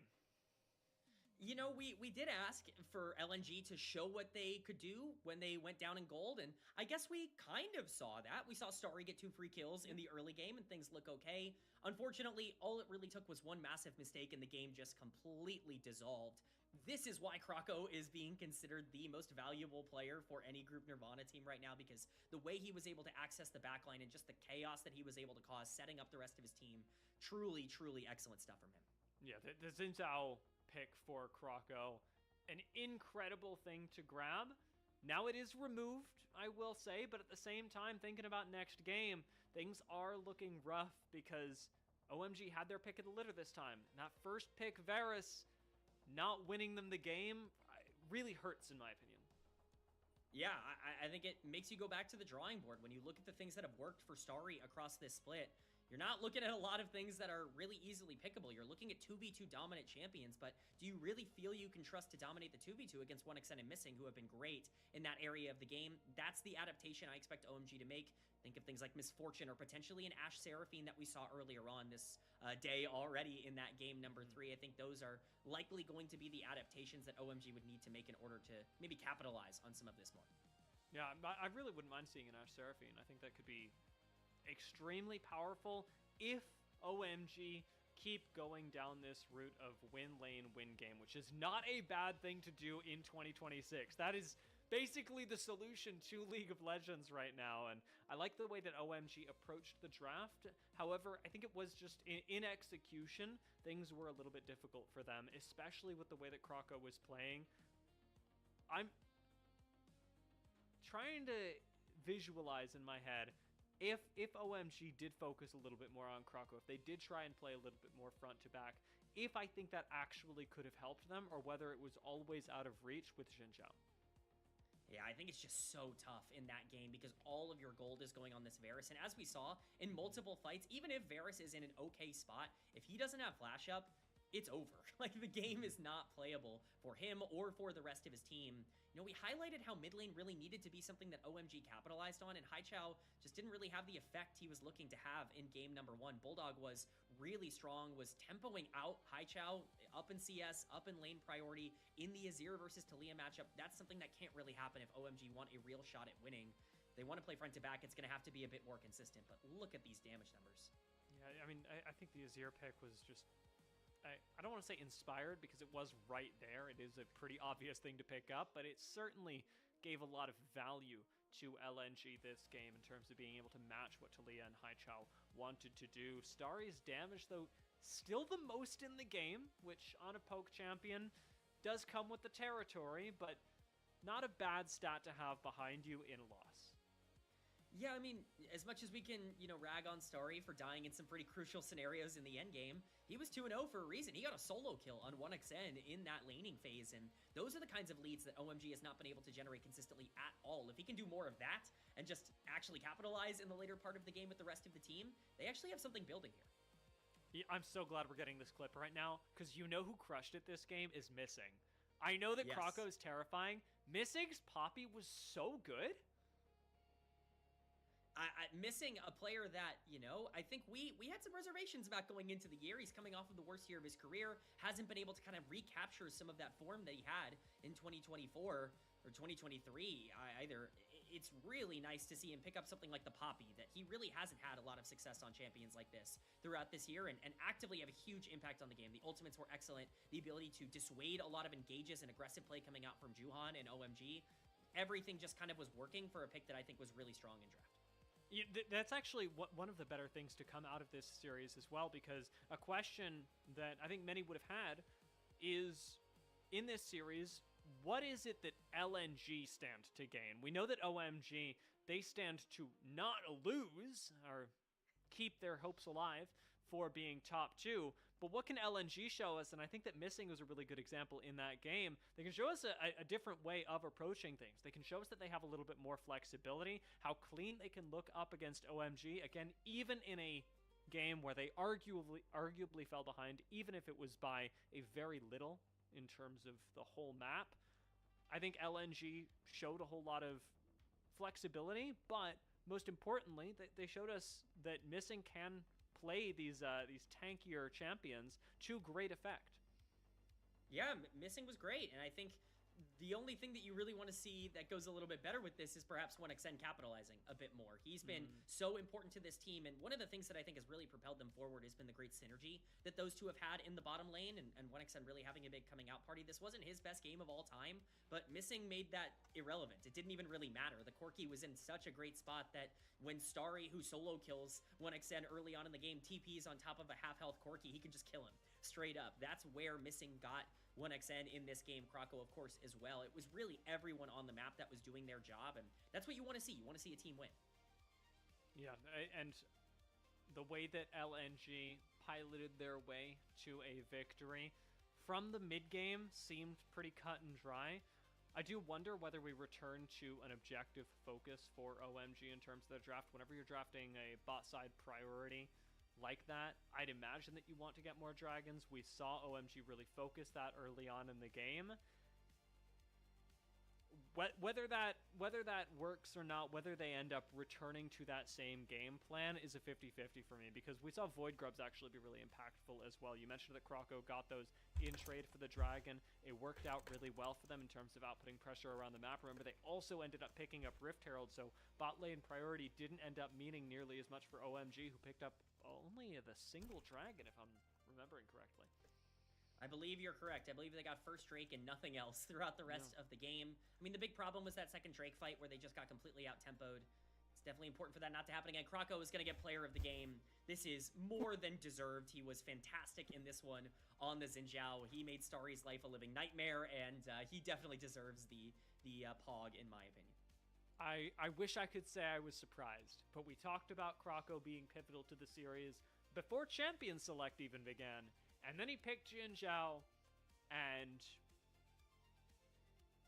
I'm trying to think of which one I want to highlight. Do I want to highlight the fact that he picked up the dragons when he shouldn't have? Do I want to highlight the fact that he assassinated Starry in key moments? Do I want to highlight the fact that he went in 1v4 and was able to pick up kills? There are so many things to highlight about Kroko. It's no surprise that he picked up the player of the game in our first game. However, there are one, maybe two more left to come, as OMG still fighting for their lives to hang on to the dream of top 2, are going up against an LNG who really would like to crush those dreams. We'll see if they're able to, or if OMG can hang on when we come back.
Welcome back, everyone, as the LPL English returns after what was a fraught first game from OMG against LNG. They started with something good. We saw what they were cooking in the draft, K-Man, but then you throw Kako and Xin Zhao into the mix, and things get messy. If there is one fantastic takeaway for OMG going into game number 2, it's that Xin Zhao's off the board. It's no more. It's fearless. He's write gone. That down.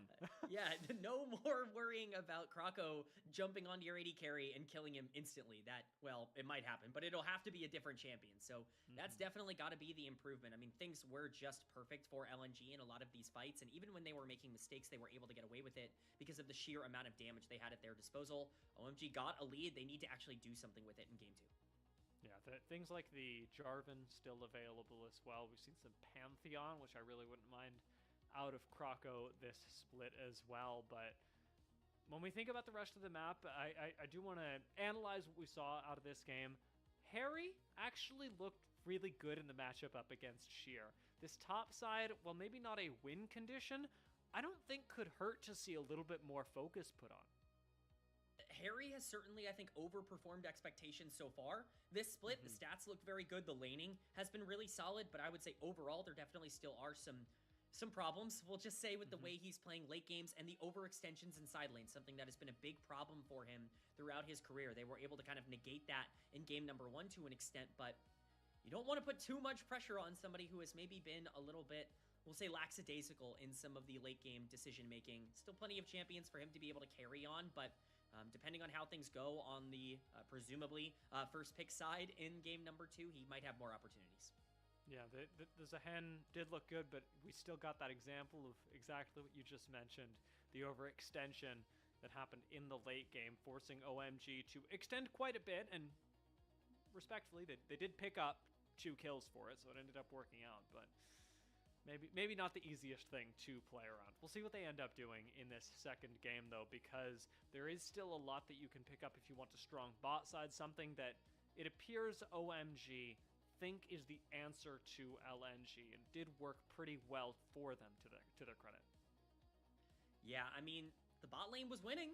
Like, that is the best thing you can say, is that nobody's really been able to consistently generate a lead against LNG at all this year in Group Nirvana, and OMG was capable of doing that in game number 1, despite the fact that things were not going perfectly on the map. It really did feel like the Varus was a strong pick, but there are other strong picks for Starry. Misfortune is one of his most played across this year, and I definitely see that being pretty high priority. If not that, imagine they go in the direction of a hyper carry, especially now that they're going to be on first pick side, because it's going to be a little bit more safe for them to be able to draft around that. Bot lane's going to be really important, and Starry's going to need to step up a little more than he did in game 1. Rumble already taken away. LNG decide they do not want to deal with that out of Harry, which is, I do not think, a bad call. Mbessa removed as well. Everything from game 1 not going to be available. And I find myself wondering, oh, there we go. The question is answered. Will we see an Orianna out of Haichao? Turns out the answer is no. Yeah, we're not going to see that. Something that I think is, at the very least, interesting, LNG, I believe, have first pick in this draft, which means that OMG actually selected second pick here for game number 2. Certainly not something you see particularly often, but it'll be the Kiana that's banned out here from LNG. This, I guess, makes sense. I would not be particularly scared of Juhan's Kiana, especially considering the last time we saw it go 0-8-0, but you know, I guess he's played it before, and maybe you just want to take away comfort. Still a lot of junglers left up. Jarvan, Malphite, Trundle, all are still available, and all could be really valuable here. Yeah, I mean, it does feel like you're baiting the Malphite here. With the Jarvan ban, that seems like something that LNG should easily be able to snap up or almost force OMG to take a Rise first pick. Yeah, Bulldog looked good on it in game number 1. Or the first game he played of it this split, so certainly not against the idea. We've seen the power of Rise be able to enable a lot of these playmakers to move around the map more efficiently. I imagine that might be the option here for both Krako and Missing. We talked about those hyper carries for Starry. Yunara might be the most consistent hyper carry in the game right now. Not his most played, but often because he's playing into it. So the Yunara is going to be the selection. They are really trying to capitalize on the fact that Starry was their bright spot in game number 1, and it's going to be the Anivia locked in here for Haichao, something we saw banned consistently in our first series of the day.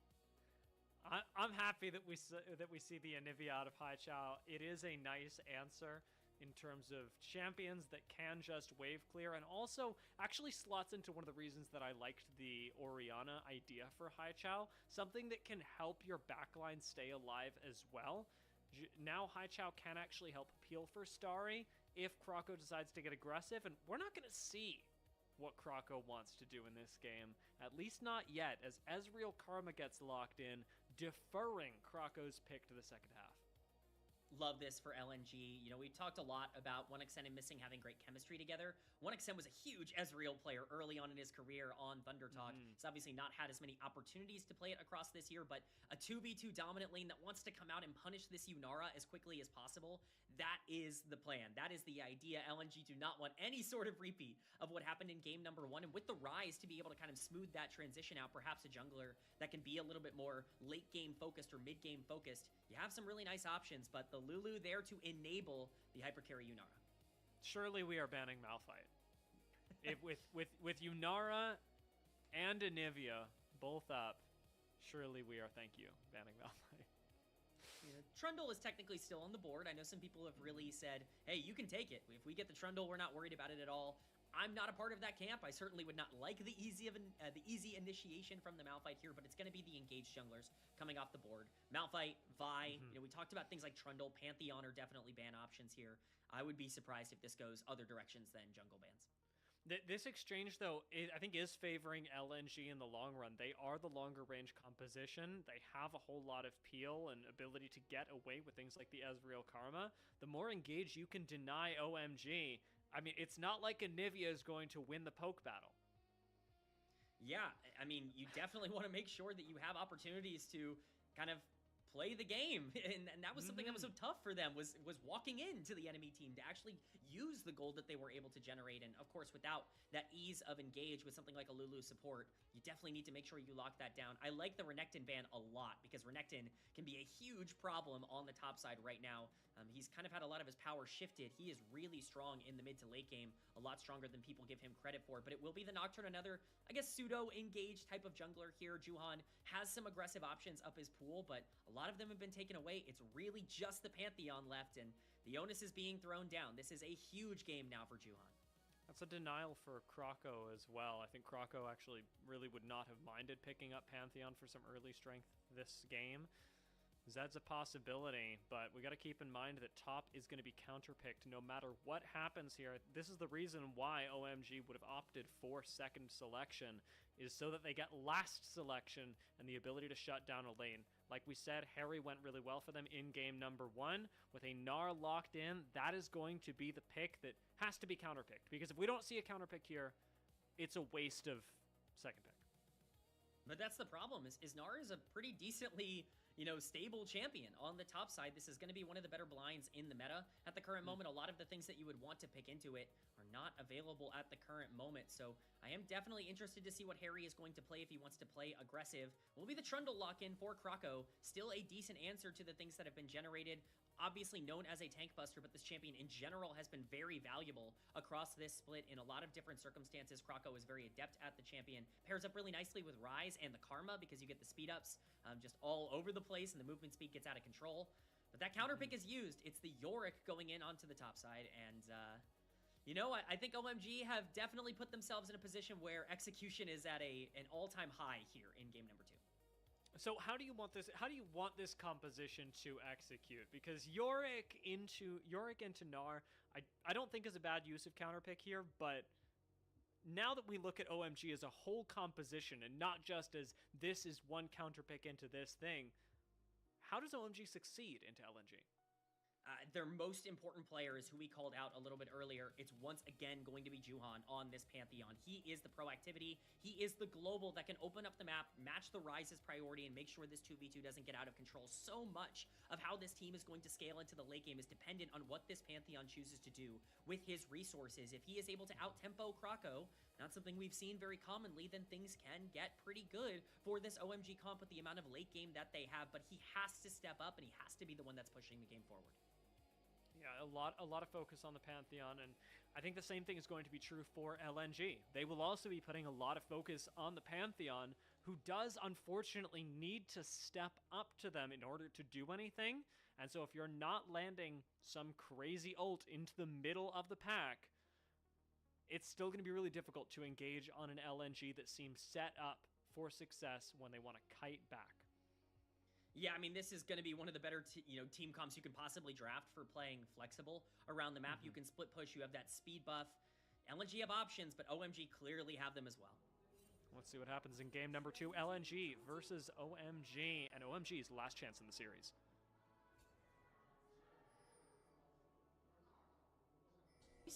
We heard some gyos more than game number 1. We're getting them here. The public is excited. Well, how can you not be? I mean, this is a big game number 2. Yeah, I cannot blame the public. I like what we're seeing, and while I don't think that it's the easiest thing to find a win with by any means, it's not what I would have prescribed for OMG. I can't lie and tell you that I'm not excited to see how this Yunara, Anivia, Pantheon, Yorick composition does. Right now, it is doing pretty well. Starry and Mohan force out some summoners from 1x, and that is heal and barrier burn versus just the heal from Moham. Yeah, Moham's got the fancy feet right now on the Lulu, dodging basically every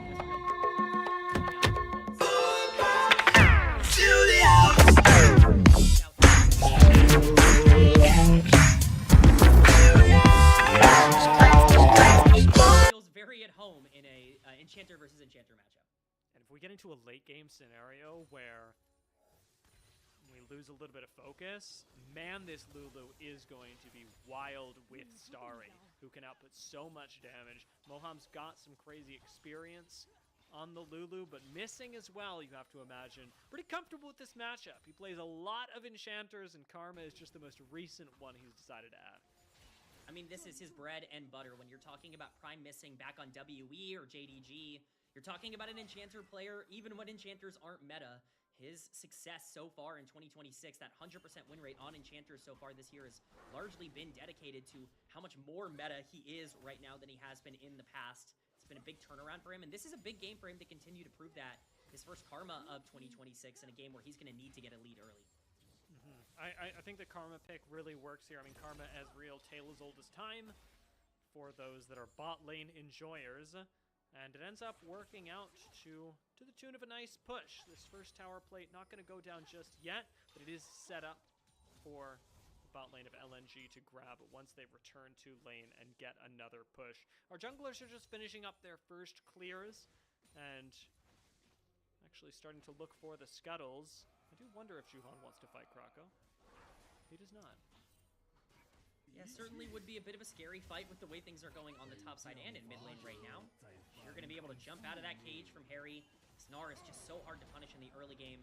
You're picking this Yorick so that he can have some pressure in the later parts. I'm not the biggest fan of Yorick in this meta, but this is a game where he can definitely have a big impact. Ryze is going to be a little bit difficult to deal with in a side lane, but Yorick kind of cancels out that problem. We were talking about Harry a little bit in the pregame here for game number 2. He's got a lot of opportunity to prove us either right or wrong in this one. And if your top laner loves to overextend, Yorick's not a bad option for letting you push up and get some immense value in the mid and late game. Sheer is just sustaining for now. I think both top laners looking for their recalls and teleports back to lane as Starry does get locked up for a second, but is able to, with the Lulu, trade back a whole lot of damage. You do not see OMG giving up pressure for free in this lane. They really want to keep the wave shoved out and get some of their first damage on the tower. Yeah, it's really nicely done from OMG. The more you kind of delay things from LNG, the better. Xen shifting forward. Moham's in trouble. Comfortable right now. Missing's going to flash forward as well. Gets the response flash out of Moham. Would have been surprised to see him go down with the flash up. Still has heal available as well, but expending just the one summoner, not terrible. Haishao is out of mana in the mid lane, so we'll see some recalls coming in from both of these laners soon. I mean, that's ice in the veins to hold on to heal there if you're Moham. I mean, you couldn't have been more than 50 HP, so, you know, I guess worth overall. Even with the flash burned, you burn it on missing as well, so the Karma is kind of out of those aggressive plays, but definitely something that OMG wanted to try to avoid. They were the ones that were capitalizing on the overextensions in the bot lane 2v2 last game. Unfortunately, they are the ones kind of being subjected to that right now. About a 600 gold lead already for LNG. So much of that is going to be on the bottom side, but mid lane as well, Bulldog, as you stated, doing a pretty good job. Dragon has spawned. I'm not quite sure we're going to be getting there too early for these junglers, but we can definitely see Kroko already in the area. Yeah, neither of these compositions really seem like the let's set up early and take dragon, but this can't hurt. Remember, Moham has no flash, so his set up early and take support seems a lot more doable. First blood is going to go to Kroko as LNG execute on what was a clear overextension out of Moham. He had no teammates in the area, and he was pushing up, attempting to contest an Ezreal Karma 2v1. A very needlessly aggressive play from Moham that gets punished well by LNG, and these are the kinds of mistakes that are going to put OMG in a worse spot as we go throughout the rest of this series. This is already a decently big gold lead for LNG, and they now have priority on the bot side over this dragon. Yeah. Kroko gonna very quickly move up to the top side as well, preparing for the grubs that are spawning in just about 2 minutes and clearing out his camps. Doesn't want to get punished. 1xN does get engaged on by Starry, who immediately flashes out, but will still get locked down by Missing. Does look like Starry's falling, and an ethereal shift forward will end up claiming him. Moham low once again, still flashless, heal-less, and ADC-less. I mean, it just goes from bad to worse. This is the antithesis of what we saw in game number 1. It's LNG's bot lane just punishing OMG over and over again for their overstep. Starry stays in lane. He's half health against an Ezreal Karma. There's no respect being given, and I think a lot of that comes from their experiences in game 1, but this is a huge gold lead right now. 1xN 20 CS up, has a kill. Everything is going in favor of the LNG bot lane. Unfortunately, this does just delay you into the late game, something that already seems difficult to get to as OMG. You are going to be focused on being able to clear waves, specifically using this Anivia, hopefully getting Starry some access to gold as well. It's not like the mid game is over just yet, but it is certainly that much more difficult to execute with an Ezreal that is taking every step towards being able to complete some big power spikes real early on. A reminder that we still have Mountain Dragon available and Void Grubs coming up really soon. Kroko, clearly going to go for one of these two objectives in the next, I'm going to call it 3 minutes. And honestly, they might just be able to go for both. We'll see how the trades end up going down. He is on the bottom side, whereas Juhan is clearing up onto the top side at the moment. But with the kind of pressure that they have on both sides of the map, the Gnar also generating some tempo on the top side, wouldn't be out of the question for them to play incredibly greedy here. We've seen this team try and make these plays happen before. It's going to get some vision onto the grubs, understand that this is not getting taken right now, but Dragon will be the priority for LNG with that bot lane pressure. Rightly so. Missing once again, just keeping the bot lane from OMG, not just honest, but in a significant amount of pain as Kroko shows up to secure vision in this brush. Even knowing that Kroko is bot side now, fully on vision for OMG, there's not much they can do about this dragon. And they're going to have to leave that to fall, as well as the next turret plates that I'm sure 1xN will be collecting in the next few minutes. Juhan is showing up, a late contest, technically possible, if not advisable. Oh, he's looking for the engage. He wants to fight this. He's got smite. He might just try and, send it. But he don't send it. Yeah, it's real hard to send it when the Ezreal's just taking your entire AD carry's health bar away. Definitely a difficult situation. Ezreal getting closer and closer to that first item. Should be quite bad, but OMG looking to capitalize on the stragglers. No, Missing's got first roam here. Moham's showing up as well, but Juhan has to flash away from Kroko, who's already thrown down the subjugate, immediately locked up as well. Juhan has absolutely no way out, while Kroko goes to just below half HP. It is Moham, who just got his flashback and doesn't get to use it. Grabbing a double kill for Bulldog and maybe making it a little bit more. 1xN solo kills Starry under the tower, and LNG, it is all coming up for them in the early game. Well, if we were excited about OMG getting a small lead in game number 1, that unfortunately was not going to be translated to game number 2. Juhan ends up putting everything on the line to steal away the Scuttle Crab and ends up paying the ultimate price for it as we get a replay here. He just feels like he can play more aggro, but look at the bot lane situation. Missing is by far going to be first to this roam over Moham. not just because he's a Karma, but because of the positioning as well. Bulldog is able to make the roam down. He has to flash over the wall, but everyone's aggressive enough to be able to follow him as well. Juhan has no health bar to be able to survive here, and once again, Moham as a Lulu is just going to go down. That's 2 free kills over to the Rise now. So not only is 1xN accelerated, but Bulldog, who was already winning lane, is in an even better spot, and the game just goes from bad to worse with a 3k gold lead at 10 minutes. Yeah, but Bulldog is going to have a pretty easy game ahead of him as well, with a nice injection of income onto the Rise. Clearing these waves up against an Anivia just got that much easier, and that sort of mid lane presence is just going to make Krako's job easier as well. Void Grub's the next on the table. You called this out earlier, K-Man. They were likely to get both objectives, and with the way the game is going, OMG will be lucky to get an objective. Certainly would be something that they need to claw their way back on. This game is far from over, though. There are plenty of ways for them to get back. Juhan still has that ultimate available, something that we need to watch out for on the Pantheon. That Starfall crashing down onto a lane can be really impactful if somebody overextends, and with LNG's aggressiveness, they could be the exact kind of team to fall into a bit of a trap. It's really important that you get gold on priority targets here, whether that be Yorick, Anivia, or the Yunara is all really up to where they want to put that pressure. 1xN actually pretty darn scary with these Mystic shots. He's been landing more than not. And Starry and Moham both going to back away, knowing that Missing is looking for these engages constantly. The focused resolve has been so huge for locking down individuals for LNG to pick off. Starry actually goes for the ult. Juhan is going to ult down into the bot side as well. Missing low and Missing gone. First Grand Starfall works out well, but you don't want to overstay, and Krako's shown up.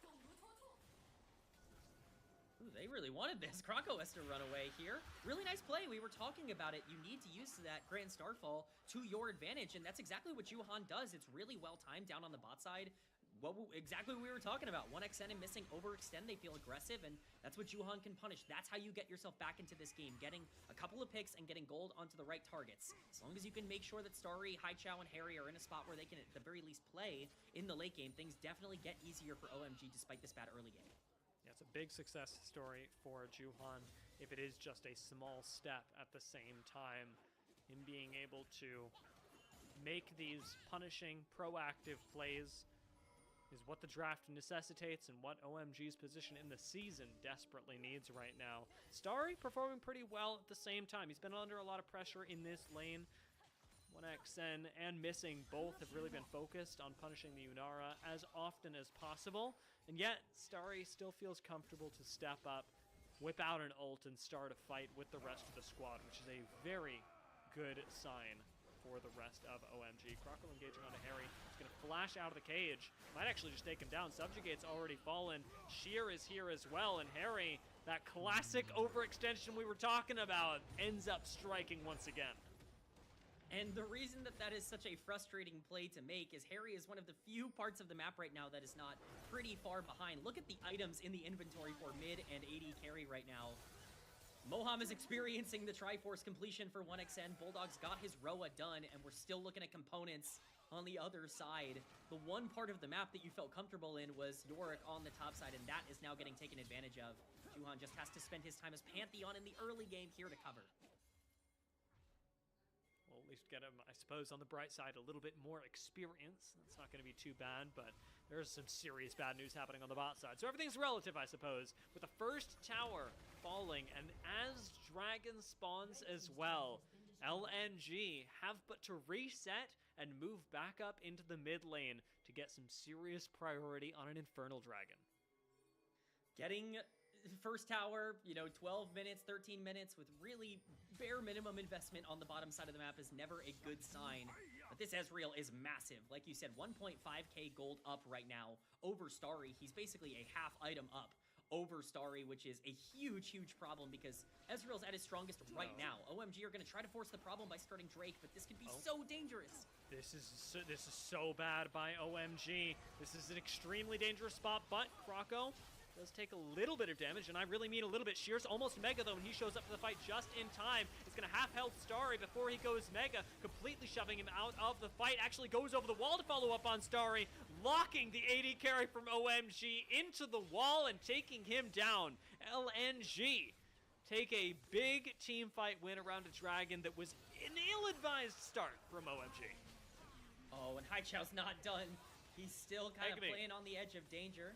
Do believe he still has passive available.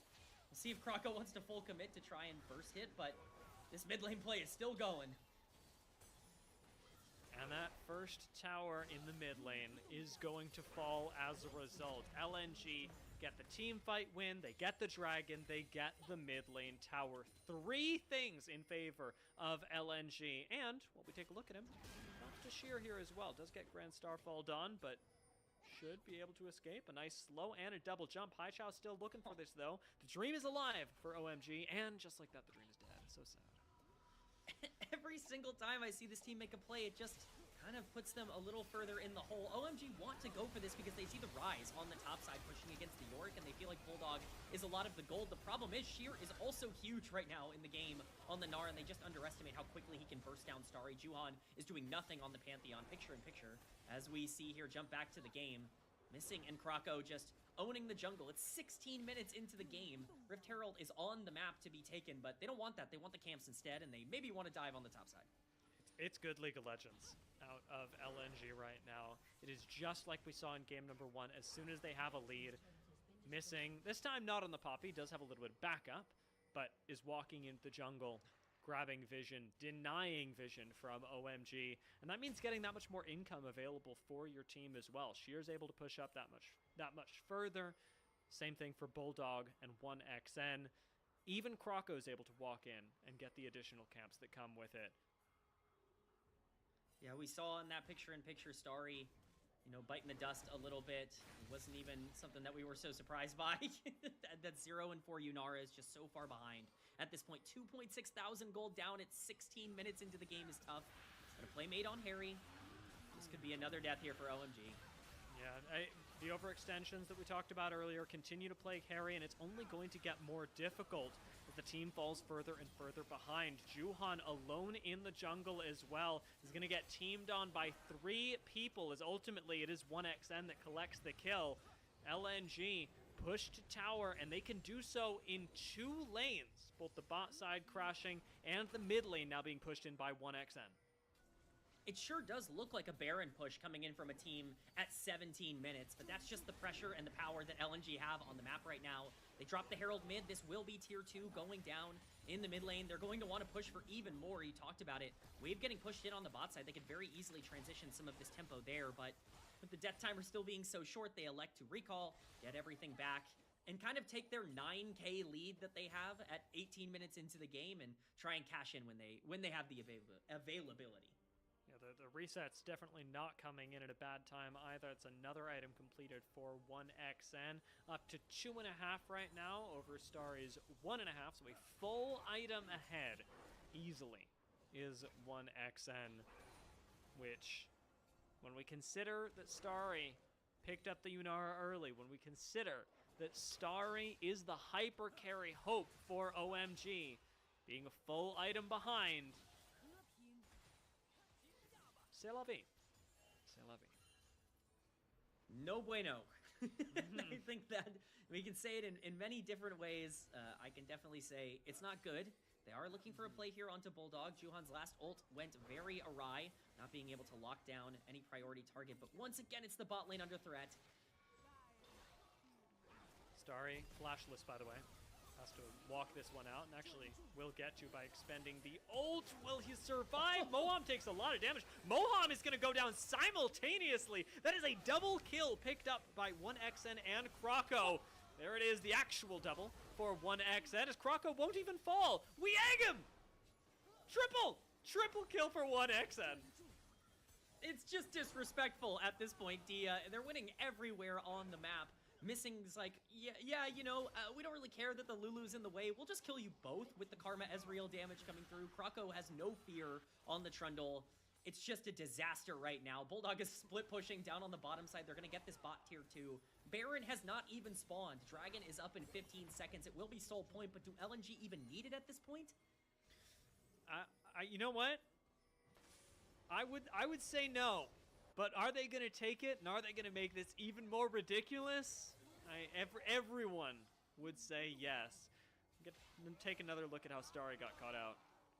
Yeah, I mean, he gets hit by one Ezreal Q, and then they're like, yeah, we can kill him from this point onwards. He gets super low. Unfortunately, the ultimate does not land from the Ezreal, and it ends up working out, because Moham actually sits there and tanks a bunch of damage to try and make things a little bit more even, and he just dies in the process.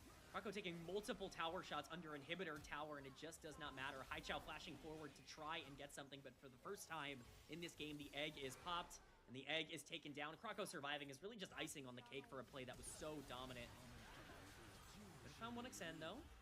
Man, 1xN actually getting jumped on. Might die here. Harry's going for it. The flash out of 1xN saves his life, leaving Harry in no man's land. The rest of OMG has shown up. We've already expended the wild growth on Juhan. Starry goes forward, actually collecting the kill and the shutdown. That is big for Starry, and while Harry manages to stay alive, it is 1-0 in the favor of OMG, but Krako's on the way, and Krako takes this personal. Juhan goes on the engagement. Now Krako's in your backline. Bulldog comes over the wall, and LNG wipe OMG off the face of the planet. What did it cost to take down 1xN? It cost everything here for OMG as they get completely wiped. The only surviving member is Moham on the Lulu. That is Baron going over to the side of LNG, and it's even more gold going into the pocket of Bulldog. 1xN overextending and getting punished, but it just doesn't matter. The wallet dip is too much. It is going to be a 13,000 gold lead for LNG, and it really looks like it's going to be in the bag right now as we get the replay here. 1xN is just so far forward. I mean, he is proxying basically this wave into a Pantheon Yorick. He does get punished for this, as he should, as the Ezreal player, but he lives for so long and he outputs so much damage. Look at the poke coming in from the Qs throughout this fight. Harry gets completely chunked out. Juhan gets hit by one more Q. It takes so long for them to kill off 1xN. By this point, their health bars are all half health, and the moment that the gallivanting Trundle ends up coming in from the backline, Bulldog feels comfortable, even with the stun coming through, to blow up the backline and the front line for OMG. Try as you might, this gold lead is just too big, and they continue to prevail. What I would give to hear the comms as Krako came around the corner, because that went from being a "oh maybe" fight to an "oh no" fight. And this is another "oh no" fight. Wild growth expended to keep Starry alive as Sheer is about to go mega. OMG keep their carry alive, but aren't going to get too much more than that as a consolation prize. Starry gonna head back and heal up as the last fight, if there is even going to be one, is incoming. Krako wants to pick off Haichao. Actually, credit to him, manages to deal a decent amount of damage on the Anivia, but it is not nearly enough into the shielding from missing. The wallet diff, as you mentioned, is really being felt in the little to no impact that Haichao is able to have on the team fight right now. Gets chunked to half health. Yeah, this is a tough situation for OMG. They're getting based down. Do they have the fortitude to survive? 1xN goes for it. Oh my god, he assassinates Starry! 1xN, a very, very worthwhile fight as Bulldog comes in to help peel for him. 1xN picks up a double kill as OMG are relegated to their fountain, and even so, LNG try to take them out. A big win for LNG in 2-0 fashion against OMG. By my count, that was a 23-minute game, and that is not a good look for OMG. LNG continue their dominance over Group Nirvana. They move to 4-0. This locks them, I believe, for top 2. If not locked, it is as clear-cut as you can possibly get. This is the best team in the entire group, and their sights are not on just making playoffs. Their sights are on top 8. They are on Group Ascent.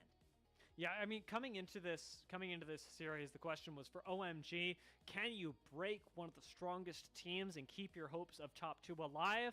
We found that out. The answer is unfortunately no. But for LNG, the question was how bulletproof they could stay. How much further than this group could they continue to extend themselves? And I'll be honest with you, even in this game, even in this series, K-Man, I don't think we saw serious holes in LNG's armor.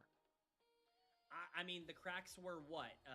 1xN getting solo killed on the bot side, a poor trade decision on the 2v2.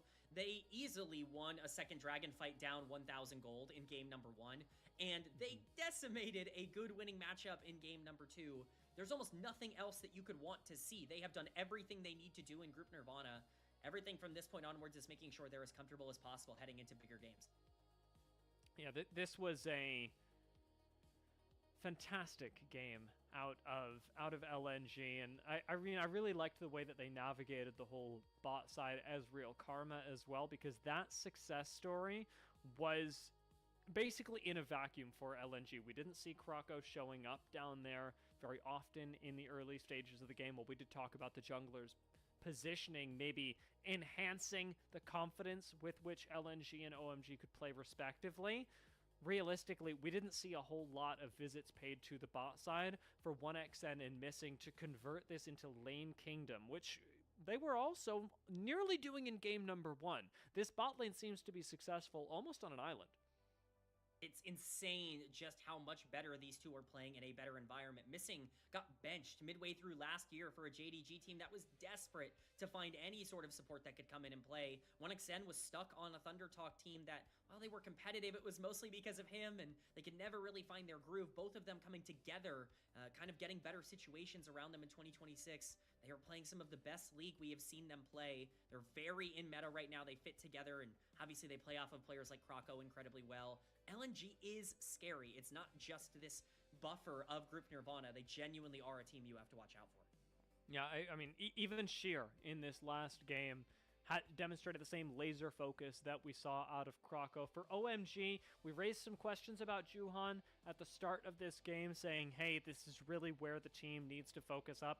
I think we're coming out of this series saying that's still largely true, especially with the Pantheon pickup in game number 2. There has never been more pressure on Juhan than when you're picking a champion like that to make things happen in the early game with the Grand Starfalls. We saw it once and we never saw it again. I mean, I'll give credit where credit's due. He had one good Pantheon ultimate. He was able to catch out an overextended 1xN and Missing, who really felt like they were on, cloud 9 for a bit there, kind of moving forward. But after that, I mean, the second one, I believe, was dropped in the bot lane, and it was on a Gnar that was running away and just was clearly out of it. The third one was not able to find a kill either. It just felt like a very poor game from Pantheon, and we can even really see that in the damage numbers. He just barely is out-damaging the Trundle, but, almost doing as much damage as Missing on the other side of that matchup. Yeah, one extent. We did talk about this last game with Starry as well. On a poke champion, yes, most damage does kind of come with the territory, but 1xN was not simply poking. He was assassinating at several points in this series and in these games. More than that, I think we could really see how comfortable 1xN felt calling for things to happen. You talked about the single shot landing onto Starry, and then suddenly everyone is collapsing on Starry for these kills. We are arcane shifting forward, we are getting aggressive, and that only comes when your ADC feels comfortable calling the shots. Absolutely. Dia, you talk about Ezreal like an assassin. I don't see any difference between game 1 Krako's Xin Zhao and game 2 1xN's Ezreal. I mean, both were diving on top of everybody, just picking up kills left and right. It really just was one of those series that makes you believe in this LNG team that has a lot of upside. And if 1xN's really going to start reaching that, I mean, we're looking at an 80 carry pool in the LPL that can sometimes be kind of up for debate at the top end level. 1xN has all the talent necessary to be a top 4 or top 5 80 carry right now in the LPL if he can put it together and play like he did today. I would not mind seeing it one bit. This bot lane certainly does look really successful. Question for you, though. Are they player of the game successful? I don't hate player of the game for 1xN. Yeah, I'm definitely leaning towards 1xN. I think it was maybe the solo kill that sold me in the bot lane that was like, oh, okay, I don't think we're going to be doing much better than this. He was the star in that game. He had, a 4,000 gold lead at 15 minutes into the game on the Ezreal. He was a full item up onto Starry. It's really just one of those games that shows you how powerful that role can be if played correctly. Yeah, I mean, really impressive stuff out of him. Bulldog as well, played really well. We did give love to Sheer for his performance. Krako did fade into the background a little bit more on the Trundle, that I don't think is a bad thing. Trundle never really became supremely relevant in this series just via who he is as a champion. He didn't have to do much. It's a pretty easy game when you get to look mid and he's got a 1k gold lead, and you get to look bot and he's got a 2k gold lead, and top lane's doing just fine. It's a Gnar. You can find engages there on your own. You're not worrying too much when you got 3 winning lanes as a jungler. Krako obviously did so much in game number 1, and he still found some fantastic plays in game number 2. Trundle finding his way back into the fight where 1xN overextended on the top side tier 2 tower. That was really massive for LNG, making sure they're not giving free tempo back, but it really needed to be more pressure into that jungle from Juhan, from the rest of the team, and they just couldn't really find it here. Yeah, and it was difficult as well. I mean, we did see in 2 separate games an attempted draft that gave Haichao mid-wave clear that should let him, in theory, support the jungler. I don't think we really saw that come into effect, even with the global presence that we saw out of Talia in game number 1, and with the theoretical wave clear that you have on Anivia in game number 2. Neither of these mid lane picks felt particularly impactful from OMG, so maybe it's time to start looking at a different strategy? Well, that's the problem, right? Is I think you had great matchups in both games. I think Talia into Azir should be something that you're able to push on and move around the map. Anivia is kind of a notorious counter pick for Ryze. It's something that Ryze really struggles in. We've seen that multiple times throughout the LPL split. And yet somehow, some way, Bulldog was up 20 CS, pushing in wave every single time. Really did just feel like an execution difference. If Haichao is not going to be able to survive in these laning phases, then maybe you need to go to something that's a little bit more selfish and a little bit more passive. We didn't really see any control mages out of him in this series. Perhaps that's, maybe the direction moving forward. I really would have liked to see an Orianna as well. I know that we saw that banned in both of these games, but Orianna does feel like something that would fit the bill for exactly how Haichao wants to play, and it's tough that it is in such a bannable position right now because of the team fight enablement that it would give, the additional protection to Starry that I actually did really like about the Anivia pick as well. Yeah, I mean, you want to make sure that you're in a spot where you can make your jungler's life a little bit easier, because it's clearly a lot more difficult for Juhan right now than it's been at other points in his career. And Haichao, for all the flack that we can give him, has had moments where he has looked like somebody that can generate his own leads at this level. It's all really just about getting back there. Again, even the flashes this year, they've kind of been there. We saw it in the LGD series. We saw it in Demacia Cup.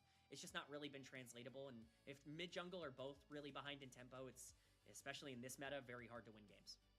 Yeah, that plagued OMG in this game. For LNG, like you say, this seems like a team that will be moving on out of Group Nirvana. That is where their eyes are set right now. Unfortunately enough, that is where we are going as well. Group Perseverance is going to be coming up next with NiP. That's going to be a very interesting game to follow as NiP take on EDG, and I would expect to be a little bit closer than the series that we just saw. Definitely. I think EDG are starting to get back into form, and NiP have looked pretty good, especially against expectation all split long. Cannot wait for the series. Yeah, this one should be coming up pretty darn shortly. I'm not sure if we're going to get player of the game, to be honest, because right now we are in the midst of interviews and life over on the LPL, but once we do, I am expecting this to be a 1x and one and done, especially given what we just saw in this last game. The extension from Juhan into the river in the middle of this was ill-advised, and we knew it coming in. I mean, it's the decision-making, right? It's just the overconfidence or the lack of care. It's something we've seen so consistently out of Juhan, where you just got to understand when to give up on the map. And he had to understand that Missing was always going to be able to make that roam first. He was always going to be able to make it more efficiently. And Starry's just dead under the tower. Technically not a solo kill because of the Karma Shield. I understand, but all the damage came from the Ezreal, so I'm going to count that as an unofficial solo kill. And it just kind of really spiraled out of control from there. OMG really weren't in that bad of a spot before that fight. But then eventually you start forcing this second Baron because you feel like Bulldog's on the top side and so much of the gold is on the rise. Little do they know Sheer is just as strong, and really no fight after that went OMG's way. No, I liked the Yorick pick in theory for Harry, even as weird as it may have been with this composition, but we never really got to see the dream happen where Harry is able to split push to infinity and beyond because the map was falling apart around them. I wouldn't mind seeing OMG actually pick up the Yorick again in a future game and try this out, but the overextension issue has to be solved. If you are behind on a split pushing champion, at a professional level, you can't just continue to split push regardless. Yeah, eventually you stop finding ways to play the game. If you're Yorick and you're super far down in gold, you can't really team fight, you can't really play side lanes because you're going to get caught out. It just becomes very, very difficult, and that's why I think these Feast or Famine picks are just not something I would personally be going for a team like OMG right now. You know, we're going to talk about a team like NiP a little bit later, but a lot of teams have found success throughout this year, simplifying the process and just making these engages a lot easier. I understand things like Malphite and Jarvan were off the table in this series, but those were second rotation bans. These were things you definitely could have prioritized, and I just think a lot of these drafts are too difficult to execute on. Things like Pantheon and Nivea, like these are picks that I think good teams can make use of, but OMG doesn't feel like they have that inbuilt synergy right now to make the most of it. Yeah, and Juhan, you can see, does want actively to be starting fights that feel really impactful, but on the Pantheon, you do need a whole lot more support from the rest of the team in order to make a stun turn into a functional pick. Amazing shot. Amazing shot out of 1xN. This guy just doesn't miss, man. He doesn't miss at all, dude. This guy is truly, like, on fire right now. He's had an unbelievable start to the year. He was great in Demacia Cup, too. That's carried all the way through to this split. This bot lane genuinely looks scary, and I don't want to overreact or talk about Group Nirvana too much, but when you watch a lot of these LPL teams, I mean, this might be one of the better bot lanes in the entire league right now. And that is something that we can continue tracking through the day, right? We've just seen how 1xN was able to run the bot side, and it is to the tune of, surprisingly, him not getting player of the game. I'm going to be honest, I think we fumbled this one. Yeah, this is, to me, a little bit of a whiff. I think the bot lane was just unbelievable. Krako, I think, has now gotten almost every MVP for LNG across this split. I know Missing got quite a few in their previous series, but, you know, I do like Krako. Maybe would have gone with the Ezreal. Maybe even Missing in this game on the Karma, who I think also played really well. Bulldog, I think, had a great game. I think that's the problem when LNG wins so hard, is everybody kind of deserves player of the game. That is very true. Missing's Karma was really fantastic in the lane phase, though, and you could see it creating a lot of advantages. We talked about his Enchanter win rate, which continues at 100%. Fantastic news for Missing. And for LNG, a fantastic game, a great series, and now onwards and upwards, because they seem to be well on their way to moving on out of their group, and so are we, moving on to Ninjas in Pajamas versus EDG after a short break.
Sounds like one.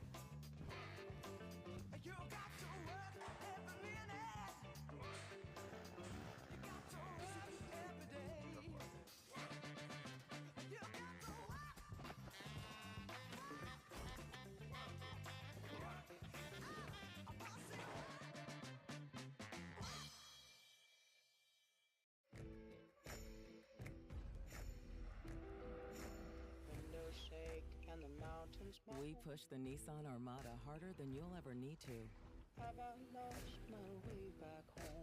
Because everything worth doing is worth overdoing.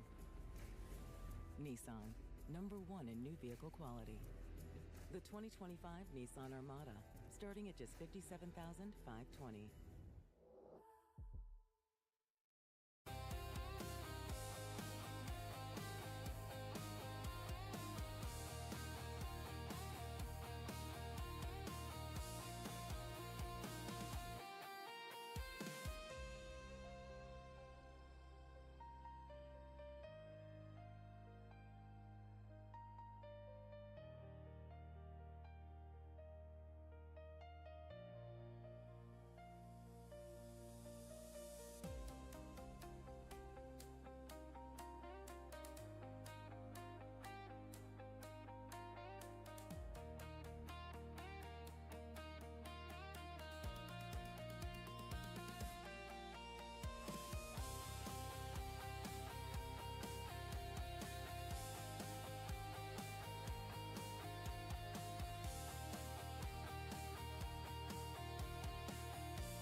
Welcome back to the LPL English broadcast. My name is Dia, and I am joined by K-Man as we, having just covered Group Nirvana's 2-0 victory with LNG against OMG, now jump into the group that LNG seem to be on the path to qualifying to. Perseverance, with NiP and EDG going up against each other. This matchup, as we said in the previous one, K-Man, likely a lot closer. Not only a lot closer, but a lot more important for these two teams. Both of them right now are sitting in spots where they're trying to fight out for that top two. Remember, top two kind of gets that extra buffer trying to qualify for playoffs right now. You get that extra life, if you will. It's really important to make sure you're in that spot. And both of these teams kind of expect themselves to be there. NiP with their results so far this year, and EDG, of course, with their pre-tournament expectations.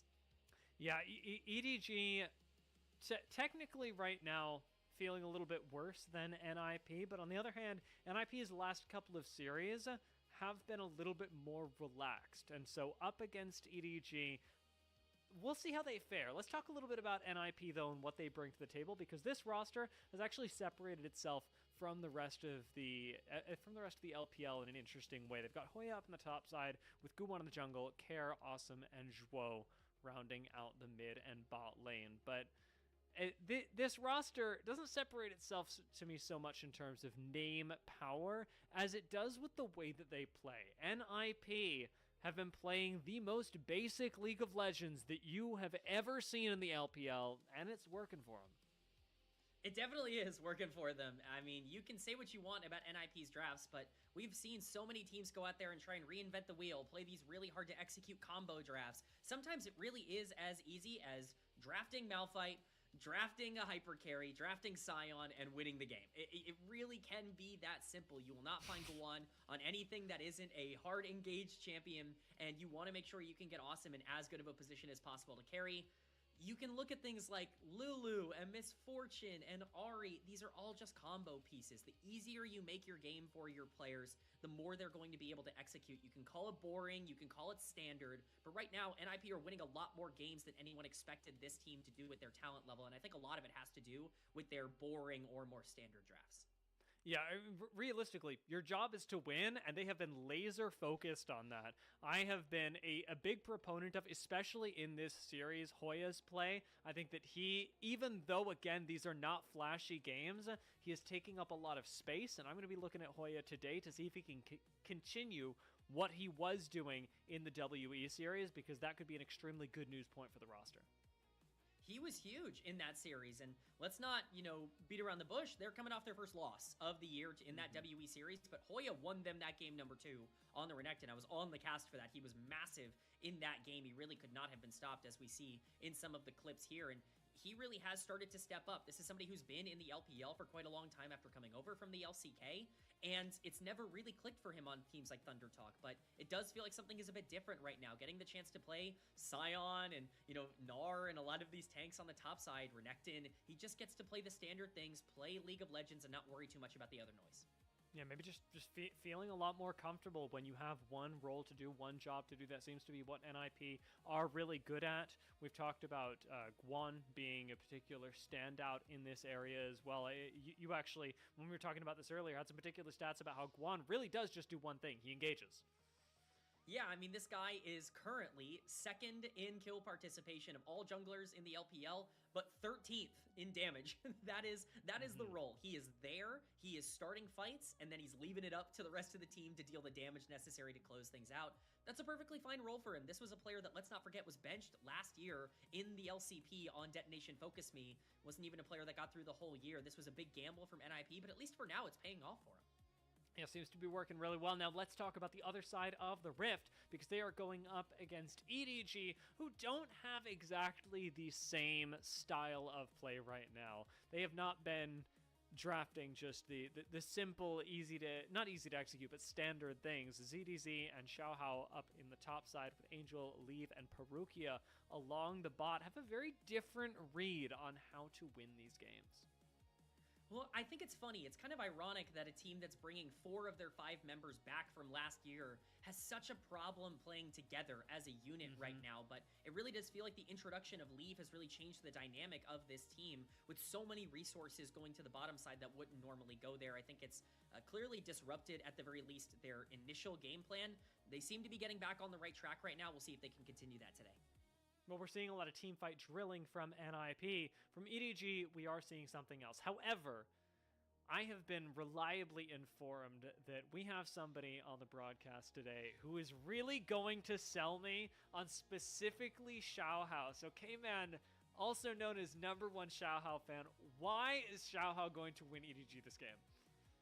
Well, let me sell you on a couple of stats. First and foremost, Xiaohao has been a Game 1. I don't like Merchant. I don't like that title here. He's been a Game 1 Maestro. I think that's the direction I want to paint this. He's been phenomenal. If you take his stats in Game 1s over the course of this year, he'd be 1st in KDA amongst junglers, 2nd in DPM, 4th in kill participation. He's pretty high up in a lot of these stats, even without game #1, but he has been so dynamic at opening up series and being able to create opportunities with those big jungle picks. And when you look at Ninjas in Pajamas, in particular, on the other side, this team is 2-1. They've won 2 series. They have yet to win a Game 1 across the entire year up until this point. And so Xiaohao being in a perfect position, being certainly the most consistent player on EDG across the beginning of the split, could be in a really prime position to actually step up and be the best player on the Rift today.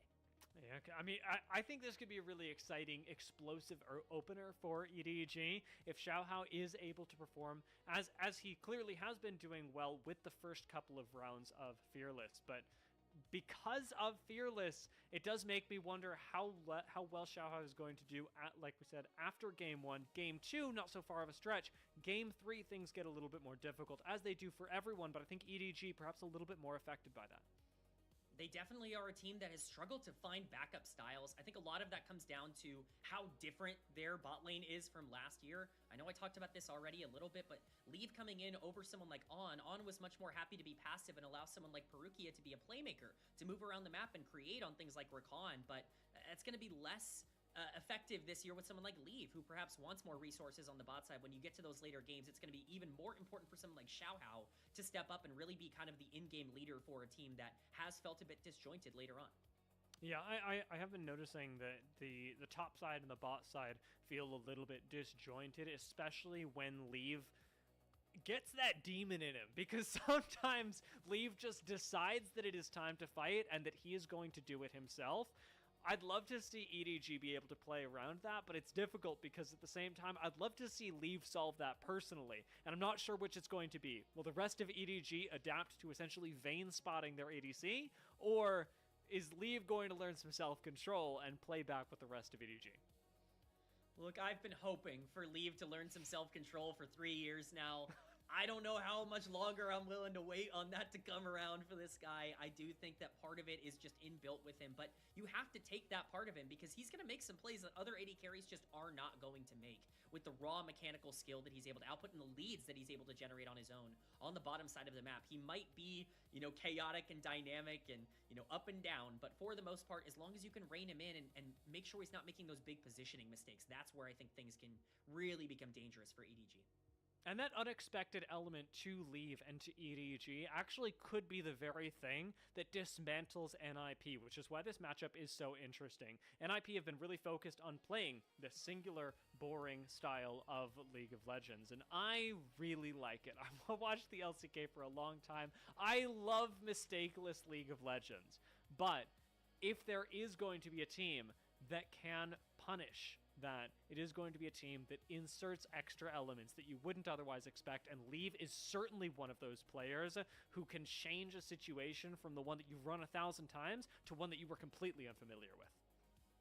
And that's really it. It's the chaos that can sometimes breed out of these game states that you're really trying to build if you are EDG in this series. We saw in their last 2 series against Thundertalk, they didn't really need chaos. Some of the problems that they ran into the first time these two teams played, Angel really not having any lane priority against Care and Leave getting caught out in really big scenarios, they were not nearly as big of issues against Thundertalk. Obviously, the competition level is a little bit different, but you're hopeful that they've been able to kind of clean up some of these mistakes and they're coming out a better version of themselves in this one.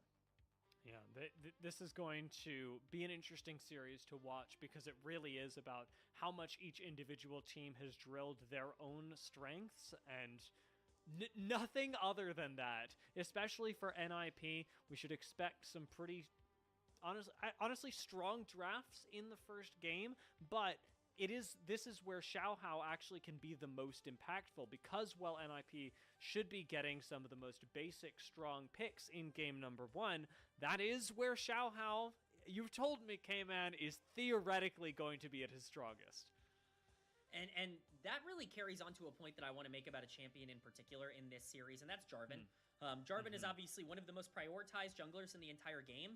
Guan has played it 3 times, all 3 in game number 1, and he's lost all 3 games. He's not even looked particularly good on the champion. I'm really intrigued to see the direction that both of these teams go, because another big Jarvan player is Xiaohao, at least from his time in the past couple of years. That's something that EDG take off the table. That might even be a bit of a blessing in disguise for NiP, but if they can get that Jarvan for themselves, that could be a big takeaway for EDG as well. Yeah, I'm really expecting that we see the Jinzhou for EDG. That just seems like, especially given what we just saw from Krakow last series, like the easiest thing to be picking up in game number 1. And on the other side, it's unlikely to be denied by NiP because, as you talked about, there's just an incredible amount of Jarvan priority just coming out of nowhere for this squad. I mean, Jarvan is incredibly strong, but hasn't been working for them. So maybe it's the game to make it work, but at the same time, it means you're giving up Jinzhou. Yeah, I mean, it's a tough equation to have because I think this team would preferably have Malphite in the jungle if they can get away with it, but there are so many things that kind of dissuade you from picking Malphite in game number 1 that it can be a little bit scary. Things like Trundle and Sylas are obviously very common in the meta right now, and you don't want to put yourself into a bad position. Oftentimes, Malphite is even getting banned out now against Ninjas in Pajamas for how successful that comp has been. The go button, again, as we talked about for Guan. So I'm really intrigued to see where he's going to go. The 2 games of Qiyana that he's played have not looked nearly as good as the Vi and the Malphite and these engaged tools. It definitely seems to be a stylistic thing, as we talked about, and I would be more surprised if they went in a different direction, even if they were faced with an aggressive tool like a Xin Zhao on the other side. Yeah, and you know, one of the other things that we can look forward to is Care. I really liked Care's laning this split, and most importantly, the picks that he's willing to pull out. We've seen things like the Aurora, but also the Aurelian Soul and the Cassiopeia, bringing a bit of a different flavor into the mid lane.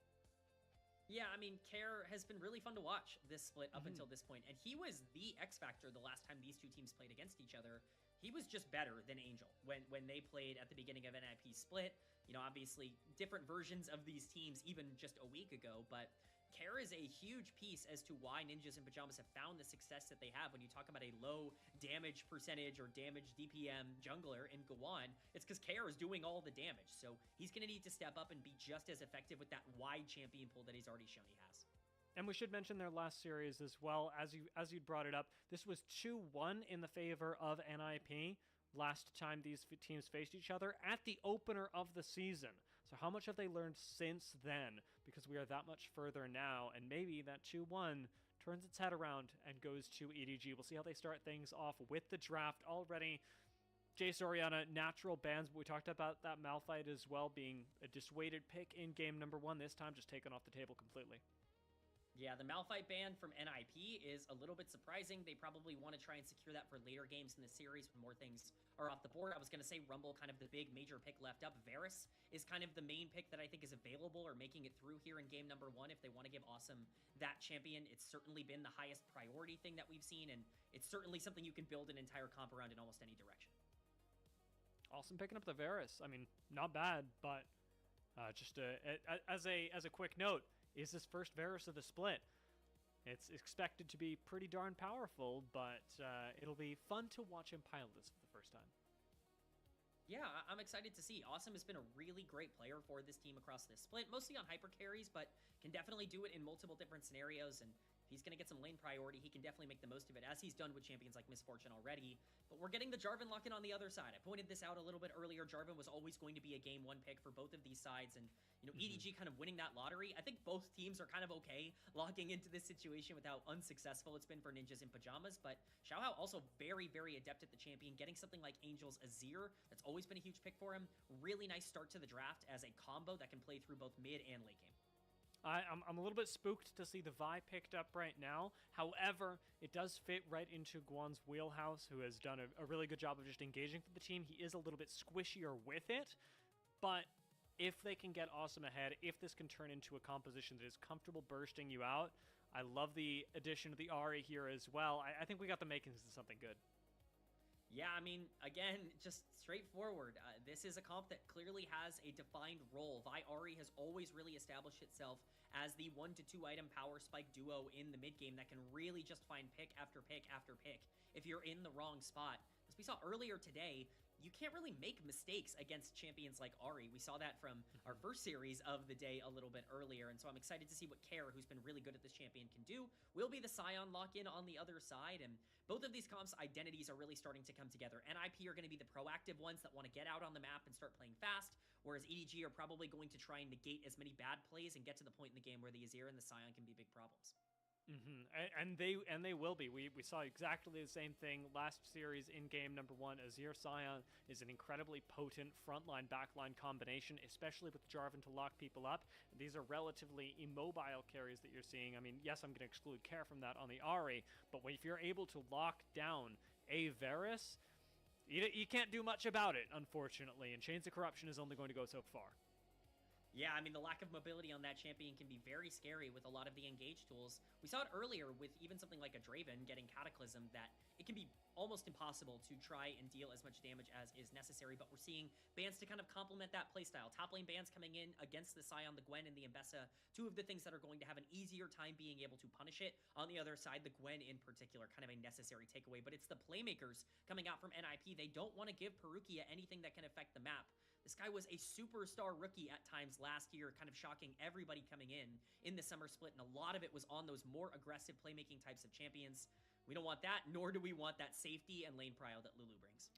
Yeah, the Lulu really taking away the ability to go hyper carry, and maybe not ability, but it's not going to feel as nice to pick up a hyper carry. However, the utility coming out of something like Jhin would be a really nice match for Varus, who is very useful in his own right. Varus's damage is very well known, but the Chains of Corruption that we talk about so often are also a big initiation tool. Now Leave has that as well with the Jhin. Yeah, Jhin is a champion that I think stylistically fits well. I still like Jhin. This is a champion who has done very poorly statistically at the start of the year. I believe it has 1 win right now in all 4 global major regions, or all 5, I think, global major regions at the moment. Just not a great start, but Leave is a good Jhin player. I know it kind of goes against his ideology in terms of how aggressive he likes to play, but it's been something he's found success on in the past. And this is really the trio that we are seeing right now for NiP. It's the Vi, the Ahri, and of course the Yunara. We sometimes see this with the Talia as well, where it's the mid-jungle duo that can play your mid-game and bridge you into the Yunara late game, and kind of covering all your bases on that front. I expect to see a playmaking support here from Zhuo. Rakan definitely fits the bill. Am I stupid? What's happening right now? Am I right? Oh, am I? What? The elephant in the room is staring at me. I didn't even think about it. This is Varus top. This is a complete departure from what we've seen NiP do in all of their series previously. This is not a standard composition. This is so unstandard that I was like, are we remaking this draft? I cannot believe we're getting this in game number 1, Dia. I'm so excited. The Rel, it's cool. It's something you can engage upon. Hoya's playing Varus in game number 1 as the answer to Scion. Now, how is this going to go down? We will have to see. You asked for some Hoya, Dia. You set this up. You asked for a series that was centered around him. We're getting it.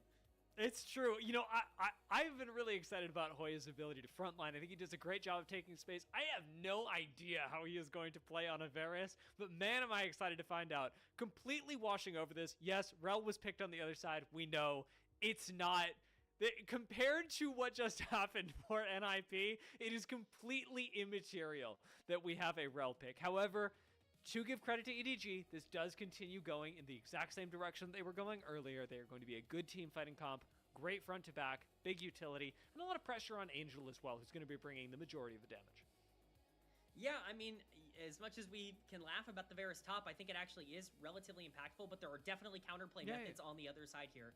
That Azir is going to be scary, and if the mid game doesn't go well for Ninjas in Pajamas around that Vi and around that Ahri, especially if the Varus isn't in a good spot going into the late game, this draft gets very scary very fast without any real backup plan. Yeah, that is the real concern. As soon as you start to fall behind, be it in the early game, be it in the mid game, late game it's going to be fine, to be honest, but early game and mid game, you really do have to worry about falling behind at all, because tankiness can so quickly outscale the damage that you have as an IP, and especially when you're facing down power troughs in the mid game, where the bruisers on the other side are going to be that much more powerful. Well, that's the thing. You're a team comp without a tank, and that's always a little bit of a scary prospect.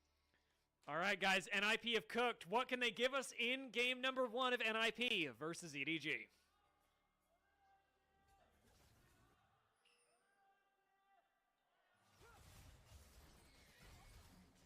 Oh, Jayo's coming in as we get small engage for Perukia down on the bot side on the Juo.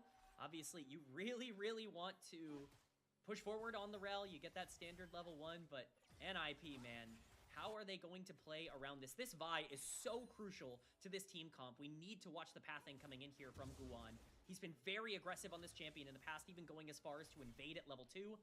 But it might be Xiaohao who's pulling the trigger early here. I do not hate this. I do not hate it at all. Perukia is already all over the plate, even at level 1. He's got a lot to bring to the table, and Xiaohao level 2 is going to shut down Awesome for first blood. That is a clean execution, and already a big win for EDG.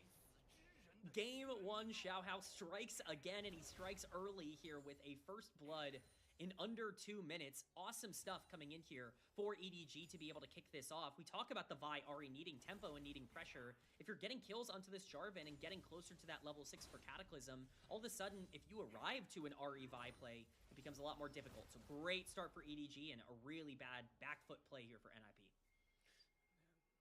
That bit of gold going towards Jarvan is going to make him a pretty big problem, especially once he hits his first items, and it's more about the damage that he's able to output on the squishies, because Jarvan will be able to close the gap, and if not one-shot your carries, certainly set up the rest of his team to be able to finish them off. Right now, Hoya running the top side, however, is going to be important. He has to be generating a lead, even against a Sion who is notoriously difficult to shut down. And it can't just be a lead. It has to be a pretty substantial one here for Hoya.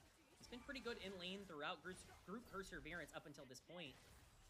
You see some damage and some trading coming down, but should be relatively safe here from the EDG bot lane. You're just talking about an NiP team that very much is on a clock. I cannot stress enough, if you are staring down the barrel of an Azir, even a Jhin in the late game with the Jarvan Cataclysm, you know, having Vi and Rakan as your main frontliners is going to be a lot scarier, but Guan at that level 4, because he does have the camp advantage, will secure the crab here. Nice job. Might even be able to go for a double crab should he wish to. He just saw Jarvan move on up towards the top side, but is going to follow him into the jungle. This is spotted, so everybody should be ready on EDG to keep Xiaohao alive. ZDZ unfortunately can't do much in his own lane, but Care's roamed out. Guan should be able to get this blue buff. Yeah, he should be able to, but Perukia is making his way up here. They want to fight this. Smite's steal actually goes through as Care picks up the blue buff, and Xiaohao, low but not finished off, has Guan in a corner, 1 HP, and taken down by Angel. A teleport in by Hoya. This is a level 4 Varus into 3 people, and I am having a nightmare right now, K-Man. My Varus has just died! Oh no, we finally get a Varus top here in the LPL, and it's immediately thrown off of his game. Guan has found success with the invades earlier on, as he did against WE in Game 2 of their previous series, but not so much here. He stays way too long. Yeah, you got the smite down onto the blue buff, but with Perukia making his way up, and of course Angel actually having a lot of combat power on the Azir, they're just going to be able to pull the trigger and get themselves a 1.5k gold lead already. I am an optimist. I am an optimist. It's not over. I am an optimist. EDG, yes, they may have the perfect start for their composition into NiPs, but there are ways back. There are ways back. You can't give up. You can't give up quite yet. Hey, Care on Ahri. He's been really good. Awesome's got some potential here on the Yunara. We'll see how the top side ends up going, but at least for now, the reason that that's so important is not only did Guwon have such a huge advantage in terms of XP to try to make a play around level 6, but also he burned Flash, which is a huge tool for the Vi to be able to make if they want to go for something really aggressive in the early game. A lot of your proactivity tools that you were building towards once you hit that level 6 power spike were just utilized to get gold into the enemy Azir's pocket, who is now accelerated with 2 kills. So definitely a big misstep there from NiP. The gold advantage in topside really deceiving. EDG is going to make that up with this wave extraordinarily quickly. So it will be a gold advantage, albeit small, in every lane for EDG as soon as they're able to clean up all of the remaining CS. Leave continuing to apply pressure with the Jhin in this bot side. Really great at clearing waves, but the real focus for Leave will be how he's enabling the rest of the team later on. And that is certainly a role that Leave has sometimes been hesitant to take, as Angel just dashes his way out of danger there. We've talked about this guy potentially getting caught out in situations where he's not supposed to, but on Jhin, you have plenty of tools to not only protect yourself, but to really push your team forward. And if he can do that for an already enabled Azir, that could be massive. Guwon is going to be starting up on the Dragon here. Looks like it is just going to be prioritized here. Prioritized, I should say, by EDG. Xiaohao wants to try and invade, but there's nothing to take. But he wasn't spotted. Nobody actually knows that he's here despite 2 red wards. So Xiaohao should be able to shut down Hoya once again. He's stepping up like he doesn't know there's a Jarvan there because he doesn't know there's a Jarvan there, but Hoya has flash. Yeah, and the flash should be able to keep him safe here. Xiaohao's gonna look. Nice. Yeah, he's able to get himself out of there relatively easily. Not too much worry. Flash will make that happen. Level 6 acquired for the Vi. Again, this is such a massive power spike for Vi Ahri as a duo, being able to make plays on the map, especially because Xiaohao is sitting at level 5 and he's not quite at that Cataclysm power spike. He can't really match these plays just yet. Will hit it off the crab. Here in the mid lane, not really in any danger, but the advantage that you wanted to generate from getting far forward by taking extra camps, it's kind of gone for the Vi here. Yeah, picked up the red buff and goes right back to farming. It is just a small loss for Xiaohao, but in a way, this could turn out to be worth it, especially because they burned the flash on the Varus. If they're able to capitalize on that, return to the lane once again, should be an easy shutdown on an immobile champion. Yeah, I mean, Hoya's got to pretend like he's in danger at all points in time in this lane. Can get pretty difficult. Of course, no Scion ultimate to kind of facilitate those plays, at least for now, but same thing with Chains of Corruption coming off of cooldown very shortly. We talk about him needing to generate a lead to stay relevant in this matchup, but it's so hard for him to play aggressive. Worth noting that Grubs are spawning in 10 seconds. That priority and that pressure is going to be coming topside. We'll see how he handles it. Gotta wonder what he wants to back for. He's channeled it a couple of times, but Hoya shouldn't have enough gold to purchase anything really meaningful in this lane just yet, so I'd rather see him stick around for a little while and shove some more waves. Even as the Void Grubs are being taken, that lane presence could mean a lot. Hoya's got level 6 if he wants to participate in this fight, and Guan's here as well with Shuo. Perukia gonna be backing off with Xiaohao away from these Void Grubs. EDG might have taken 1. NiP could grab the next 2. Still definitely a bit dangerous for NiP. EDG do not look like they're contesting too much in this area, but this is the problem without having any true frontliner. Full engages can be quite scary at this level. Angel going to pick up some tower plates. This Azir continues to grow his lead. We'll see if Xiaohao wants to make his way into the area. One picks up 1. Going for the second is where EDG really wants to engage, and they're going to do so. Guan does get flashed on, but there's no follow-up at all. Xiaohao's on a completely different page in a completely different book. Care teleports up. Second Void Grub goes over to NiP. Perukia going in, imagining he's got teammates around him, and Xiaohao's in the area, but there's no Angel, there's no leave, there's no damage, so Perukia just goes into the pit to die. This is exactly what you cannot be doing in this stage of the game.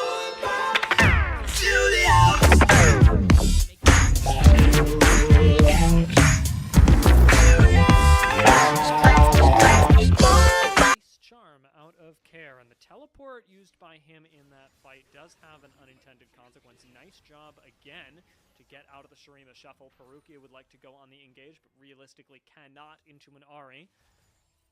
The roll-on consequences of the Ahri moving topside, though, are that Leave's gold lead has continued to grow. He's up 600 gold, the biggest lead in the game on his opposition. Yeah, and that's without really any sort of major assistance after level 2. Of course, he got a big gank early on in the game, but he's just done a great job continuing to push this lane out. You know, Jin's not found a ton of success globally over the beginning of 2026, but this champion can still do a ton in terms of both damage and facilitation. This laning prowess is incredibly impressive from Leave, who's been great at generating resources, and if he can continue, then that duo carry here is going to be a big problem. Yeah, I'm excited to see what the Jhin brings to the table, especially when his frontliners are already beefed up from the early game. It's almost the dream scenario for a Jhin who wants your team to set him up so that you can knock people down. EDG, their next play likely cooking in the next 2 minutes or so. Dragon's going to spawn in just under 1. Yeah, and that's definitely something you want to fight over. You know, we talk about Jhin generally being like more of a utility AD carry, like a lower damage ADC, even if I think he can do some things in some big moments. That doesn't matter in this game. There's no tank. There's no one to absorb the low damage. So EDG feel very comfortable fighting around this power spike right now. Leave has completed that first item. He is in a major spot right now. Hoya continuing to get pressured in. This is a gold lead for the Scion on the top side. It's getting disastrous for Hoya, and Xiaohao's making his way up. Yeah, Hoya is no longer having fun. He may no longer be able to play League of Legends. Still flashless and lifeless. That is just a slam dunk for EDG. Yeah, no dragon, no problem. We're happy taking the top lane turret. We're not going to worry too much about that. Leave is in the area. He's spotted out. Juan's going to go for this. Actually channels the ultimate as well. Has Zhuo for backup. Mostly CC at the moment, but the knockback on Leave should be enough to secure the kill. Barrier, not going to do much but delay the inevitable as Guan does pick up the kill. Plus 360 for him, and NiP with a few plates on the bot side. They will not be able to trade efficiently enough, though, to keep first tower from going down on the top, which seems to be the conclusion of Angel sticking around. That's 1 plate left. Yeah, they get a lot, though. They get a lot of gold in the pocket of the EDG carries. Kara is getting quite a bit in the mid lane as well. This Ahri is a huge piece of how they can stay in this game. They're also going to pick up this first dragon, or the second dragon, I should say, of the game here. This will be their second as well, so the stacking has begun. It's going to be Cloud Soul this game, which could be relevant for Ahri and Yunara, 2 champions that I think really benefit from that. You know, definitely some positives here for Ninjas in Pajamas. The gold lead that was pretty large at level 2 and really kind of getting out of control after the first 3 kills has almost entirely been equalized, and a lot of that has to be given to Guan and Care in terms of the credit. Yeah, they've been putting in extra work. Guan getting very aggressive with the invades whenever he can as well, despite relatively little vision placed down to spot out Xiaohao. He's got a 6th sense about where the opposing jungler may be. Kare's going to pop down into the bot side, collect this wave as well. And really, as long as Ahri can continue maintaining that presence with the teleport, she can match the Scion pretty efficiently as well. ZDZ goes for a trade and receives one. ZDZ's feeling pretty good right now. I mean, he is a Scion staring down the barrel of a team that really kind of can't play front to back. This is a very scary situation if he continues to gather gold and stacks. Really, the goal of this game at this point is going to be to get Angel in as good of a spot as possible to carry in the lake, and we can look at these first item power spikes coming in for basically everyone on the map right now. This definitely favors NiP. This is the time where their pick potential is at its highest.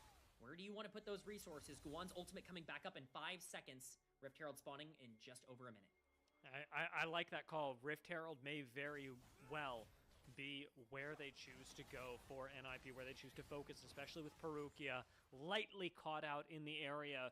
Vision is going to be held in this whole top side by NiP, but taking a look at the deep jungle, the damage has been done. There is so much vision on the board for EDG that you can't move as the Ninjas in Pajamas without being spotted. And that is the benefit you get from a lot of the early game pressure that you were able to generate, specifically on the bot side, is it allows Perukia to be even more aggressive in terms of placing vision, especially with all this tempo on the top side right now. You need to make sure that a play, if it happens, out to give even more gold over to the side of NiP, and NiP are basically begging for a pick at this point in the game. See how it goes. We are going to see the back get stopped here from Perukia, but he's got his team in tow. He's not too bothered. Xiaohao could go for the engage here, but it would be risky, especially with the amount of members of NiP that are still around. Guan's going to go for the camp, but Leave is in the area as well. Has to be careful about what he does with Awesome at his back. Ends up channeling the curtain call right on top of NiP. Takes Guan low. As Guan flashes away, he gets shuffled right back in and taken down. Nice job to find the kill, and Perukia is going to help clean up the last one with Xiao Hao. That is a double kill for the Jarvan and a really nice finish for EDG on a fight that NiP started. That is a massive Flash chain win. corruption! Oh! Leave! 1 HP! Awesome flashes for it! There is an answer here. There is hope for NiP. And ZDZ's not safe either. This guy's gonna go down. Awesome is pumping out the damage here. And just as I was about to praise EDG, Leave does what Leave does best and he gets caught in the mid lane. It's insane how predictable this has become for him as a player, but still, this is overall a massive win for EDG, even if we can take a little bit less out of it from the end of that. This is a big fight for NiP. I keep talking about these power spikes because when you're talking about Vi Ahri, you need to win around this time of the game or things get very difficult a little bit later. They use all of their cooldowns, all of their ultimates to try and get onto the priority targets, but they can't first down Angel, they can't first down Xiao Hao, and Perukia is alive through all of it. If Angel is able to continue to free fire on the Azir, things get easy. Teleports now on the Azir again, though. And with Leave having overextended moments ago, where would we be if we didn't get another one? That is a kill going over to Hoya. For Ninjas in Pajamas. NiP clawing their way back with some cheeky picks, and that's going to be just what they need. And that's not just a kill, that's a 400 gold shutdown as well. That is a huge gold swing in favor of NiP, and a lot of it going on to Hoya. He was not doing well in that 1v1 against the Scion. He was down in CS and down in gold. He has caught back immediately because of that play there.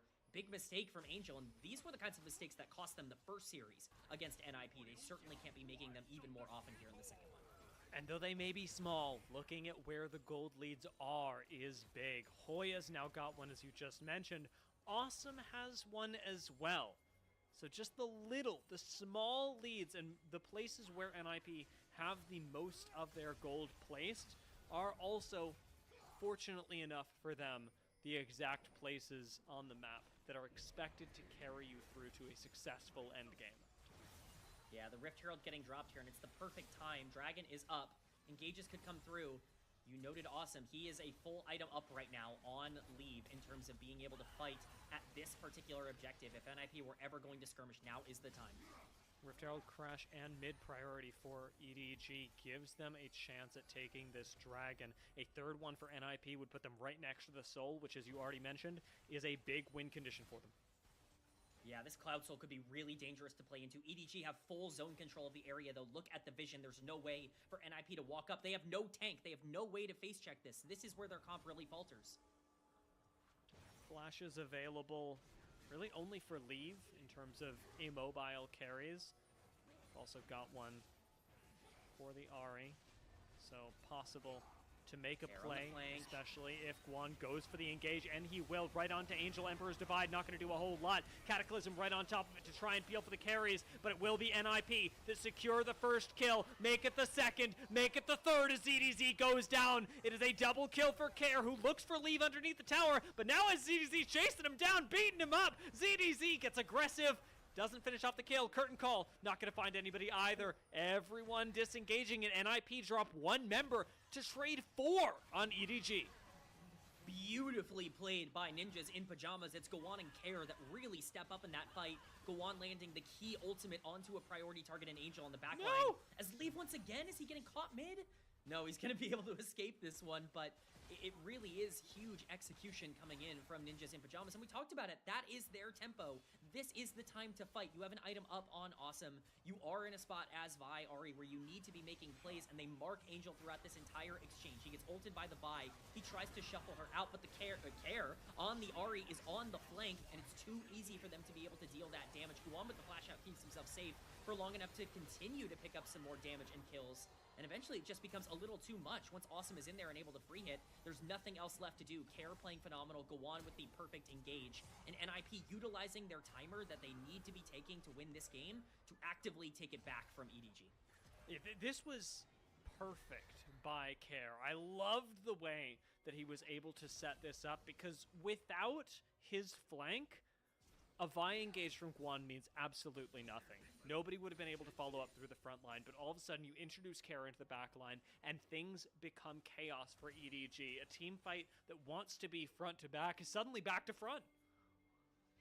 It's crazy how that ends up working, huh? No tank, no problem in a lot of these exchanges when you just don't have to worry about playing a traditional fight. But ZDZ could be the target now on the Scion. Guan is here. Yeah, he's got the turret. And honestly, ZDZ, pretty darn difficult to kill, though even with that said, he looked almost like an afterthought in the last team fight.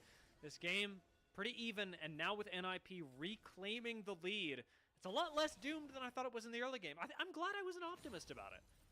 Yeah, I mean, the optimism is certainly coming through right now. I still don't think EDG are out by any means. This is a 2K gold lead for NiP, but as anybody who is familiar with this team so far this year knows, no gold lead is safe in Ninjas in Pajamas' hands. They can throw any game in any situation, and EDG still have a very clear win condition with so much gold on Azir and on Jarvan.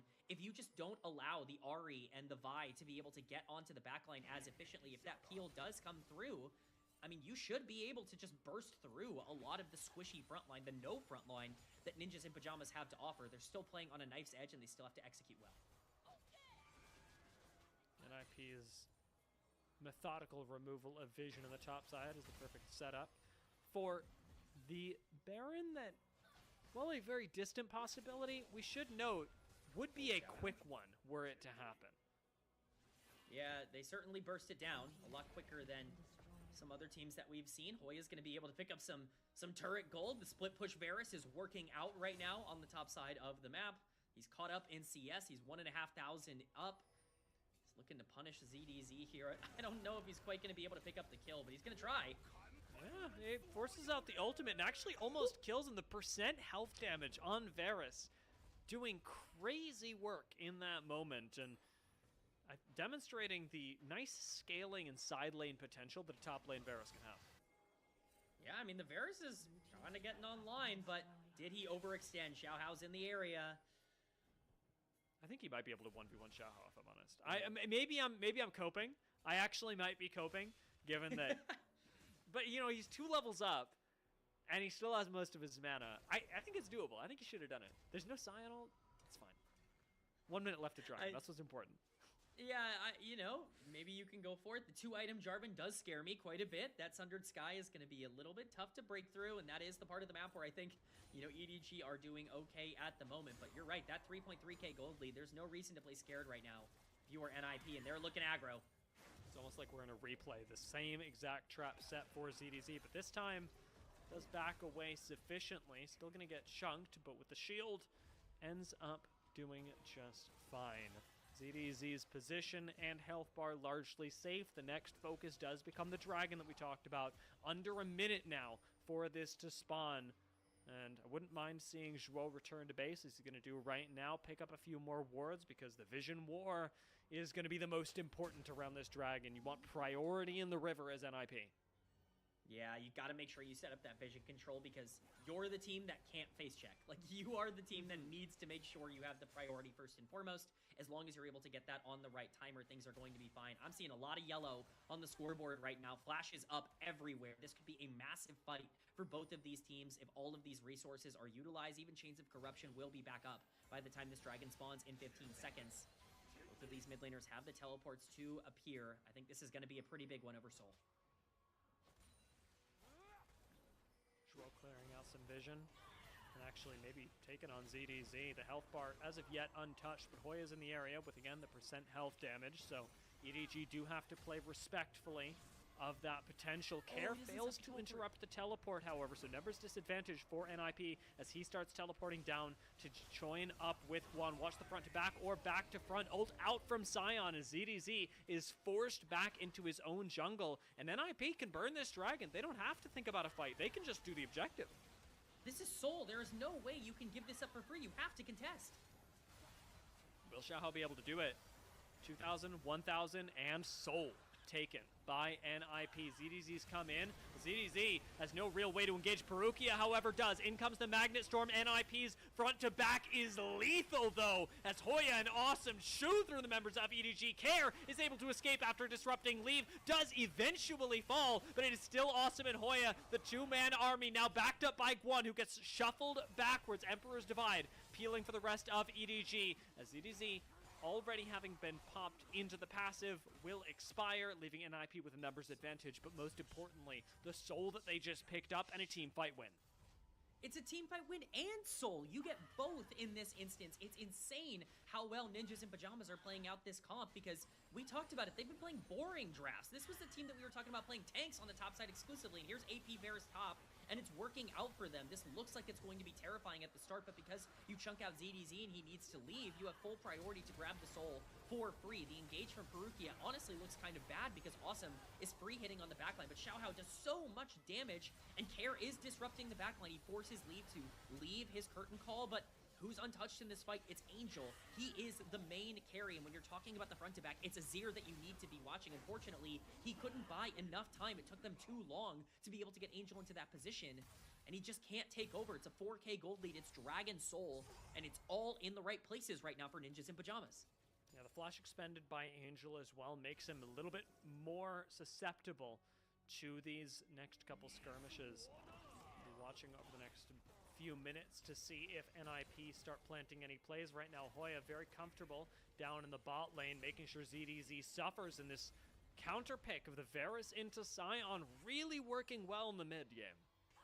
Yeah, I mean, Varus is really starting to take over. That's a 3K gold lead for Varus alone. That's almost the entire gold lead in the game. The rest of that is made up by Awesome.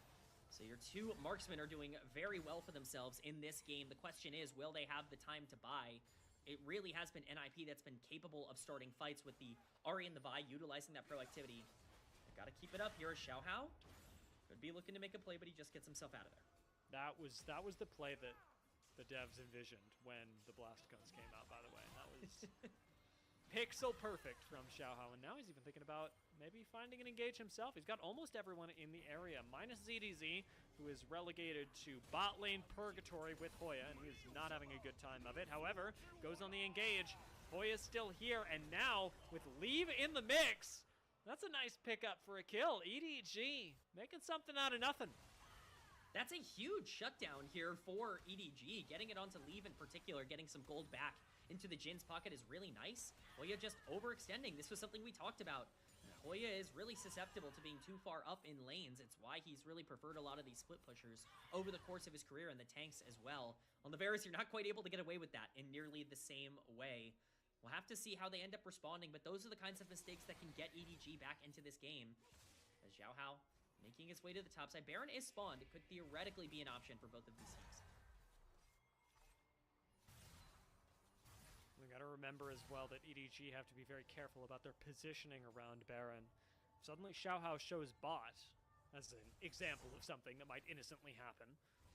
NiP can burn Baron exceptionally quickly with the carries that they have. So keep your eyes specifically on Xiaohao's positioning, or on really anyone's, but specifically his.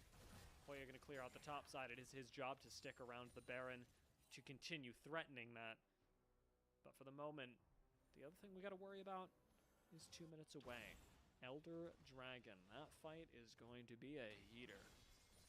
Yeah, especially with the comps that we have at our disposal. I mean, as much as I'd love to sit here and say that the 4K gold lead is super safe in Ninjas in Pajamas' hands, you still have a comp that, like, if you just don't get on Angel and Leave in the fight, like, if they just get the free hit, they will melt you. It does not matter that you have a 4K gold lead. Like, the execution needs to continue throughout the rest of the game. Some important things to point out. Banshee's Veil on Care. That's going to be really helpful for him avoiding any sort of disastrous Shreem and Shuffle that could potentially come out from Angel. And I think just as importantly, Angel has that Zhonya's available to be able to stasis any sort of engage coming in from the Vi. A lot of tools are going to be burned, and we'll see if they burn him in about a minute at this Elder Dragon. I need my Game 1 Merchant. I need him now. Perukia positioning for a little bit of vision right now, but it is vision that is basically already NiP's. They have so much backup in the area. Now we're going to threaten the Baron. In fact, just try and burn it down.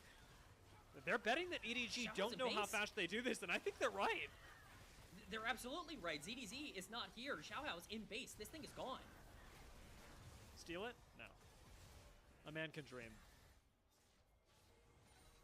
That's a huge pickup for NiP. That is so much pressure on the map in terms of the way that they can play these lanes. Right as Elder Dragon is spawning, EDG are going to try and get priority in the bottom river, but it's just a miscalculation. It's a misunderstanding of what NiP are going to go for. It's a great trigger pull by NiP to be able to get that, and now they're in an even better spot.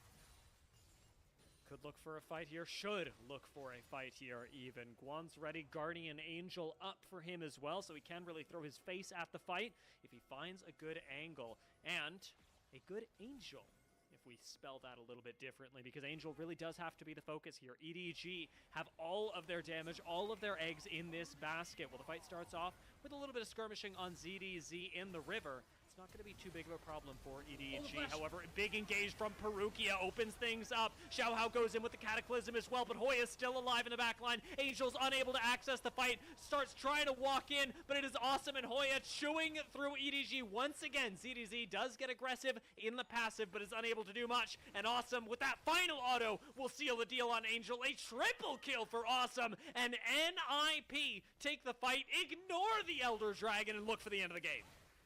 It's perfect from NiP. It looks like a great engage from EDG, but they just don't have the positioning to be able to follow up on it. Who but Hoya in this final moment to capitalize and step up and do so much damage. Awesome, of course, getting a triple kill. The double marksman duo coming in clutch as they march down to take down these Nexus turrets and take down the game. Perukia actually goes for the engage. I did not expect that, but NiP rightfully just completely ignore it. They have the damage, they have the numbers, and they have game number 1. NiP experiment, and it comes up huge for them. Hey, boring drafts. I mean, throw it out the window. Like they're back in the kitchen, man. They are cooking up something with AP Varus top, and it worked out. I mean, this is a 0 tank team. This is Vi Rakan as a frontline, and they never needed it. Every engage that went their way, they were prepared for. The damage was perfect on the backline. Everybody was playing the right way. And Ninjas in Pajamas, for the first time in 2026, win game number 1. That it's a big series of firsts for NiP. That Varus top really standing out, and it's clear they just lulled us into a false sense of security, because this game 1 blows the series wide open in their favor. NiP, of course, we're expected to come into this and have it be a close series. I don't think that has changed at all. I'm still scared for what EDG can bring in game number 2, but EDG's classic game number 1 win, now denied them, makes this series so much more comfortable for NiP. Yeah, I mean, NiP have full control of this series moving forward, because you had some major picks on the other side. Angel's Azir is one of his most successful champions, like, across his entire career. That's now taken off the board. You have some crazy aggressive bot lanes that are still available, but do you really want to go for that with the way that things played out for Leave in this game on the Jhin? Even with some okay performances, he continuously got caught out mid. It just feels like a complete repeat of the EDG we saw at the beginning of the split, and that is not a good sign for this team moving forward. We need to see that progress actually show back up again here. Yeah, and, you know, NiP, I do want to say, did not just start this game and close it out with gold leads throughout the whole thing. This wasn't necessarily a win lane win game from the very beginning. This was a tough game for NiP at the start. They got first blooded in the bot lane at level 2, but level 1 still for their carries in the bot lane. Then they lost Hoya up on top side. This was rough in terms of an early game for a composition that was expected to go through a mid-game trough that, with hyper carries, is really susceptible to a front-to-back tanky composition. Yeah, we'll see if we get the replay of the fight that really broke the game open in the jungle, where Vi and Ahri utilized their resources to finally go out and pick up a massive win and get some gold back into the pockets of NiP. It was really important that they won that, because you're right, the game was spiraling. You're in a position where you can't play from behind. We talked about it even when they were ahead. You can't face check River. You can't walk in without vision. You've got Rakan Vi leading the charge. They're going to die instantly to the damage coming in on the other side. They needed to make sure that they were in a good spot, and it really just came down to Care popping off in a major fight, and obviously some major performances from players like Awesome and Guan as well. Yeah, I mean, I really liked the play out of Care. I think that there is an argument to be made for them not winning the entire game if he doesn't make that play. And that alone, even though his numbers are low in the charts right now, really does set Care apart when I think about this game and how NiP ended up winning it. Zhuo as well, great vision control. Is a bit of a quieter game from him, because realistically, Rakan just isn't the guy who you're going to be watching on this team. Yeah, I mean, it's unfortunate for the Rakan that basically he was the tank in this comp. He had to play like Scion throughout a majority of this game. He couldn't really be the playmaker, so he just had to stand still and make sure his double marksman could carry the game, and he did his job. Shuo, I think, was fine on the Rift here today. You know, Hoya playing that Varus, most damage in the game, 39% of his team's damage. I get it, it's poke Varus, it's, you know, obviously AP Varus, you're playing around a lot of that stuff, but, you know, it's still pretty impressive to see how adept Hoya was at a champion that I think really kind of goes against his own internal playstyle. Taking a look at some of the memorable moments from this game, NiP, they did make some good plays to catch people out. Leave got caught out a couple of times in this game, but I'd be lying if I said that wasn't expected. We talked about it in the pregame as well. This is a Leave classic. What I didn't expect was moments like this where actually Angel was able to get some really good Emperor's Divides to clean up this fight in the jungle. And this is where I started really worrying, going, I don't know, are EDG just going to straight up win this game? Are they going to wipe this game? And it was NiP that had to make plays to then claw that back. I'll be honest, Dia, I thought the game was over after that fight. I really was like, I don't know how you play this down 3,000 gold if you are this team comp, but all it takes is one perfect fight, a great flank from Care, a great ultimate from Guan to get on a priority target, and then all of a sudden the gold lead is completely flipped. Those ultimates are utilized perfectly, and more importantly, as we see here, I mean, they got Soul for free, they got Baron for free, every objective on the map was completely uncontested for them, and that's going to be a pretty easy pathway to success.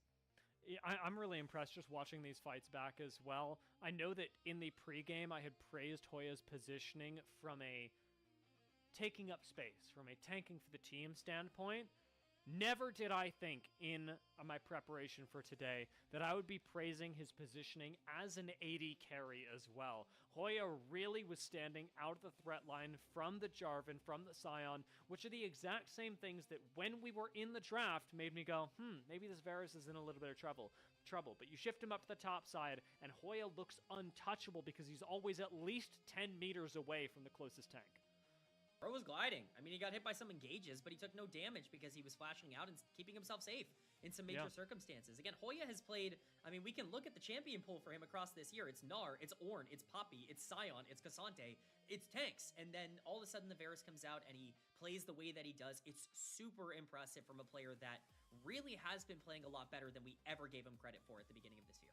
Yeah, he's clearly got some crazy range, and it's nice to be able to whip that out this late in the season as well, because it's not like we've seen him experimenting back and forth with this and then finally having it click. He's playing pure tanks and then going, oh, by the way, I can do this as well. And that is a terrifying thing for the league, but even still for EDG as they face down this next game, as this player of the game level performance from Hoya has now made your entire approach to the draft almost completely null. I would imagine the EDG coaches are in a panic right now trying to figure out how they want to draft against a player like this. Well, I think, again, the good thing about Fearless, Hoya got one shot at Varus, and he made the most of it. He did get one shot, though, and so we'll see how he adapts. We might just go back to those standard drafts now that you've got the lead. But game one was always the problem for NiP. That was their biggest issue as a team, and now that we are sitting in a spot where they not only were able to pick up the game one win, but do it on such a crazy comp, sky really is the limit for how the rest of the series can go. You're smiling. I'm smiling. I hope everyone at home is smiling. That was a very exciting game. NiP versus EDG has not disappointed, and it was just game one. We've still got one, maybe two games coming up right off the break.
Welcome back to the LPL English broadcast. My name is Dia. I've got K-Man with me, and thank God I do, or I don't know how I would have made it through that first game without losing my mind. Averus Top just took game 1 for NiP up against EDG, our game 1 merchants up until this very moment, with their streak broken and NiP having taken game 1.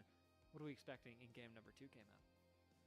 I don't know, Dia. We just saw Varus top in game number 1. You think I can predict what this team's going to do in the future? I sat here with a whole segment on the pre-show talking about how NiP has boring drafts and that they just play the same stuff and they go with something really creative. I'm really impressed with this team, but the core was still there, right? You still had Vi, you still had Rakan as an engage tool, and you still had Care on something that can be proactive, even a late game carry, a hyper carry down on the bot side with the Unara. It was just top side that ended up going a bit off the rails.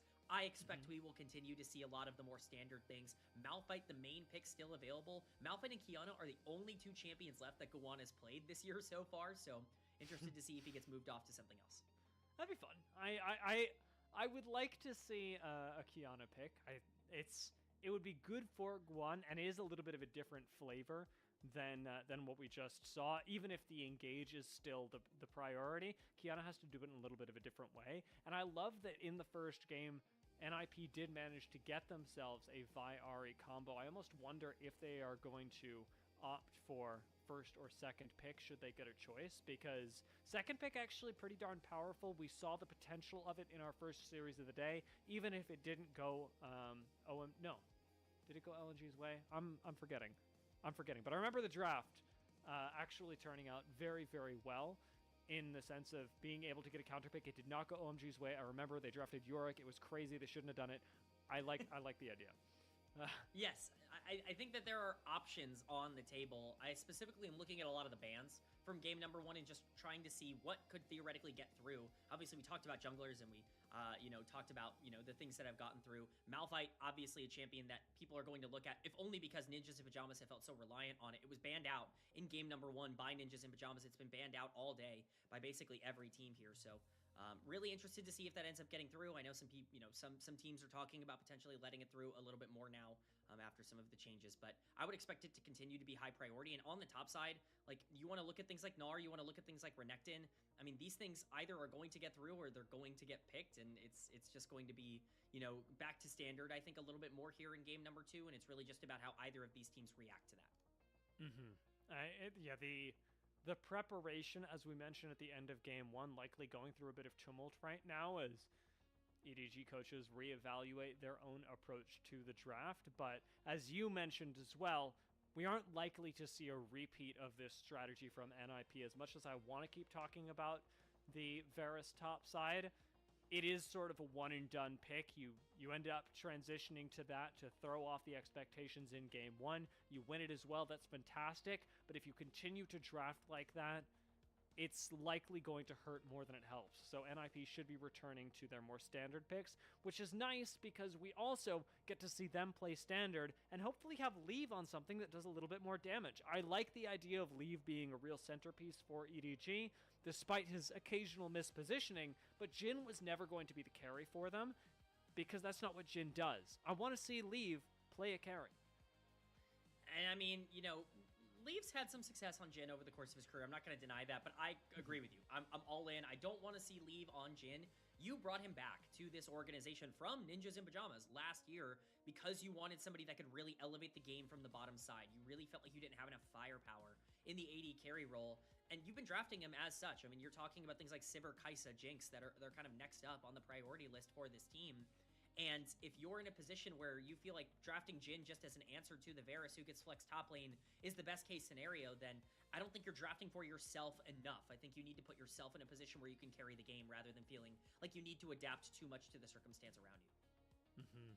Well, we'll take a look at how they choose to do that as draft about to begin. I am also curious who ended up going for the first pick in our second round because of what we talked about, counter pick actually being pretty useful. I would love it if NiP ended up going with counter pick for the second game and continuing to play the mind games of what they end up doing with Hoya just to keep EDG on edge, but it's a difficult game and we'll see because right now first pick has been super heavily prioritized. You and I were talking about this a little bit before, but I don't think that teams really know. I don't think anybody really knows how valuable it is to go with first or second pick.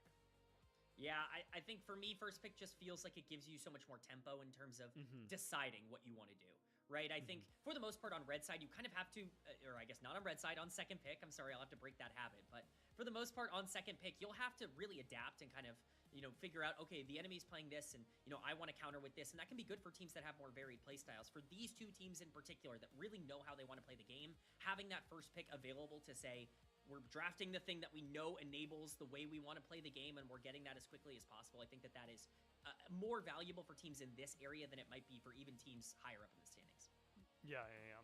And with the fact that, you know, we're in Fearless, you get 5 bans each. I think as the series goes on, should all skill in drafting be equal, the tempo means that much more. The fact that you get to pick up the first champion. That isn't to say that it's always true, but I do think that as Fearless draft goes on, as you're able to control the variables and the champions that are left more and more, first pick becomes that much more important. We'll see what ends up happening in game number 2. Yeah, I mean, a lot of options still left up on the board. I do think the jungle position is the most pinched right now because we saw the Jarvan and the Vi in game number 1, and those are big picks for Guan. And so his pool is really what I'm going to be focusing on. But Xiaohao, if he does want to prioritize other things, has plenty of options still available. I mean, we're talking almost the entire pool of junglers that are still capable of really taking over a game. He was one of our more successful, or I guess less successful, Dr. Mundo players, if you remember in that game. But Mundo is a pick that I still think can be incredibly strong. And I think if we're moving into games 2 and we're starting to see a lot of these, you know, more tank shredders kind of taken off the board, that Wukong, obviously, something that is still available and very much active Pantheon, as we saw, you know, in the previous series. Plenty of options, plenty of ways for, you know, these junglers to get back in the game. It's all really just about prioritizing what you want. Yeah, I'd love to see an Ambessa as well. I'm really partial to that pick coming out of the jungle, and I think it does a similar job to what you pick Vi for, if on a very different schedule. Ambessa can suddenly teleport to your carry. It's not point and click, but it is really, really powerful, especially if you are a jungler who is tasked with finding engagements onto high priority targets. Ambessa is so good, and there's a reason that we've seen it banned a lot today. I definitely don't disagree with you, Dia, but it kind of goes against the philosophy of, I don't want to think about this. You have to hit the Ambessa ultimate, and that's a variable that I don't think NiP want to worry about. I think that there are a lot of easy, like, engages that are almost even easier. I actually love Ambessa for this team, but I think it goes to someone like Hoya on the top side, who I think has had a really big impact on being able to pressure things out in the late game and find those backline angles. Love it out of the jungle. I agree with you. It's an incredibly strong pick, and on most teams, I would agree that it's better there, but for this team in particular, I actually really like the idea of maybe even drafting both, like a Wukong and an Ambessa in a game like this to really kind of double up on your options. And even though Guan hasn't played it yet, this split, I do think that you're right to be focusing so heavily on the Wukong because it fits the bill, because it fits the go in, press your button, and now your job is done. Guan can get out and keep his record low damage. It's really funny. I mean, you gotta say, like, just the overall statistical profile is always really entertaining when you're like, oh, I see what your role is immediately. And obviously it backs itself up on the tape. Guan coming in as a team player. And that was something we were kind of curious about with him coming over from the LCP. Remember, this was a guy who long time ago was on T1 Challengers, was in the T1 system, and, you know, got to play with a couple of big name players under that banner. But, you know, has really become a player that we thought was going to be a carry and someone who needed resources. That's the opposite. He has been a full team player. He has enabled the rest of NiP and kind of gotten the best out of almost everybody else on the team. I think the look for him has been really fantastic, especially when it comes to the team fights. In terms of early game proactivity, it's almost been a non-factor for NiP. It's not even something that I would think about criticizing because their team compositions don't seem to be built around a jungler making individual plays or going for skirmishes. They are so frequently built for team fights that skill set gets almost completely erased. And then you add on top of that the fact that Care is a very confident laner in the mid lane. He's often exerting a lot of priority in that area, keeping the opposing mid laner from going for skirmishes and roams with his own jungler, and it's the perfect storm for NiP. I love that you pointed out Care in that respect, to being able to control a lot of the map, because typically we just naturally associate that with the jungler because it's generally their job as a jungler to control the map, but Care does a better job of almost any mid laner at this level of being able to make sure that whatever the enemy jungler is doing, it's not going to affect him, and it's not going to affect the rest of the game, which I really, really enjoy from him. I think he's been great at the beginning of this split, and the individual plays as well, like the mechanics that we're seeing from him. You know, I'm not going to say that he was my choice for player of the game, but I am going to say that he was my choice for player of the game in game number 1. I really do think he was that influential on, you know, how that played out on the Ahri, the way he was finding those flanks on the backline.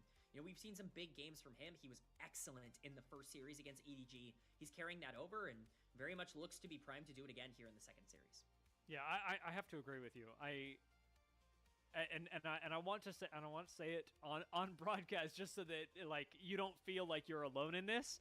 Yeah, the Ahri, in fact, if only for the singular play, the singular fight that we saw NiP take when they were behind, was absolutely player of the game worthy. Because yes, everything else has to go right, but that one specific moment is set up to go wrong, and it's very rare that you see moments like that play out on stage, where one player is able to coordinate a play between everyone to take the team from negative to positive. Yes, everyone else had to follow up, but it is ultimately up to Care the fact that ended up working, and that to me was the biggest reason why I felt like he was so valuable. Those damage charts did kind of hurt the case though. They did kind of hurt.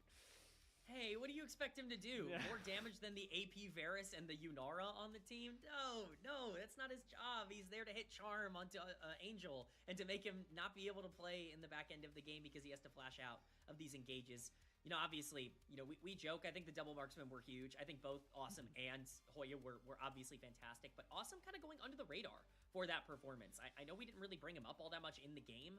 Great positioning on the Yunara. I think generally he has been a huge pushing point for NiP in terms of taking leads and expanding on them throughout the year.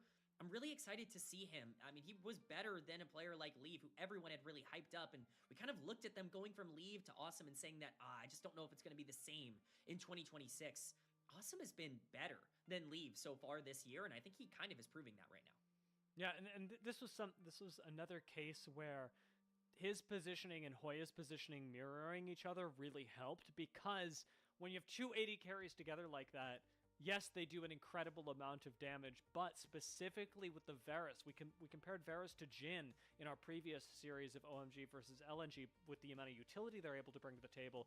Well, you could really see that when ZDZ was trying to get on top of these two carries, where theoretically Sion should be in his comfort zone, just harassing a backline. That wasn't possible because you're getting Chains of Corruption and not Tormented Soil. You're getting Chains of Corruption and Hail of Arrows to keep ZDZ from being able to do anything as Awesome and Hoya chew through him. And so this backline combo really just, I think, making Awesome look all the better for it. Yeah, and Awesome, you know, has been a player that we've talked about before. I mean, even when I go back to his, like, rookie era, we ran a graphic a couple of days ago where we talked about his time coming through the Suning system as they were going to World Finals in 2020, and obviously being a youth player on that team and then breaking through on LGD. He's always been a young, up-and-coming prospect that looks like he has great potential. He's finally starting to maximize it. We'll see what direction he wants to go in here in Game 2. Fear not, guys. We've got the draft up. Malphite, gone. Renekton, gone. Xin Zhao, also gone. And Jace, I've never seen that champion. Not in this split. Yeah, I don't think you're going to. I think that it's going to take a little bit of time for that Jace jungle to get through. It's just a little bit too good at the current moment, but still plenty of options left up. I will say the only champion Guan has played that is available right now is the Qiyana. Do EDG want to pull the trigger on potentially getting that Qiyana? Would be really interesting to see if they take it off the board. No, they're going to choose the Poppy. Definitely could foretell at least some direction for them. I almost wonder if they're just offering a first pick Qiyana. You know, like, do you really want to take Qiyana early? That would be the concern for me, is feeling like your jungle pool is pinched enough that you have to make a suboptimal pick in the early game. We'll see what they end up doing, though, as right now it is EDG who gets their first go, with Aphelios just taken out by NiP. Yeah, junglers on the board, but so are mid laners. There are plenty of options available. Things like Talia and Orianna making it through. High priority picks that we have not seen a lot today, and it will be the Ori locked in for Angel. This guy was a control mage master for a long time when he was making world finals on that Suning team that we just talked about in 2020. We'll get another chance to see it, but Rumble as well, also making it through draft for the first time today. Could very well be the pickup here for Ninjas in Pajamas. I don't think it's a bad call. If you don't pick Rumble here, EDG are probably next rounding it just because of how powerful it can be. As much as it may not fit with exactly what NiP wanted to do coming into this game, you can see it in the delay. It's the best answer you have to Orianna right now. I agree. I think you have to match power with power. It's the prio pick of the patch outside of Jace, in my opinion, and I think you kind of get a steal here on red side. You pair it up with that Pantheon.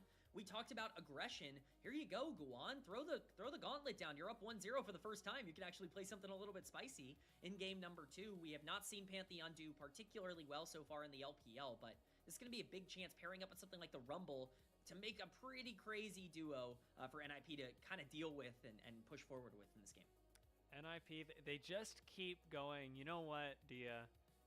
You thought you were going to get a nice little normal draft, and instead we're going to get aggressive. I don't mind it. I'm very happy to see it, but this Pantheon pick, I didn't have on my bingo card coming into this series. This is a new pick for Guan in this split. And the answer of the Nico, potentially Kai'Sa would lock in a bot lane that NiP would be unable to answer in its entirety. Yeah, I love Leaves Kai'Sa. I mean, this has always been one of the better picks that he has been on. He's already brought it out twice this year, and he's done relatively well on it. 100% win rate. They win both of those games. Pairing it up with Nico, the biggest playmaker in the meta for your playmaking support. This is what we want to see, but Care answering the challenge as well. We didn't want just a little aggression coming out of the jungle. We want full aggression on the top side. Pantheon Akali going to be one of the scarier duos, and you have a Pantheon that can generate early game resources, Rumble and Akali who can capitalize and scale into those resources, and then basically a duo carry comp on the other side with Ori Kai'Sa. This is going to be a real fun game. Yeah, full topside draft versus full bot side draft is interesting. It is going to mean a hopefully pool pinch for somebody. I don't know if you're going to go for Zhuo or Awesome, and I'm happy that we end up pivoting with the Misfortune to focus more on removing carries from what Awesome can do. There is already an incredible amount of damage coming from the top side of the map, though, so Awesome could just choose to play something a little bit more utility-oriented. I wouldn't be surprised to see that come through. Again, you have such an aggressive, top side of the map that I think when you're looking at other options, even if you want to go for something like a Sivir, I think that is a potential way to get a hyper carry onto your team that isn't super committal. Ashe Seraphine are up. Good call. Ashe Seraphine are up. Corki is going to be the ban. It is definitely available if they want to go in that direction. The question is, how aggressive do they want to be? This is obviously not going to be the hover. Plenty of 2v2 lanes that can dominate if they want to go in that direction. Like the Ashe Seraphine you mentioned, the Lucian Nami are still available. Misfortune obviously banned out, same with the Corki, but Ezreal Karma could be on the board as well. Plenty of options here. Don't do it. Don't do it to me. All right. I'm sorry to NiP. We've got the #1 Leona hater on the broadcast. I'm gonna be dogging on this Leona. I am so excited. We actually get a Leona today, Dia. I was really concerned it wasn't coming through, but we get it locked in. I'll talk about that in just a moment. I want to round out the EDG draft real quick, and that's to say Wukong is up and available in second rotation for Xiaohao. This is one of his best champions, if not his best champion, and you get to pair that with Orianna Ball, with Shockwave on top of it, and a Nico that can engage on the back line. That's terrifying. Expect a tank on the top side here. I would be really surprised if this is not Ornn. I think that is the easy lock-in, and EDG have a comp that I really love. Dia, tell me about Leona. Now, you're going to see it during the course of this game, but my main problem with Leona is the Eclipse. The fact that you just press a button and get a little mini Alistar ult because you just can. It's just fine with everyone that Leona's able to do that, and it costs her literally nothing. That with the Tristana actually ends up being a really nice aggressive lane. Everything else about Leona's kit is just fine. I'm okay with it. It is overloaded because she has Eclipse. That's fine. We don't need to talk about it. But the Tristana pickup here in last pick, I actually wanted to ask you about. How do you feel about a Tristana last pick? I almost said R5. How do you feel about a Tristana last pick? It's really interesting, right? Because the idea behind this is that you're able to punish the Kai'Sa a little bit. Kai'Sa's big disadvantage is her lack of range, and Tristana wants to try and get up close and personal with you.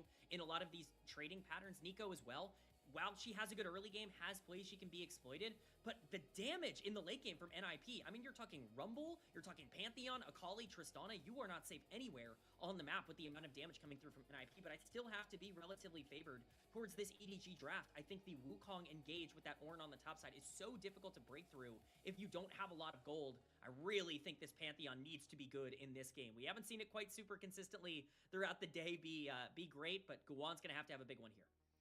Yeah, I want to say that while I don't think of Awesome as being an incredibly flashy mechanical player, which is not to say that he's not that, he is a very good player, I don't think of him as being an incredibly flashy mechanical player. The mechanic that I am going to be looking at this game is the buffer on the rocket jump, because that can get you out of basically the entire problem that EDG are trying to throw at you, which is the Wukong Orianna ball with the Ornn.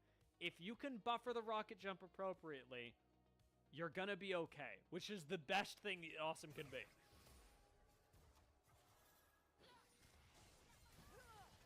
Oh, the Leona already looking to play aggro here on the bot side. Zhuo's not wasting any time with this lane, taking a bit of poke coming down. You mentioned buffering the rocket jump. Obviously, that's going to be very important. I think another big part of Tristana's kit, that ultimate can knock back any engage that comes her way. That Wukong can get separated from the Cyclone. Cause some problems. Leap Force to Flash. Losing that actually a pretty big problem, especially as NiP are going to be hitting level 2, likely a little bit faster with the inherent push that Tristana has. We'll see how the timing actually works out, but right now positioning for it already. EDG have to play a little bit further back, and we've seen this story before. Bot lane that has to play a little bit more conservatively.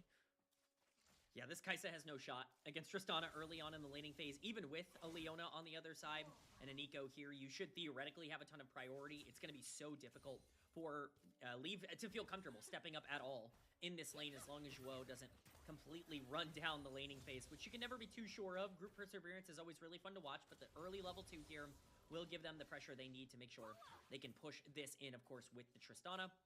Watching the jungle pathing here, it's going to be opposite side. Wukong pathing up, Pantheon pathing down. Definitely got to watch out for Pantheon early aggression, but with NiP pushing forward, it looks like it's just going to be a pretty standard early game. Junglers both clearing in opposite directions might warp the early game a little bit. We haven't seen a whole lot of early plays, which just is not really where a league is at right now, with the exception of our last game, level 2 Jarvan play. This time around, it'll likely just be a trade of scuttles that this turns into, and I'm noticing a quick recall from Awesome on the bot side. Yeah, we'll have to see what he picks up here. Have a decent idea of perhaps what he is looking at in terms of that early recall, but for now, just going to see some trading down onto the bot side. Just going to be that long sword coming through. He is quite behind in terms of the CS. It's getting shoved into his tower, and Trist obviously has a pretty easy time pushing out, but I'm interested to see what exactly they want to do with this Tristana. I really want to fight in the mid-game, or like in the early mid-game, the one-item power spike with this duo on the bottom side of the map. We'll see how much setup they want to do for that, but for now, again, just going to be a pretty standard start with both junglers pathing to their strong side. Care having to play a little bit careful, but Angel is low on mana, so has to be worried himself about how much he expends before the teleport is forced out of him. Care, I think, watched as Xiaohao walked into the jungle, but did end up walking up the lane anyways. Perukia gets spotted by Guan, who's rotated up through the jungle to try and steal away any camps. Does place a ward, however, to see where this sneaky little Wukong is at. Yeah, I mean, being on vision is obviously not ideal, but both junglers are going to be pretty okay with the trades that are happening right now. Very interestingly, though, look at Xiaohao's pathing. He is very much here on the bottom side. Tristana and Leona are pretty pushed up. See how aggressive he might want to play this. He is, I believe, on vision here, so it really just comes down to how much time does Xiaohao want to waste, but at the same time, not really losing all that much if he just chooses to perhaps scout out the area a little bit. Yeah, Tristana push into the tower. Going to be pretty simple, and another recall comes in from Awesome, trying to hit a spike as soon as possible, especially with Dragon up in just about a minute. It's unlikely to be an early dragon, unlikely to be an early first blood, but hey, even that's still possible. Care does get a little uncomfortably low. Yeah, this matchup's hard. Like, as a mid lane player, I can say this matchup is not easy for the Akali. It is really easy to get chunked out, and Xiaohao over the wall could make a big difference. Oh, he's going to go for it. Invis, flash, and first blood. That is just clean Wukong play. Nothing simpler. I mean, you burn the flash, and obviously that's a resource, but it's super worth it. Xiaohao continuing to be the aggressor for EDG in this series and across this split. Very well played. Obviously stays out of vision just long enough to make that happen with the invisibility. And Care is set down early on in this game. Getting Angel into a good spot on this Orianna makes the comp a lot easier to play. Look at how many targets are here for ball delivery service, if you will, for that Shockwave. If Angel can get some gold, he can do a lot of damage in this one. Yeah, staying pretty well in CS. Honestly, Care has been surviving the lane pretty well up until that point, but his teleport back actually opens the perfect window for Guan to start thinking about this dragon. They've got bot lane push. Care has just come back to lane, and Guan's going to go for it. Yeah, they're not worried too much about the dragon. We see pings coming down. Xiaohao's in the mid lane again. Bot lane's going aggro. Perukia low, but Perukia going to end up surviving.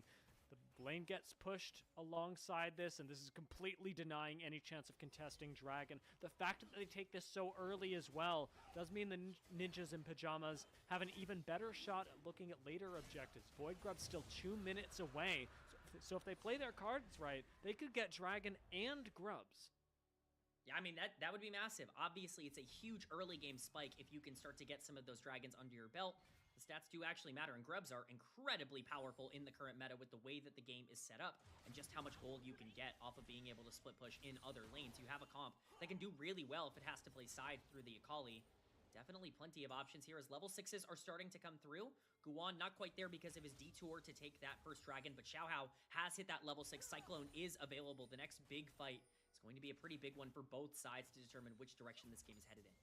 And while it's not as pivotal as it was in our OMG LNG series, we got to keep our eyes on the Grand Starfalls here as well. That could be a really big shifting point in the game if Guan is able to get aggressive with cooldowns like that. It is a little bit different than what we've seen him play previously, but I would really like to see Guan, of course, wishing the best for everyone, be successful on a pick that is such a different one than what he's typically gone with in terms of the team fight utility, and be able to make picks happen with the Grand Starfall. Yeah, I mean, we saw what can happen even from a bad game state if you're able to turn a lot of those over-aggressive plays into ones that you can punish. And that's something that Group Perseverance is not lacking, is over-aggressive plays. Certainly a team like EDG is going to be looking to stay active on the map, and utilizing that ultimate from the Pantheon can be really valuable. Really be especially valuable early on in the game to get an early pick, especially in about 30 seconds. I think when these Grubs are spawning, that's when you are really going to be looking for this Pantheon to be active alongside the Akali. If they can get one big early kill, it can become a lot easier to start really prioritizing those objectives. Fancy feat by Zhuo does finally get hit by something, but is outputting a lot of pressure just sitting in the brush as Leona pops Eclipse, because why wouldn't you?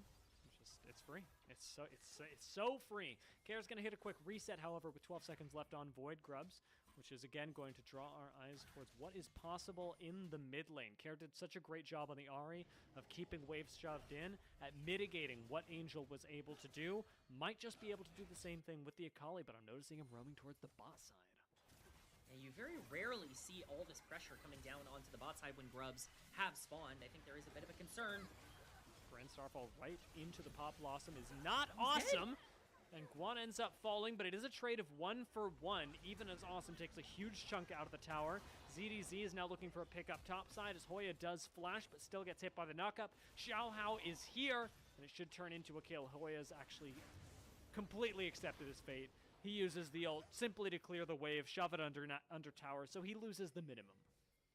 That is a nightmare play for NiP. Basically, everything that can go wrong there goes wrong. They're lucky that they can pull back 1 kill onto Awesome on this Tristana, but Guan dives with that Grand Starfall under the tier 1 and just dies. He takes multiple turret shots and is not able to survive. You lose the topside play because Xiaohao is free to make it. It's 2v1, and they get Grubs off of that.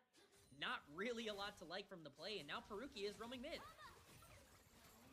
See if Care's able to survive, but getting locked up, it's not looking good.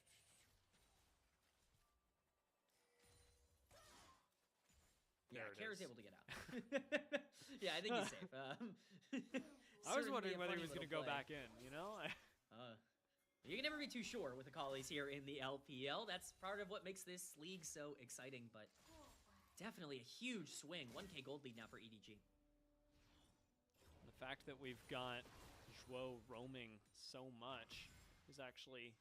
it's been quite noticeable in terms of the vision game for NiP around this river, but it's also leaving Awesome alone for a little while to collect some solo XP. Gold still favoring Leave at the moment with the way that the last skirmish went, but Tristana is terrifying at any point in the game with her ability to burst you down. Hey, you definitely don't want to give too much gold over to the Trist, but even in the play that you commit every resource to getting gold onto the Trist for, you give a kill to Kai'Sa. And I don't really feel better about the kill being on Kai'Sa than I do on Tristana if I am...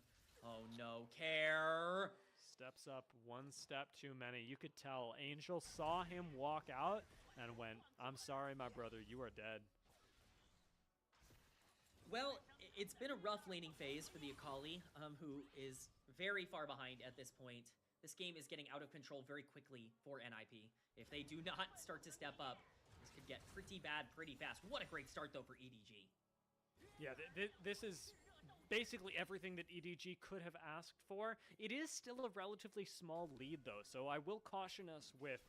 We saw EDG have a much better start compositionally with their advantage last game, and NiP still ended up taking it. So we've got to look out for these mid-game team fights, which seems to be where NiP are most confident, and they're already fishing for them. With the dragon spawn, it's immediately started up, and if EDG don't start looking at these dragons now, or at least with the next one, NiP could very quickly snowball their objectives into the point where EDG have no choice but to take a disadvantaged team fight.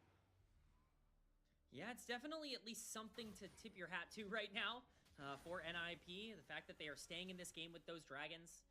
Obviously, it would have been a little bit nicer had they been able to take some Void Grubs along with it, but they are on a pretty early soul pathway here if they do really want to go in that direction. It's Mountain Soul as well, which I think is super helpful for this comp, centered around a Leona and a Pantheon that need to go in. Overall, Perugia right now in some danger. Flashing on Perugia. He finds him. Grenstar falls in as well. Guan wants the stun, is going to get it, managing to hit that max range, and Perugia will fall. That is the second time that Guan ults specifically to bully the support, but if he keeps doing it, it's going to turn into gold. Yeah, I mean, gold is gold. Like, you'll take anyone at this point in terms of being able to get resources back, especially because they're going on Awesome. The trade, Leave is confident, but Leave gets pushed back. Zhuo may be able to take him down. Cleanse comes out, but Leave is an auto away from death. Awesome wants that kill, but he steps up right next to the Ornn who's just come in. ZDZ does not hit the knockup. Xiaohao is down here. ZDZ still looking for Awesome. 1 HP on this Tristana. Can anyone touch him? Xiaohao cannot. Angel is here a little bit too late. NiP, they lose nothing, but they pick up Leave, who goes for the style points. The style points against a Tristana who can just ult you away. It's a very confusing play from Leave. I don't know if he just forgot what Tristana's kit was or just didn't really think he was in any danger, but that's not a play that I would really advise for anyone. And Awesome's lead actually continues to start growing more and more. He gets back into the winning column in terms of the gold difference. And yes, EDG have made a lot of really nice plays on the map, but they're making the mistakes that kind of cost them their big lead in game number 1 as well. It is around a skirmish this time. We'll take a look back at it. Leave going for the ill-advised trade. Yeah, I mean, there's just no reason to go for this. Again, Awesome has that ult available. There's no way you're ever going to be able to take down a Tristana in this particular instance. The only way this ever turns is if ZDZ is able to kill with this ultimate, but unfortunately for him, Awesome lives on how much? 8 HP, as we see in the bottom left of your screen. Xiaohao is even here to try and clean something up. He uses ultimate. He's nowhere near the Tristana. It's just a complete waste of resources here for EDG. And now Cyclone is down. Leave's ultimate is down. ZDZ's ult and TP are down. That's so many things burned for nothing. Darn. Guan really... He hoped he got him, but he didn't get him. Nico's still a little bit tricksy, and you can see why Guan's ulting on him all the time. It's just annoying. It's annoying to play against Nico. That's how it is. Quay trở lại trận đấu này thì sau 14 phút hiện tại thì Edward Gaming vẫn đang nhỉnh hơn đâu đó là tầm 1k vàng. Một con số không phải là quá nhiều. Nhưng mà NiP thì hiện tại đã có cho mình là 2 con rồng rồi.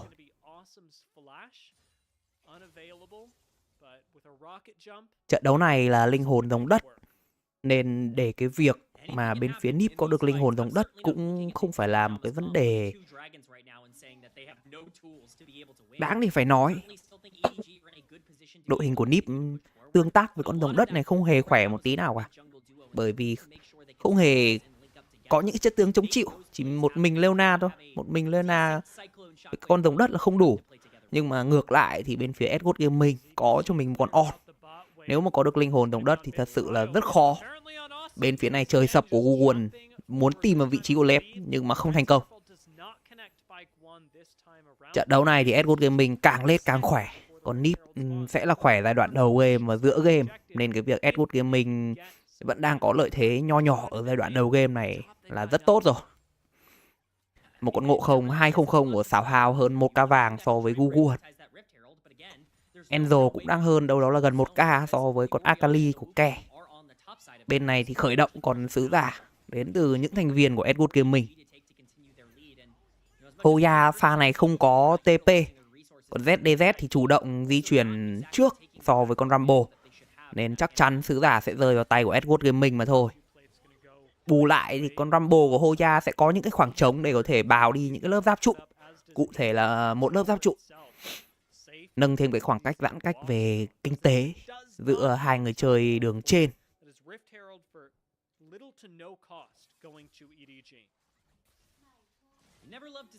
Còn Akali tay ngắn đi với Enzo thật sự là rất khổ, chưa kể lại còn nằm xuống đầu tiên. Từ từ con rồng thứ 3 chuẩn bị xuất hiện rồi, đang muốn bắt vào Exum chăng? Xảo Hào đang có một cú hơi dướn nhưng mà cũng lấy đi được đâu đó là 1/3 cây máu của con Chitana này. Pha rồng 3 này là một pha khá là quan trọng đây. Liệu rằng NiP có muốn bỏ không?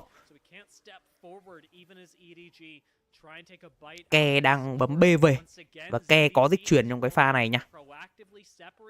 Để xem là NiP có muốn đánh hay là NiP sẽ bỏ. Đội hình của NiP giai đoạn này vẫn đang là rất khỏe.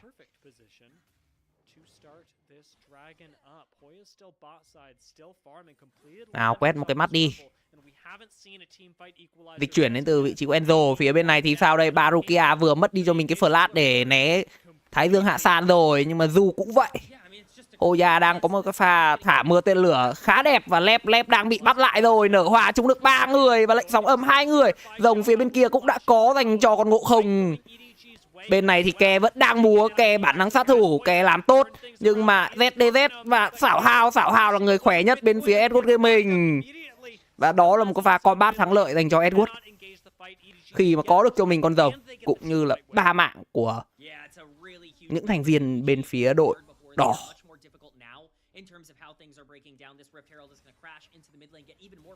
Thả cho mình con sứ giả húc được một phát để bào đi những cái lớp giáp trụ và gia tăng lượng kinh tế cho Enzo. Anh em cùng xem lại một cái pha di chuyển là hơi lỗi đến từ vị trí của con cái xa của Lep. Cái xa này là cái xa chim mồi à? Đây, thả mưa tên lửa là tốt này, khép góc được Lep thanh tẩy là rất nhanh, kết hợp với cái bản năng sát thủ Barukia. Nở Hoa giữ chân được 3 người. Google lên bảng đếm số ngay lập tức. Những cái chiêu cuối của bên phía Edward Gaming vẫn đang xử lý là rất tốt. Đội hình của NiP đầu giai đoạn này đang là cực khỏe nhá. 2k2 vàng chênh lệch dành cho Edward Gaming rồi, nhưng mà Edward Gaming vẫn đang xử lý những cái combat là rất tốt. Một con Oriana của Enzo 401 hơn 1k6 vàng, 6 chỉ số nhẫn. Xảo Hào con ngộ không thì farm hơn gần 40 chỉ số lính so với Pantheon của Google, cũng dẫn 1k5 vàng luôn. Những cái vị trí còn lại thì chênh lệch vàng không quá đáng kể. On đi với một con Rambo đương nhiên là sẽ thua thiệt một chút rồi, chỉ 500 vàng thôi. Farm thì cũng vẫn đang là ngang. Đạ thủ thì Lep có những cái pha hơi ngáo nên là lên bảng đếm số đến 2 lần, nhưng mà cũng không thua thiệt quá nhiều, đâu đó chỉ tầm 1 quay lính so với Asum phía bên kia. Con cái xạ về lết còn là khỏe hơn Chitana nhỉ. Nếu mà anh em không nhớ thì ban nãy game đấu thứ 5 Brion cũng có cho mình một con Chitana dành cho Teddy. Và con Chitana thật sự là không hề hiệu quả. Bên phía này thì sao đây? Trời sập đến bắt vào lép, nhưng bây giờ Guguan lại là người bị kẹt lại. Guguan mất cho mình là cái flash rồi, nhưng mà cái mạng này thì ai cứu đây khi mà Xảo Hào đã phải dùng cho mình là cái lốc xoáy. Và mạng thứ 4 dành cho con Ngộ Không này. Không nhường mạng cho lép pha đấy ta. Pha đấy nhường mạng cho lép là ngon rồi. Một pha xử lý bản năng sát thủ là tốt, né đi được cái thiên đình kiếm của Du. I don't know, man. Maybe we go back to the team fight engage champ as we see what happens here. It's unfortunate. Leaf just gets hit by the Leona ultimate and just gets bursted down and killed. You know, not an ideal circumstance for Leaf. Trên này thì sao? Trụ đầu tiên toàn bản đồ đã có dành cho Edward Gaming, kèm theo là cái mạng bonus của Akali. Rơi vào tay của Enzo thì phải. Nhưng mà xảo hao. Không, người bị nhắm đến là Enzo. Enzo bọc thuốc súng có nổ được không đây? Có dịch chuyển đến từ vị trí của On cũng như là Rumble. NiP đang muốn phản công ở cái pha này. Phát hiện ra được vị trí của Enzo rồi. Liệu Edward Gaming có lui về được không đây? Enzo không còn quá nhiều máu, thả mưa tên lửa hơi xấu. Barukia cũng đã đến. Nở hòa giữ chân được vị trí của Hoya và thôi. Bây giờ thì lép đến một pha hỏa dương hiệu triệu là tốt. Phải dùng cho mình là cái R của Asum để đẩy những thành viên của Edward Gaming ra khỏi tầm nguy hiểm rồi. Vậy là lại là một cái pha phản gánh tốt đến từ bên phía Edward Gaming. 16 sau 21 phút thi đấu và 4 ca vàng chênh lệch. Còn Oriana của Enzo thật sự đang là một cơn ác mộng đối với những thành viên của NiP.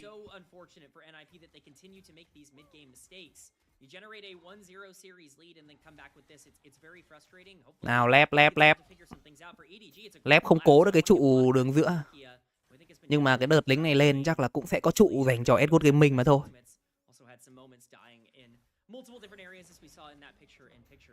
Vậy là đường giữa và xạ thủ bên phía Edward Gaming chính thức là hơn vàng so với xạ thủ của bên phía Ninja in Pyjama.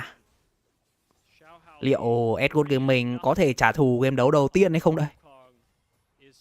Đưa cái trận BO3 này trở về cặp BO1 với cái tỷ số cân bằng 1-1. Con rồng thứ 4 của bản đồ cũng chuẩn bị xuất hiện rồi.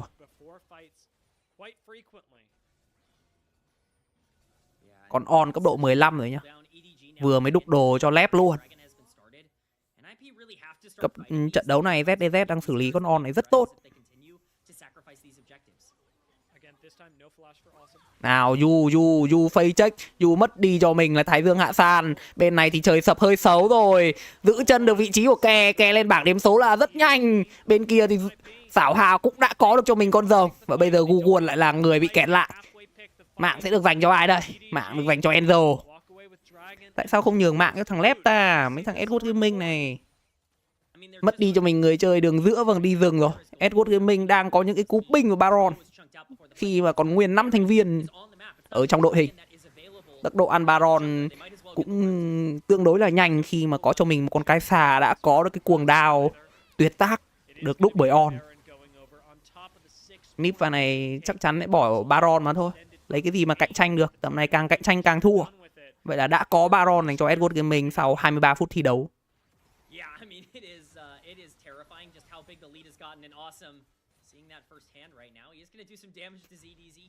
Còn On của ZDZ bắt đầu là khỏe rồi.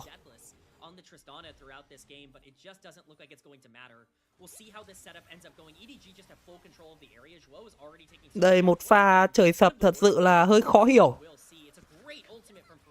Ke bay vào múa nhưng mà dính cái nở hoa của Barukia, không kịp dùng cho mình cái bom khói luôn.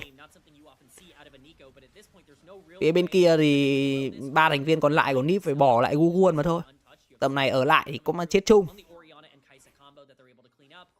7k 2 vàng chênh lệch rồi. Liệu Edward Gaming có thể lăn cấu tuyết trận đấu nặng hơn nữa với con Baron này không đây?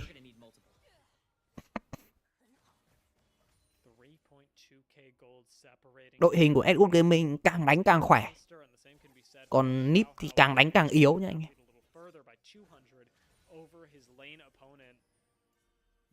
Cái xa, on, những cái chất tướng mà thật sự là về lết rất khỏe. Còn con Ngộ Không về lết cũng khỏe nhá. Chưa kể on lại còn đúc đồ nữa, on đã đúc đồ được cho 3 thành viên của bên phía Edward Gaming rồi. Enzo thì vẫn chưa được đúc, Enzo chưa được đúc. Ở đây sao đây, Hỏa Dương hiệu triệu gọi bắt được vào vị trí của Asum. Nở hoa giữ chân được Asum, có cho mình quả mưa tên lửa nhưng mà lép đến. Lép bản năng sát thủ bắn đang hết đội hình của bên phía NiP nhưng mà Google làm choáng được lép. Lép flash qua tường, kè flash theo, kè bắn cho mình là cái kiếm súng và có được cái mạng của lép.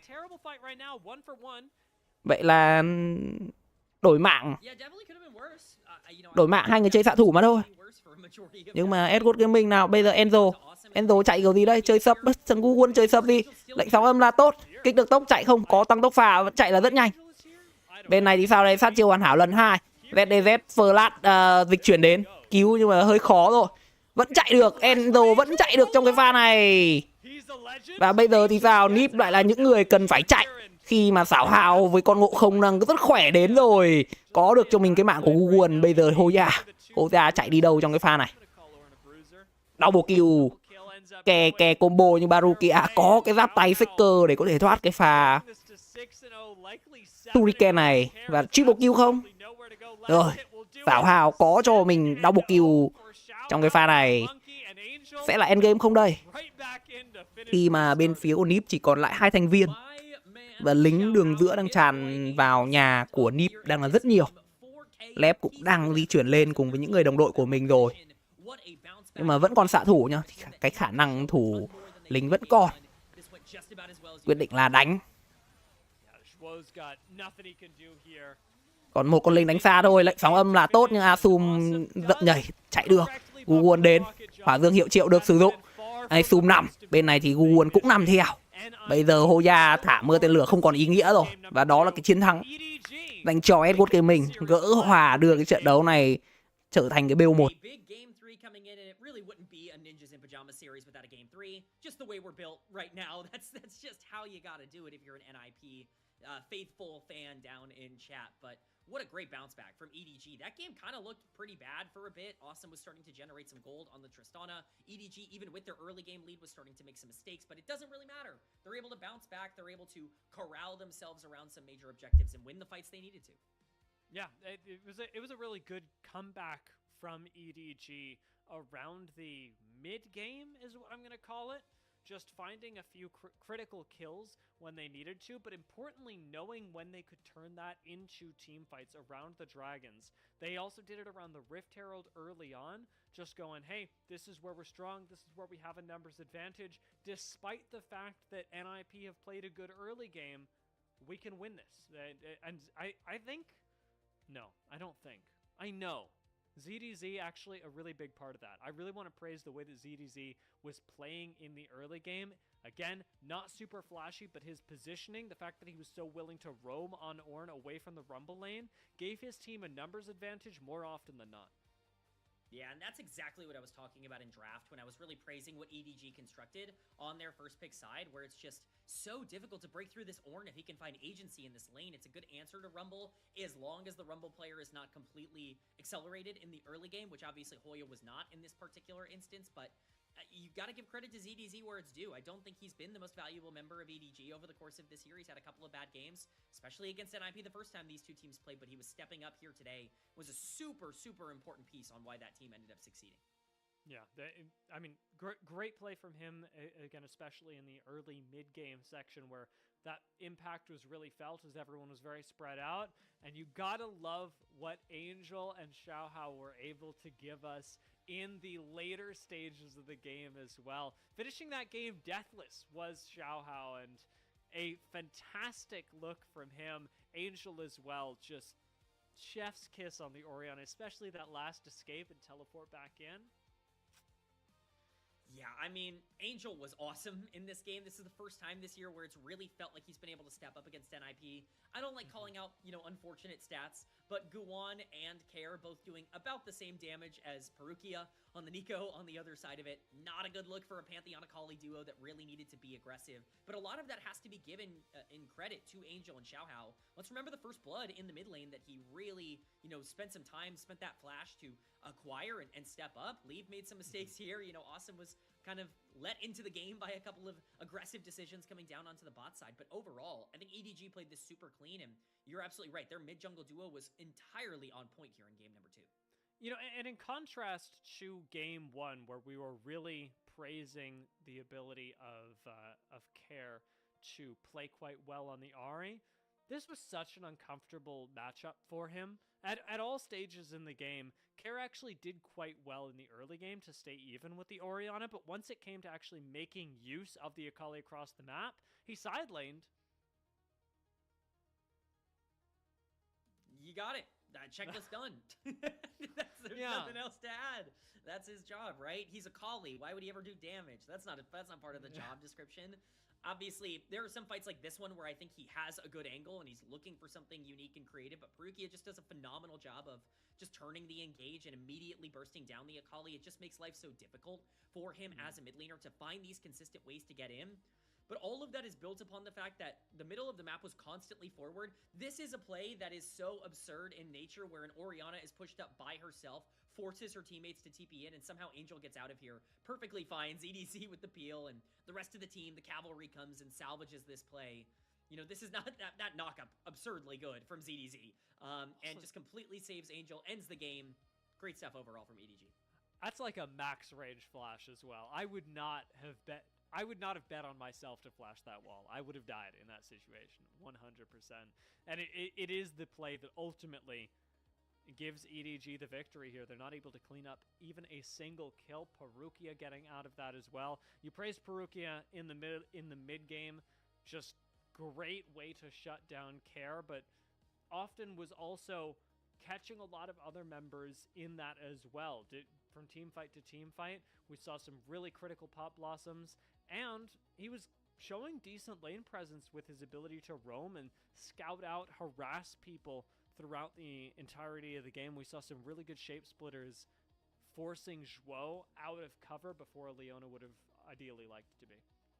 Yeah, I really think Perukia is starting to show some of that awesome tape that he had at the end of last year, that fantastic showcase of playmaking ability that he had at the end of last year. But Angel's going to be the player to get player of the game. Certainly can't be mad at this.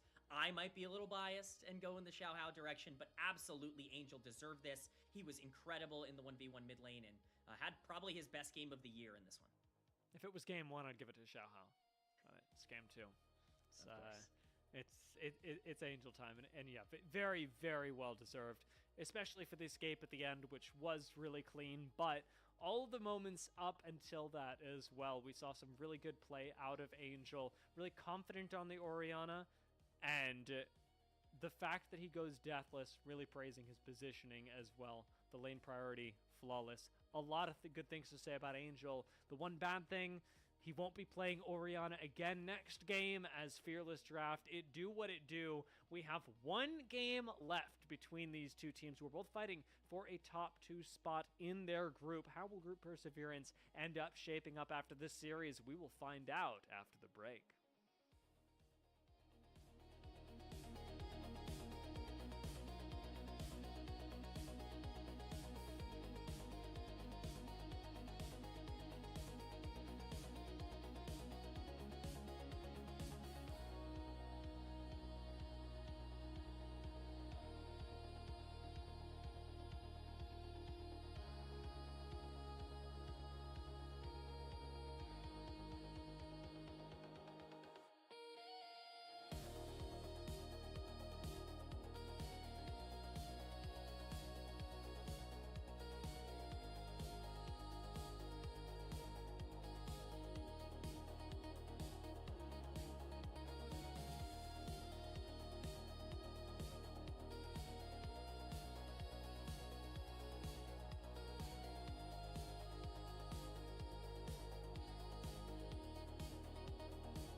We might not have gotten all 9 games as Slayer predicted, but we are only 1 game short. And that last game to round us out, very exciting.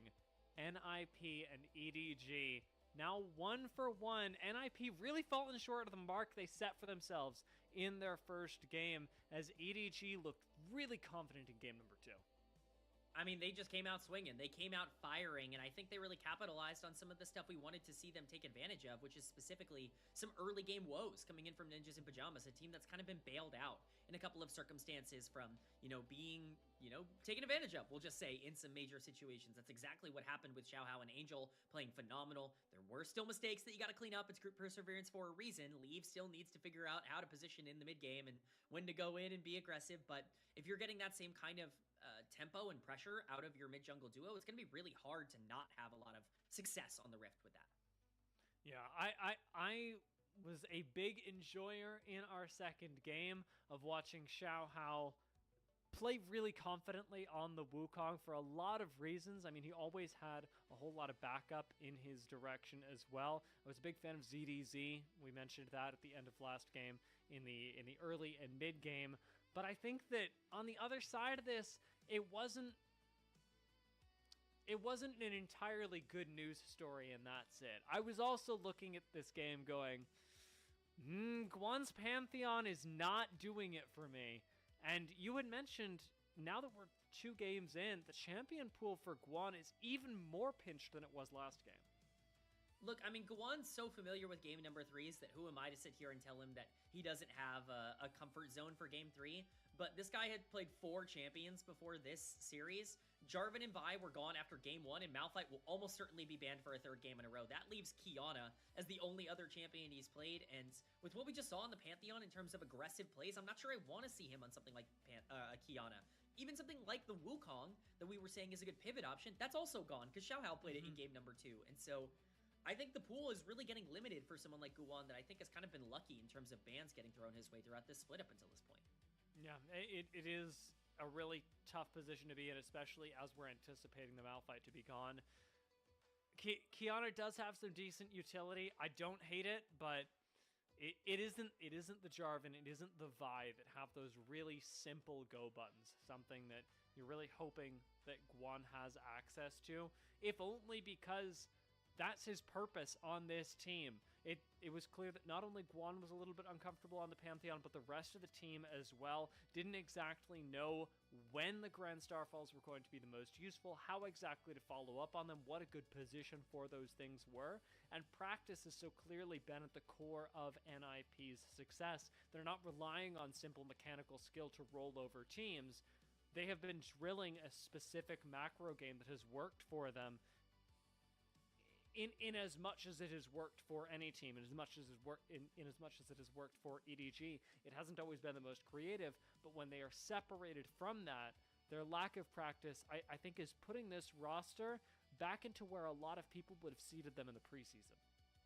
And that's exactly what makes this Game 3 so interesting, right? You mentioned the preseason expectations for both of these teams, NiP kind of being a team that no one believed in, and EDG being a team that I think everybody expected to sweep the group. We talked about this at the beginning of our, preview of this series. The winner of this series, the winner of this game is likely in the best spot to get second in this group and to be a team that has that extra spot to get into top 8 and to actually be a threat in the upcoming split to get to group ascent. That's the ultimate goal. Ninjas in Pajamas started out strong and looked good in game number 1 and throughout the beginning of the split, but just like the weeks leading up to this, EDG are ramping up and they're starting to get a little bit better game over game over game. All sins can be forgiven for an EDG team if they can take down NiP here in game 3.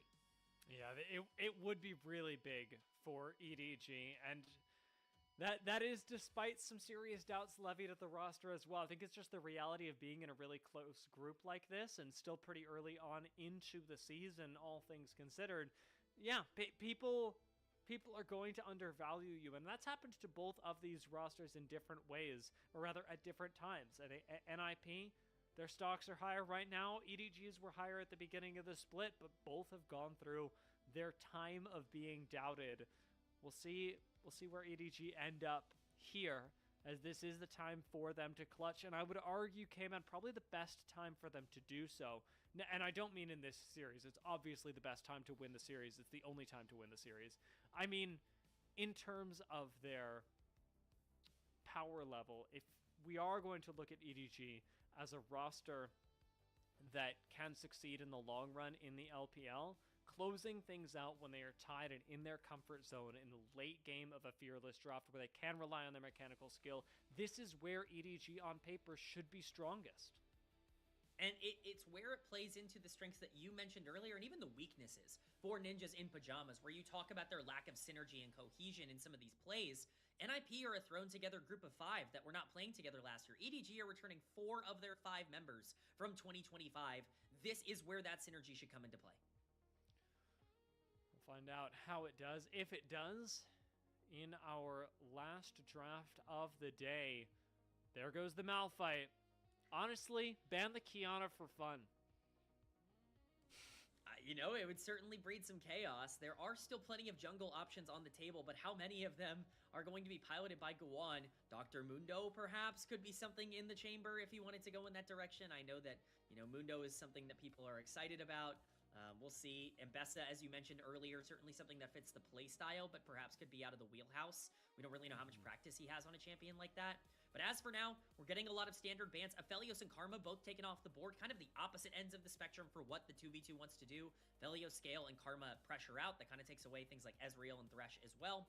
And then, of course, the Xin Zhao as a champion that Guan clearly just does not want to play, and they don't want to give it to Zhao Hao. Misfortune taken away from Awesome as well. EDG have gone with the counter pick this time around. Something that actually could be pretty useful to them. But starting things off with a Renekton, I'll be honest, you can't really go wrong. He's fine. I mean, I agree. I think I might even feel more passionate. I think Renekton is incredibly good in the meta right now. Rumble's getting all the hype. On the top side, I think Renekton is pretty darn close in terms of power level to that Rumble right now. Just, I think his late game is a lot better than people think it is. Once he gets to that third item, he can really burst people down and be super consistent in team fights when Flash is up. We'll see what the answer ends up being on the top side for now. Plenty of support options available. It's going to be the Alistar locked in. Certainly the most consistent tank engager that is left if you want to go in that direction. With Rel and Leona both taken off the board, Alistar might even be prioritized above some of those in that instance. What does Zhao Hao want to do? You want to punish Guan. I imagine jungle is going to be prioritized heavily in this draft. It could be with this pick. Yeah, Nocturne a good selection here, and it does leave you in an awkward spot as NiP.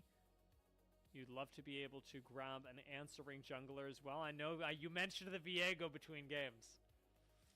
I did.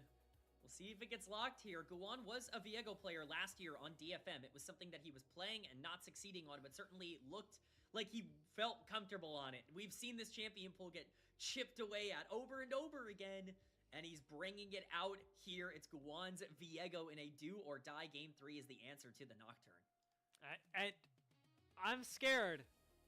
I'm gonna need you to hold my hand through this, K-Man, because right now, Guan picking the Viego, something that NiP have not played in a playstyle for their jungler that they didn't look comfortable on last game.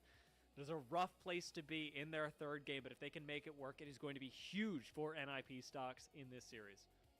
I understand your apprehension, Dia. I understand the fear that comes with seeing Guan on Viego. But take the nameplates off and look at Renekton Viego Rise as a 1-2-3 right now.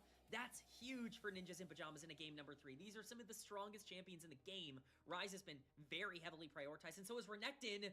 But we get the Malzahar counter pick alongside the Nocturne on the other side. Malzahar has been kind of reignited in terms of popularity. Showmaker really brought it back into the meta last year during the end of the year in summer, and people are very much jumping back onto the bandwagon. I love this as an answer to Rise, and even really as an answer to Viego. I'm really shaping up to like both of these drafts a lot. Yeah, Malzahar looking really good right now. The playmaking possibilities with turning off the lights as well. Zhao Hao and Angel can make some crazy plays happen if they're able to coordinate. And of course, the 2v2 is terrifying because what if he doesn't get to play the game? That's never super fun. Seraphine being taken out, as is the Renata, does remove the Seraphine Ashlane that I've really been looking forward to. No longer a possibility, unfortunately, but bot lane pool getting pinched with Sivir already taken out. What will go next? There's no Misfortune available, no Aphelios, and then all the AD carries that we've seen up until this point as well. But you know what's still available? Lulu. That is a huge pick here that I think is very likely to come through as the answer to Alistar. We'll see how things end up playing out. There are a lot of aggressive options at AD carry that you could go for. I think topside pick also makes sense here to try and save that ADC to see what kind of aggressive 2v2 bot lane NiP want to go for. I think it would be shocking if they go for something that is not super lane dominant, but we will see. There are plenty of different options for ZDZ to kind of pick here. Aatrox has always been a bit of a faithful for him, but with Zehen up and Cassante up, definitely feels like those are going to be the priority. If you want something safe for Cassante, definitely makes the most amount of sense, and that will be the lock-in. But the question now is, what is Ninjas in Pajamas going to do for their 2v2 bot? I think they need an aggressive one, and there are plenty of aggressive bot lane options if they want to go for it.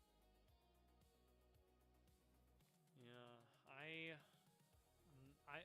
I'm trying to remove myself from the situation because you know that I would be picking Kog'Maw right here, but Corki is honestly a pretty good answer. I like the Corki. It gives you a decent amount of escapability, good mobility, and of course, as we saw, good damage. Yeah, you kind of need engage down in the support position. It definitely makes it a bit more frustrating because you'd prefer to play something like a Nami here for the laning phase, but you don't really have the option. You kind of need to pick something like Nautilus if you are going to have a consistent team fight centered around this Viego Ryze Corki, which generally is just going to be the idea in the late game here. But what this does open up, Perukia 4, and I don't know, maybe I'm wrong. This is certainly a lot more enticing in the 2v2. They are going to lock that Nami like I talked about. I think this is much better for the early game. You are going for a dominant laning phase alongside that Renekton power on the top side to get Viego and Ryze into a spot where they can get 2 items and take over. And EDG are answering with their hyper carry of choice. Okay, I mean, I don't mind it. The Jinx here, not bad. Gonna give a decent amount of range and follow-up to the Malzahar Nocturne combination that forms the core of the composition for EDG. Yeah, I mean, this is a very tough draft, I think, for both of these teams to execute on. NiP need to get their leads in their lanes early. The 2v2 and the 1v1 on the top side, really important to generate leads on, because Viego and Ryze might have a lot of trouble into things like Malzahar and Alistar throughout this game with the knockups and the general CC that they have. But EDG, it's not like they have a free pass either. Their damage is almost all entirely on the Jinx in the late game. You know, we'll see what happens with the Nocturne, but both of these comps kind of need their AD carries to step up, one early and one late. I do find myself wondering what our mid game will look like with the way that we've drafted this, because you have so much early priority from the bot side for NiP. I again find myself, you can tell where my mind goes. It's immediately over to the Dragons, especially because they've got Ryze in the mid lane. This seems like a slam dunk, but you've also got Renekton up top side. It could just be Objective Kingdom from NiP, despite the fact that we haven't really seen that from them. Compositionally, it seems like it works, but once Nocturne hits level 6, all that changes. That's the thing, is Nocturne is so proactive at that level 6, and you can make plays alongside the Malzahar. Alistar's going to be moving around the map as well. You have plenty of engage tools going up against a Nami, and quite frankly, a team that is relying on Renekton and Viego to start their fights. Do as much as you can before level 6, because you've got limited times. EDG and NiP, last chance.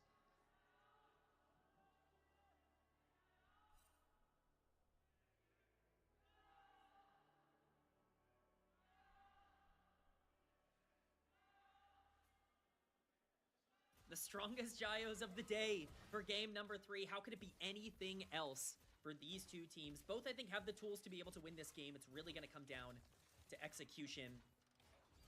I do slightly favor the NiP draft, if only for the reason that Renekton and Ryze are just so strong in this meta right now. It's going to take a little bit more, I think, to overcome the sheer power of those champions. You cannot let this Ryze get to a point where he's basically main tanking for Ninjas in Pajamas, but a lot of that is going to come with good play in the side lanes from 3 players that have been good, but need to show they can be great here today.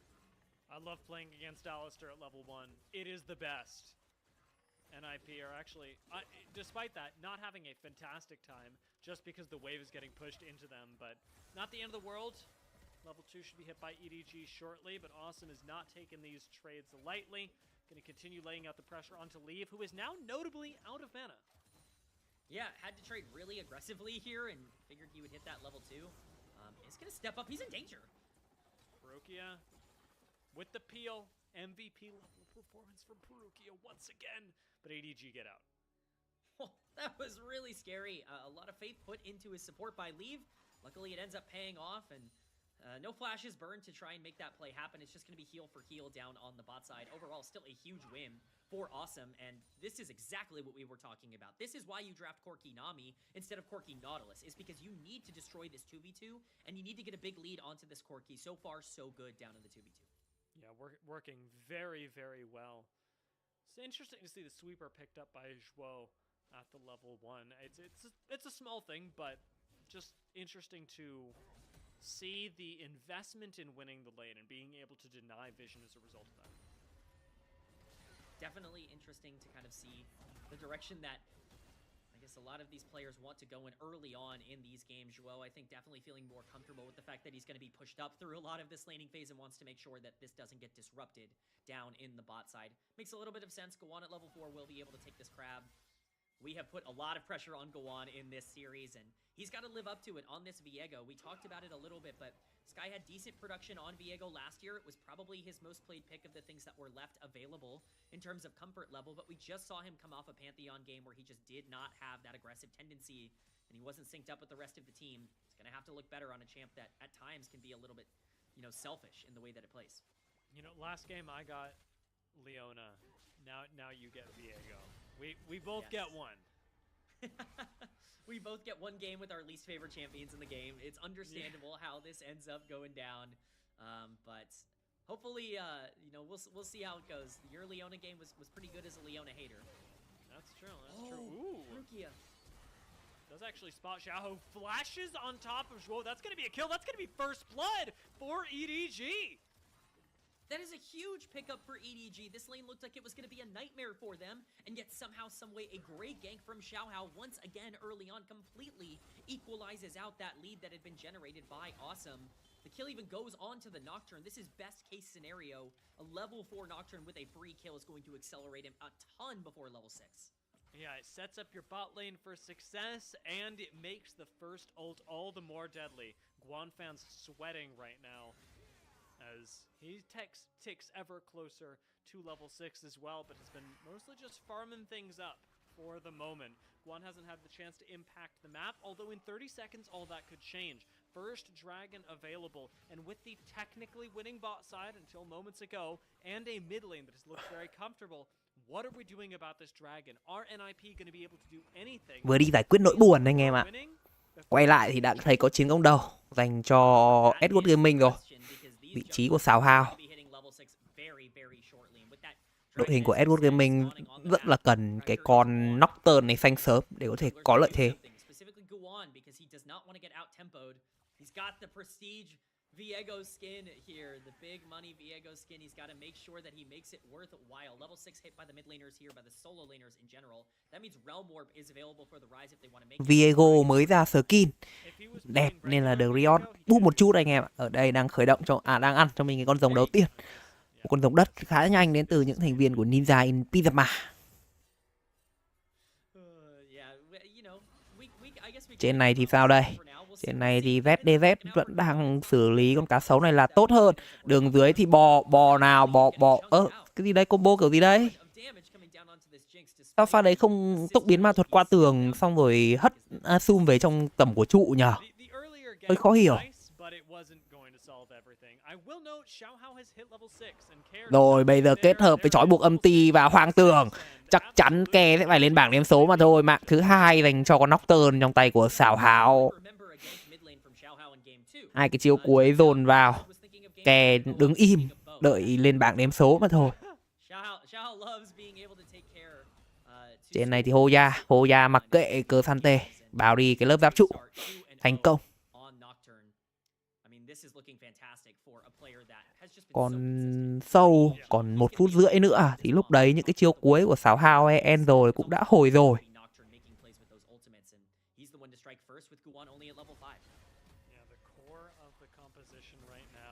Q3 là tốt, ZDZ chơi khô máu luôn. Hoya cũng bật cho mình cái thần cá sấu. Nhưng mà với cái thần cá sấu thì Hoya cũng chưa chắc đã ăn được con cờ Sante này đâu.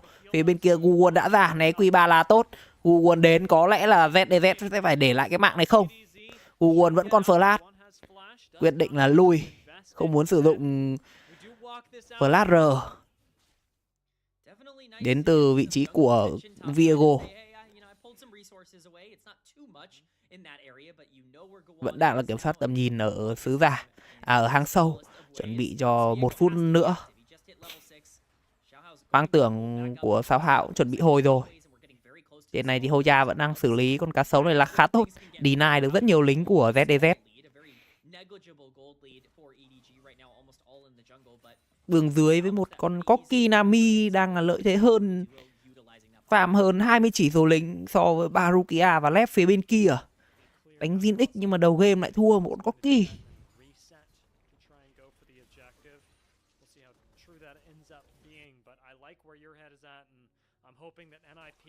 Are in a similar position. Cares roaming down towards the bot side, however, and has realm warp, so that will have to be respected despite the fact that there's a reset. Trận đấu này về late, đội hình cả hai bên đều rất khỏe nha. Nào, vòng xoáy không gian được sử dụng. Bắt vào vị trí của Lep. Lep mất đi cho mình cái flash rồi. Bên này thì thôi, đổi mục tiêu sang Barukia. Có được cái mạng của Barukia không đây? Vẫn được. Asum flash dứt điểm thành công. Bên này thì sao đây? Rồi Guwon thôi thì lấy được con mắt của Lep. Trên này thì Sáo Háo ăn được cho mình là 3 sâu. Gỡ ngạc lại một chút khi mà người chơi hỗ trợ của mình đã phải nằm xuống. Đầu tư dịch chuyển đến từ vị trí của bò. Vậy là đang muốn bắt vào ke. Cái pha này chạy được không đây? Có cho mình cái tăng tốc pha nhá, nên có lẽ là vẫn chạy được thôi. Flash lên. Nhưng mà rồi đẩy được về không? Không đẩy được về. Cái quyết định là dùng luôn flash chứ không cần phải kích tăng tốc pha luôn.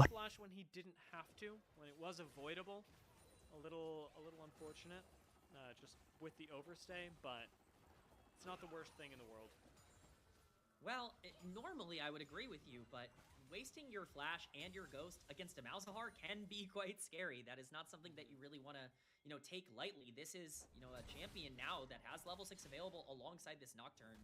And if this rises in one bad spot, he is dead. He has no escape tools with the lockdown ability of these two champs together. So you have to be even more careful now if you are the Rise to play on this map. And that's with Dragon coming up in 1 minute, which could be even more difficult to fight now. Nhịp độ trận đấu vẫn đang là khá chậm vì cả hai bên đều sở hữu cho mình những cái chất tướng late. Nên là cũng không phải là quá vội. Bên phía NiP có Rai, Corki. Còn bên phía Edward Gaming có cho mình một con Zinix late cực kỳ khỏe. Trên này lại là solo. Một bên mất đi cho mình thần cá sấu, một bên thì dùng chơi khô máu rồi. Ai về nhà người đấy mà thôi. Hoya vẫn đang xử lý con cá sấu này là khá tốt khi farm hơn ZDZ đâu đó 2 way lính. Trận đấu này thì con Viego của Guwon cũng chưa làm được gì nhiều. Con rồng 2 chuẩn bị xuất hiện rồi, 30 giây nữa. Rồi, có một con mắt của bên phía NiP phát hiện ra cái âm mưu đến từ Sáo Háo.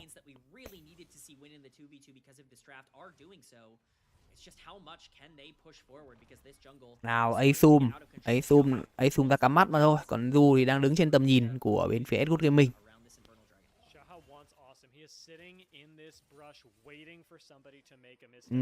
ZDZ quyết định là dịch chuyển lên đường trên. Và Hoya có lẽ cũng vậy. Vậy là hai người chơi đường trên sẽ không góp phần trong cái pha combat rồng tiếp theo này rồi. Nhưng mà thực ra thì Hoya không cần TP đâu. Hoya chỉ đi bộ lên là được. Bên phía này thì NiP đang muốn khởi động cho mình con rồng. Edward Gaming có muốn bỏ không khi mà ZDZ không còn dịch chuyển. Còn Hoya thì vẫn còn nguyên. Nhưng mà pha này Hoya mà đánh vào thì cũng sẽ mất rất nhiều lính. Dịch chuyển xuống đánh rồng cùng đồng đội thì cũng sẽ mất rất nhiều lính. Từ cá sấu đang núp. Rồi sóng thần không trúng một ai cả. Và con rồng lại bị reset. Chưa ai có được rồng trong cái pha này cả. Dragon reset is massive because the Nami ultimate is a big cooldown to burn early on in that fight, no longer having access to it. For ninjas in pajamas makes this fight almost impossible to win. proxy lính mà thôi. Giữa hai người chơi đường trên. Sau khi là proxy lính xong thì cả hai đang di chuyển xuống cái hang rồng này. ZDZ là người có lợi thế trước. Oya đang ping lên đường trên à. Vậy là bên phía của Edward Gaming quyết định là NiP quyết định là bỏ con rồng này rồi.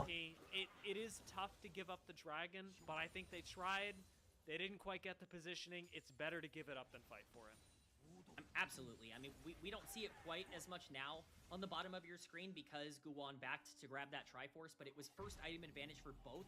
Bên phía của Edward Gaming, Enzo cũng đã hoàn thành được cho mình cái nhiệm vụ mục tiêu. Đội hình của NiP con Vigo và cá sấu đầu game là rất khỏe nha. Nếu mà không tận dụng giao tranh thì về lết hơi đuối.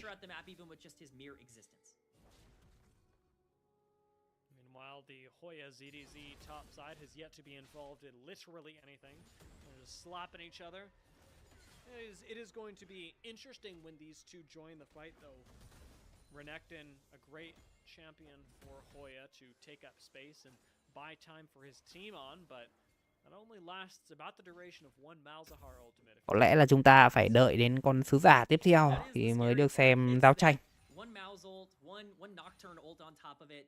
You know, it makes things really tough to deal with. And imagine getting Malz ulted in darkness and then a Jinx rocket hits you and kills you. There are so many ways for things to go bad very quickly for ninjas in pajamas. They cannot afford to overstep or make a mistake.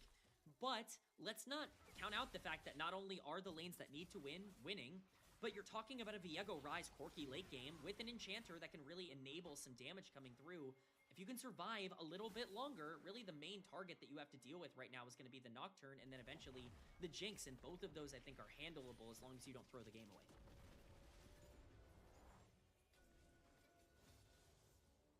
EDG setting up vision around the Rift Herald. That's the next thing that they've got on, especially knowing that they are in a very powerful position.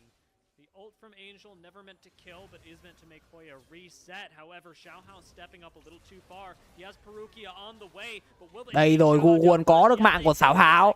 Nhưng mà Parukia đến, Enzo đang bị ngắm vào. Enzo không có cho mình flash thì chạy đi đâu. Và đó là double kill dành cho con Viego này. Nhưng mà 1 phút nữa thì con sứ giả mới xuất hiện cơ.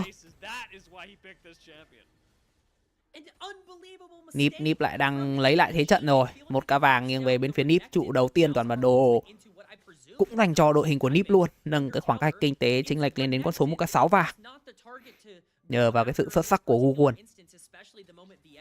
Is there to be able to turn the play. Parukia is on the flank, but it's way too deep. He's not in the area. Again, I can only imagine you burn Mal's ult here because you want this dive to go off with the Alistar, but the moment Guwon shows up, this play is dead in the water. You had no information. It's just too greedy to make in this particular instance. Not only are you able to get the shutdown onto Xiaohao, you get a shutdown on Angel as well, I believe, and all of that gold went onto Viego, who's arguably the most important carry in the game right now for NiP. It's best case scenario for them, and EDG might have just thrown everything away. And again, regular skin Viego doesn't get those kills, just so you know. This is a Viego that is playing on another level. I will note as well, small thing, Xiaohao failed the flash over the wall to escape, which in itself just means, yes, he dies. That's unfortunate. It also does mean that Nocturne is down a playmaking, but more importantly, escape tool for the upcoming fights. We've got Dragon in just about a minute. He will not have the flash available. As much as he will have the ult to go in, he cannot get out. And this is such an interesting map state as Angel's walking in. Làm gì đây rồi? Phang tưởng được bật lên. Nhưng mà có cái sóng thần của Yu cứu được Asu một mạng.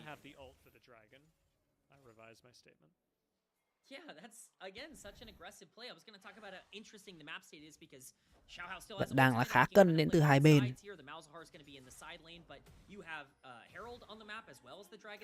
Nào, con sứ giả này đang được khởi động đến từ vị trí của Guwon. Gọi thêm cả Ke cũng như Asu và Du vào trợ giúp. Mất đi hoàng tưởng rồi thì có lẽ là Xiaohao sẽ bỏ sứ giả mà thôi. Trận đấu này đang rất nhiều lợi thế nghiêng về đánh cho NiP. ZDZ làm gì đây? Bị trụ bắn rất đau. Khá khó hiểu. Đến từ vị trí của con cớ săn tê này.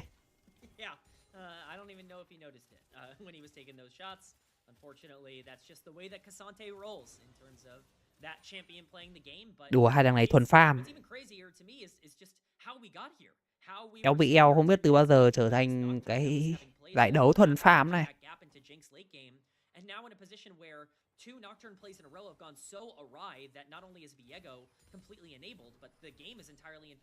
Thả cho mình con sứ giả ở đường giữa để có lợi thế ra cái con rồng thứ 3 này. Rồi, chắc chắn cái trụ bên phía của... À, không nổ. Vẫn còn 1 chấm máu anh em ạ. Bên này thì NiP chắc chắn sẽ ăn con rồng này thôi.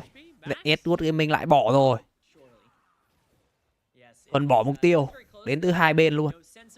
17 phút mới có 5 mạng. Không giao tranh. Đùa. Nào, đang muốn bắt vào ai đây? Đang muốn bắt vào ZDZ, gọi đến tận cho mình là 4 người. Thôi ZDZ pha này khó sống rồi. Thần cá sấu được sử dụng. ZDZ quý 3 tốt. 5 mạng được dành cho Ke. 4-2 dành cho NiP. Trên này thì Edward Gaming vẫn chơi đẩy trụ thôi. Một cái khoảng trống lớn được tạo ra khi mà NiP gọi đến tận 4 người để bắt vào vị trí yêu cờ Sante. Nhưng mà bây giờ thì sao đây? Barukia vẫn chạy được. Đùa, bọn này đánh nhau đi. 18 phút 6 mạng ạ. Chơi game chán không? Chơi game thuần farm. Not only push waves in the mid lane, but extend that pressure like they are doing now into the jungle. Zhuo leading the charge, laying down a little bit of vision. It is a small step for NiP, but one that takes them into EDG's territory. They have to make sure that they control the map. Again, look at your mini-map. I think the vision is the most important thing to take a look at here. Obviously, teleports are available only for ZDZ. Hoya on the top side has to walk down in case a play is made because he does not have teleport. We could be seeing a full fight as everyone tends to clump up around this area. And the fact that NiP are playing as a death ball right now, moving from lane to lane, makes them immune to the largest and strongest part of EDG's mid-game strength, the Malzahar Nocturne combination. If you're walking around as 4 people, Malzahar Nocturne, they may hit you, but it's not going to do nearly as much. Yeah, I mean, it's going to be really hard to find consistent picks into a team comp that, quite frankly, just has so many tools to collapse, right? Corki has a lot of mobility. Ryze has the Realm Orb to be able to get anybody into range of a collapse. It's really difficult to actually find spaces to pick out this team comp with the way that they play side lanes. Still plenty of opportunities for players to make mistakes, and that's what I always want to point out. No game is over, especially with only a 1.3k gold lead. Angel is sitting in a spot where he's 600 gold up on Care. One good ultimate onto a priority target, especially Guwan, can really change this fight. Angel flash! In comes the Nocturne ult, and this Corki will not survive the night. Well, it wasn't Guwan, but it was a pretty good target as we Rồi, lại cân vàng rồi. Mấy thằng NiP không có mục tiêu, cũng chỉ thế thôi, cũng cân vàng mà thôi. Nhưng mà vấn đề là mạng được dành cho Lep, một con Phoenix.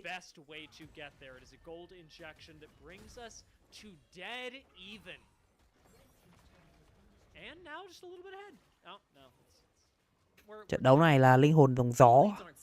Gold leads don't exist in this series, Dia. You gotta understand, we're in group perseverance. Gold doesn't matter. It's all about whoever shows up to the last fight of the game. That's what matters in the end. Obviously, it's been a lot of chaos, but we're starting to hit some pretty important spikes in the game as 2 items come across for basically everyone available. This is a big spike for a couple of champions in particular. Again, Angel utilizing that ultimate to be able to lock down priority targets would be massive. This Ryze is going to be incredibly hard to kill once that Roa stacks up. Viego's only getting stronger. It's something to watch out for. Hoya is going to be a threat as well on the Renekton.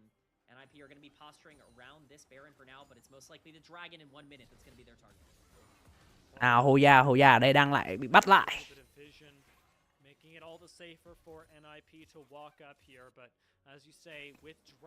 Vẫn đang là rất cân. Về lết thật sự là hai đội hình này cũng khá cân.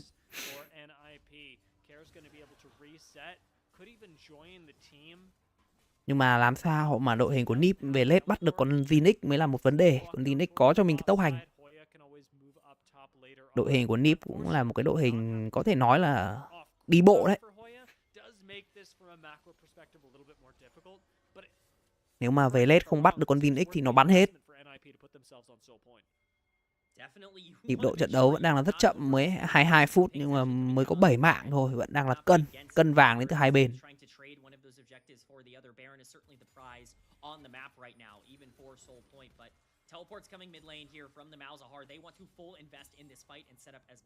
Con rồng 20 giây nữa, con rồng thứ tư của bản đồ sẽ xuất hiện. Nào làm gì đây? Ở đây rồi, NiP có có được cái mạng của Lep. Bên này thì sao đây? Bên này thì ZDZ dịch chuyển đến, kè Flash chạy đi được nhưng mà bị dính chơi khô máu rồi. Nhưng mà ZDZ bị giữ chân và bây giờ làm gì đây? ZDZ vẫn chạy được, một con tướng 200 năm, quay lại trả được rất nhiều sát thương nhưng mà cũng chỉ thế thôi. Vậy là 2 mạng dành cho NiP và không mất một ai.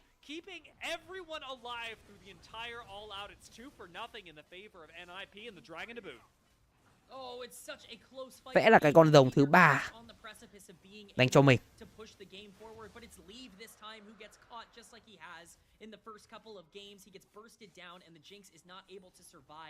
That is the key. The damage is just gone. We're going to see how this fight starts. They're kind of in a choke point here. Hoya thinks he's found a really nice flank angle, but Faruqi actually plays this phenomenally. Leaf has to flash over the wall, but the damage is already coming through. Awesome is firing those. Một pha vòng xoáy không gian của con Rai rất tốt luôn. Con cờ Sante này câu kéo được rất nhiều thời gian nhưng mà đồng đội mất đi xạ thủ rồi thì cũng không có gì để mà cạnh tranh. Đội hình của NiP có được cho mình là 3 con rồng rồi. Thật sự là rất trâu, anh em nhìn con cờ Sante này câu kéo được rất nhiều thời gian luôn. Còn gần tí nữa lấy được cái mạng của dù. Một xíu nữa thôi là lấy được thêm cái mạng của dù. Linh hồn rồng gió thì đội hình của NiP sẽ dễ dàng tiếp cận hơn vào vị trí của Lep ở cái giai đoạn late game.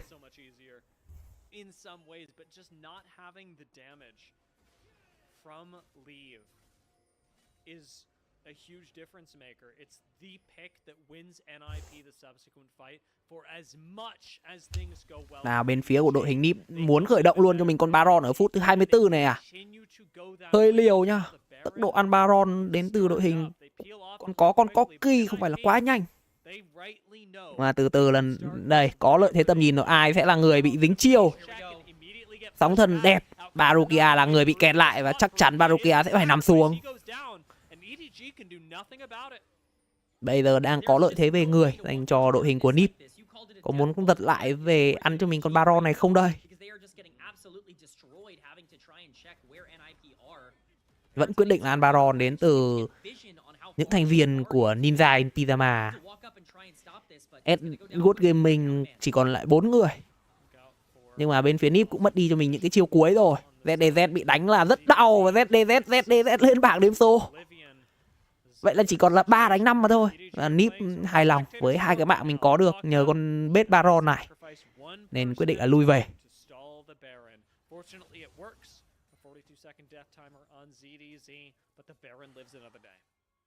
Yeah, I mean, you sacrifice your top laner so that you don't have to lose the game on the spot. It's a trade that I think EDG are going to be okay with at the very least for now, but this game is getting harder and harder to win for them.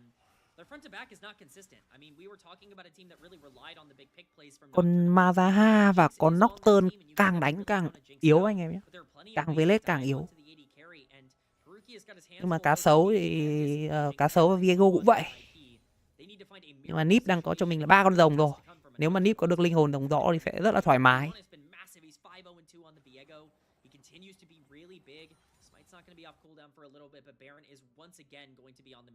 Một con Viego 502 của Google thật sự đang rất khỏe, hơn 1 cả vàng so với xảo háo.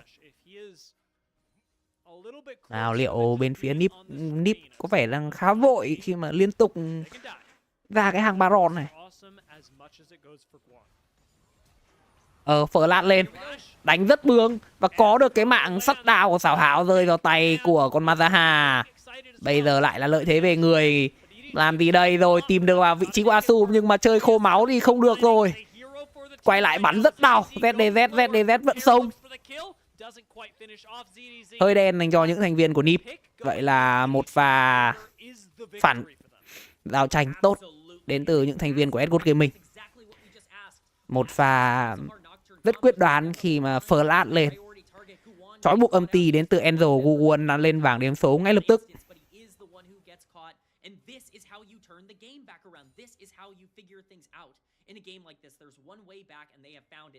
Bây giờ Edward lại có một chút lợi thế nho nhỏ. Nhưng mà Asu cần phải cẩn thận với con Corki này khi đã về nhà lên được cho mình cái nỏ rồi. Thì những cái phát bắn vào những vị tướng chống chịu như Barukia hay ZDZ thật sự là rất đau. Anh em cùng xem lại một pha flash lên. Trói buộc thật sự là rất dứt khoát. Kết hợp thêm cái hoang tưởng của xảo háo nữa, Uwon không kịp thở luôn. Vẫn đang là rất cân đến từ hai đội.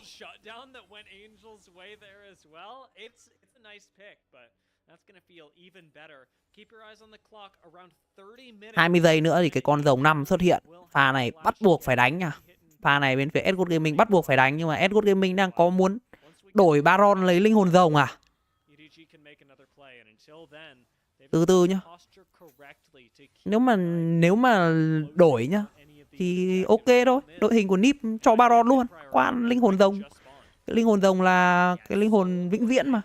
Còn bùa lợi Baron thì NiP thủ được dễ dàng.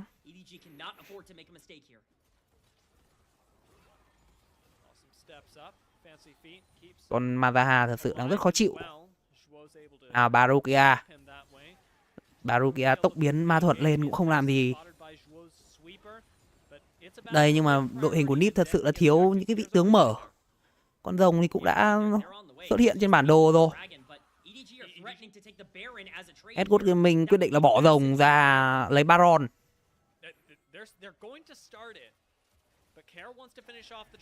Để con Rai ăn rồng à? Con Rai ăn rồng không phải là nhanh nha.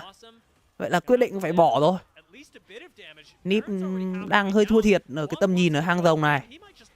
ZDZ đang muốn tìm hoang tưởng được bật lên. Baron đã có dành cho những thành viên bên phía Edward Gaming.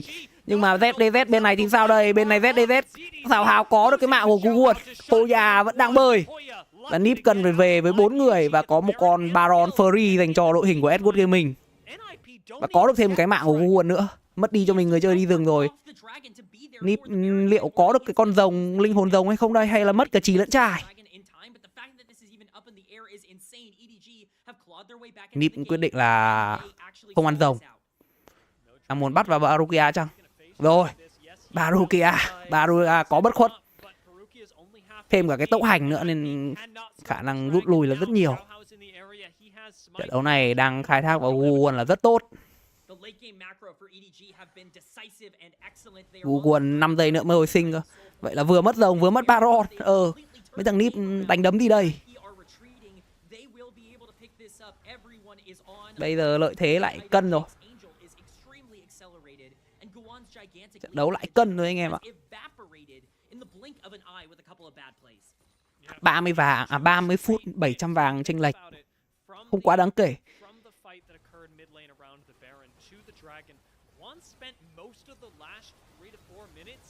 Một pha hoang tưởng.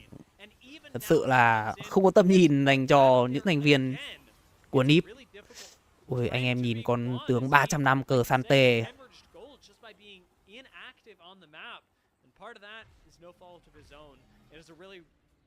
NiP thiếu tướng mở. NiP thật sự là rất thiếu tướng mở anh em ạ.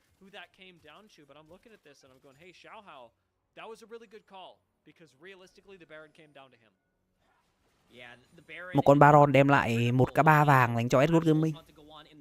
Lấy được thêm những cái trụ này xong có lẽ sẽ nâng thêm khoảng cách, giãn cách về tiền. Nhưng mà đội hình của NiP về late cũng không phải là yếu nên là NiP cần phải đánh thật sự cẩn thận.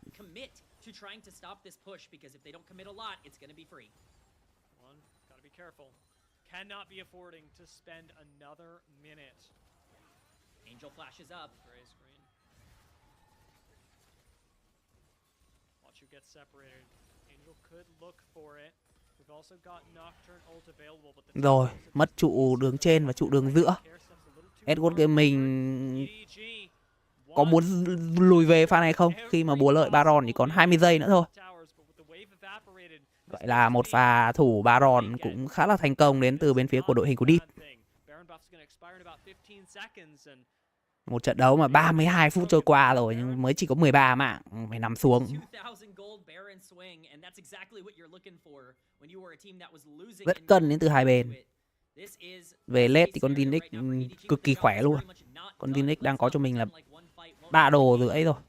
Chuẩn bị hướng đến cái đồ thứ 4. Sắp hoàn thành rồi khi mà đã có 2 mảnh trang bị lớn. Asum phía bên kia cũng vậy.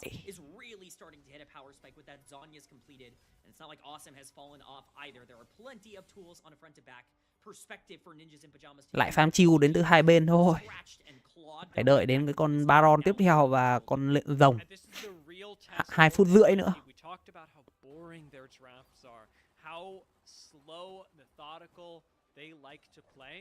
It comes down to discipline, and they have to be disciplined, because at this point in the game, if you are going to clear a mid wave because you think you can, and Angel flashes on you, your team loses the game. Ninjas in pajamas. Thật sự là cái pha ban nãy NiP hơi gọi là phân vân. Nếu mà pha đấy bỏ Baron lấy rồng cũng được, thì có linh hồn rồng rồi. Đằng này phân vân, thế là ra kiểm soát tầm nhìn chậm hơn, mất cả chỉ lẫn trai luôn, vừa mất Baron vừa mất rồng.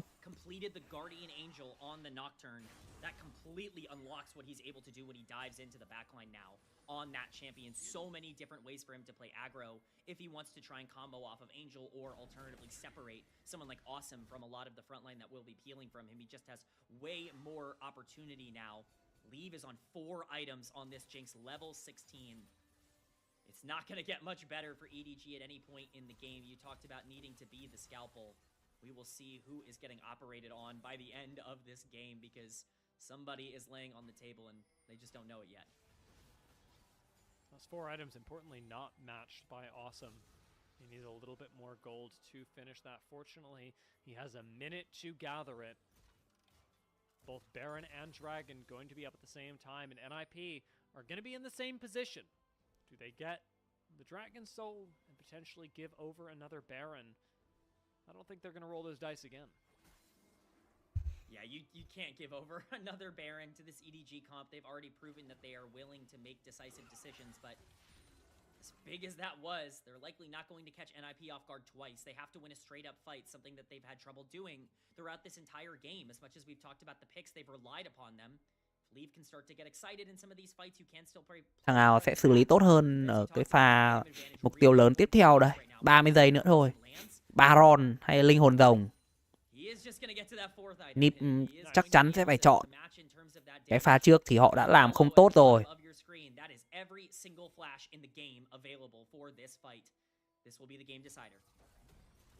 Gotta be careful. He's not on vision, but Angel is ready to jump on anyone who shows. Looking for a little bit of damage.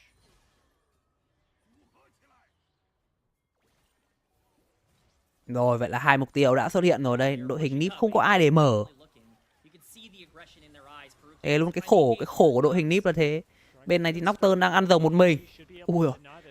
Asum mất rất nhiều máu. Vậy là có được cho mình con rồng thứ 3 đến từ bên phía Edward Gaming. NiP càng đánh càng ngu, càng đánh càng thua, tự thua luôn. Một con rồng free dành cho bên phía của Edward Gaming. Cái tầm nhìn ở hang rồng, hang Baron NiP cũng không kiểm soát được cơ. Bây giờ thì Edward Gaming ăn rồng xong ra kiểm soát hang Baron. Thôi thì NiP có lẽ trận này thua rồi. Càng kiểm soát, càng đánh càng thấy ngố. Không có ai mở ở đây. Đây là cái yếu điểm của bên phía đội hình NiP. Edward Gaming thì cứ thế mà cấu rỉa thôi. Đây, dù mất đi cho mình cái flash rồi, cứ thế cấu rỉa thôi. Bây giờ thì Du phải biến về. Thế thì Edward Gaming lại có lợi thế ở cái tầm nhìn.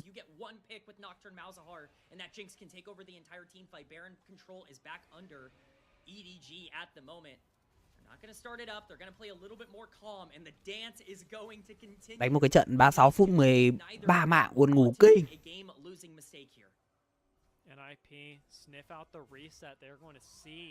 Lính đường dưới đang là lợi thế hơn dành cho bên phía của đội hình NiP. Nhưng mà con cá sấu giai đoạn này hơi yếu rồi.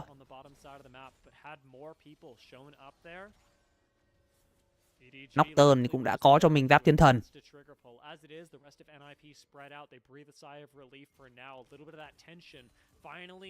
Bọn này có biết chơi điện tử không vậy? can't forget about the Baron entirely. Vision placed by Hoya just to make sure that you have eyes on the big purple worm at all times. And for Hoya, who is somebody we've hyped up a lot over the course of this game and this series, he's at 3 items on this Renekton. While that's big, it's Thuần not farm as anh em big ạ, as xem maybe buồn you ngủ would have kinh. expected for him at this point, or 4 items, I should say. You know, kind of. We'll see how that ends up playing out, but definitely still something where it's just you want to see this Renekton get involved. Talked about the picks. Angel. Care on the He's flank. Angel's looking at awesome right now. He wants that Corki. Rồi. Có cái hạt soi sáng phát hiện ra vị trí của kè. Nhưng mà cũng không để làm gì. Con Baron này chắc lại phải đợi đến rồng ngàn tuổi rồi. À, đến cái con rồng thứ 7 của trận đấu rồi. Lúc đấy thì bên phía của NiP bắt buộc sẽ phải giao tranh. Google trận đấu này lên nỏ tử thủ luôn à? Con Viego này sợ chết hay sao? Sao giáp thiên thần thì không lên? That is clearly the identity here. We're getting so far into this that it's going to be soul point in 2 minutes. After we saw that dragon dance happen, it would be soul point for both teams by now. I don't think we're going to let it get there. Xiaohao continues to just stay out of range. Rồi Lep cũng đã có cho mình đồ 5. Một cái giáp thiên thần. Vậy là đội hình của Edward Gaming 2 cái giáp thiên thần rồi. Bây giờ thì con Viego của Google lấy hồn kiểu gì đây?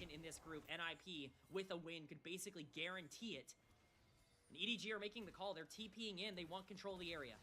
This is a good move. Leaf has just Edward Gaming quyết định là khởi động con Baron này. Mấy thằng NiP đánh ngu điên. Thề, thêm mấy thằng NiP bực mình điên. Con Baron ăn rất nhanh luôn. Rồi bên này thì sao đây? Giữ. Thôi. Ấy zoom lên bảng đêm số. Đéo hiểu kiểu gì. Đánh bỏ xạ thủ. Nhưng mà phía bên kia thì Google cướp được cho mình con Baron. Vậy là Edward Gaming có được cho mình là 3 mạng. Nhưng mà Baron thì nghiêng về bên phía NiP. Lấy con Baron để thủ nhà thôi. Để đánh ngu điên đéo hiểu kiểu gì để cho con Corki xạ thủ. Nó mà ra hà cho vụ âm ti ạ. Bây giờ còn một mình ke Google thì đang chặn lính. Còn ke thủ nhà được không? Đội hình của Edward Gaming có vẻ như đang muốn kết thúc trận đấu này. Cố gắng dọn lính không được. Rồi thua. Mấy thằng quá ngu đến từ bên phía đội hình của NiP.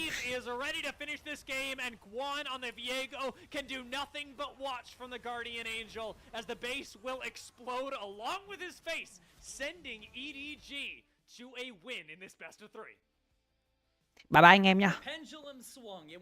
Em xin phép xuống lại. Đánh rất ngu.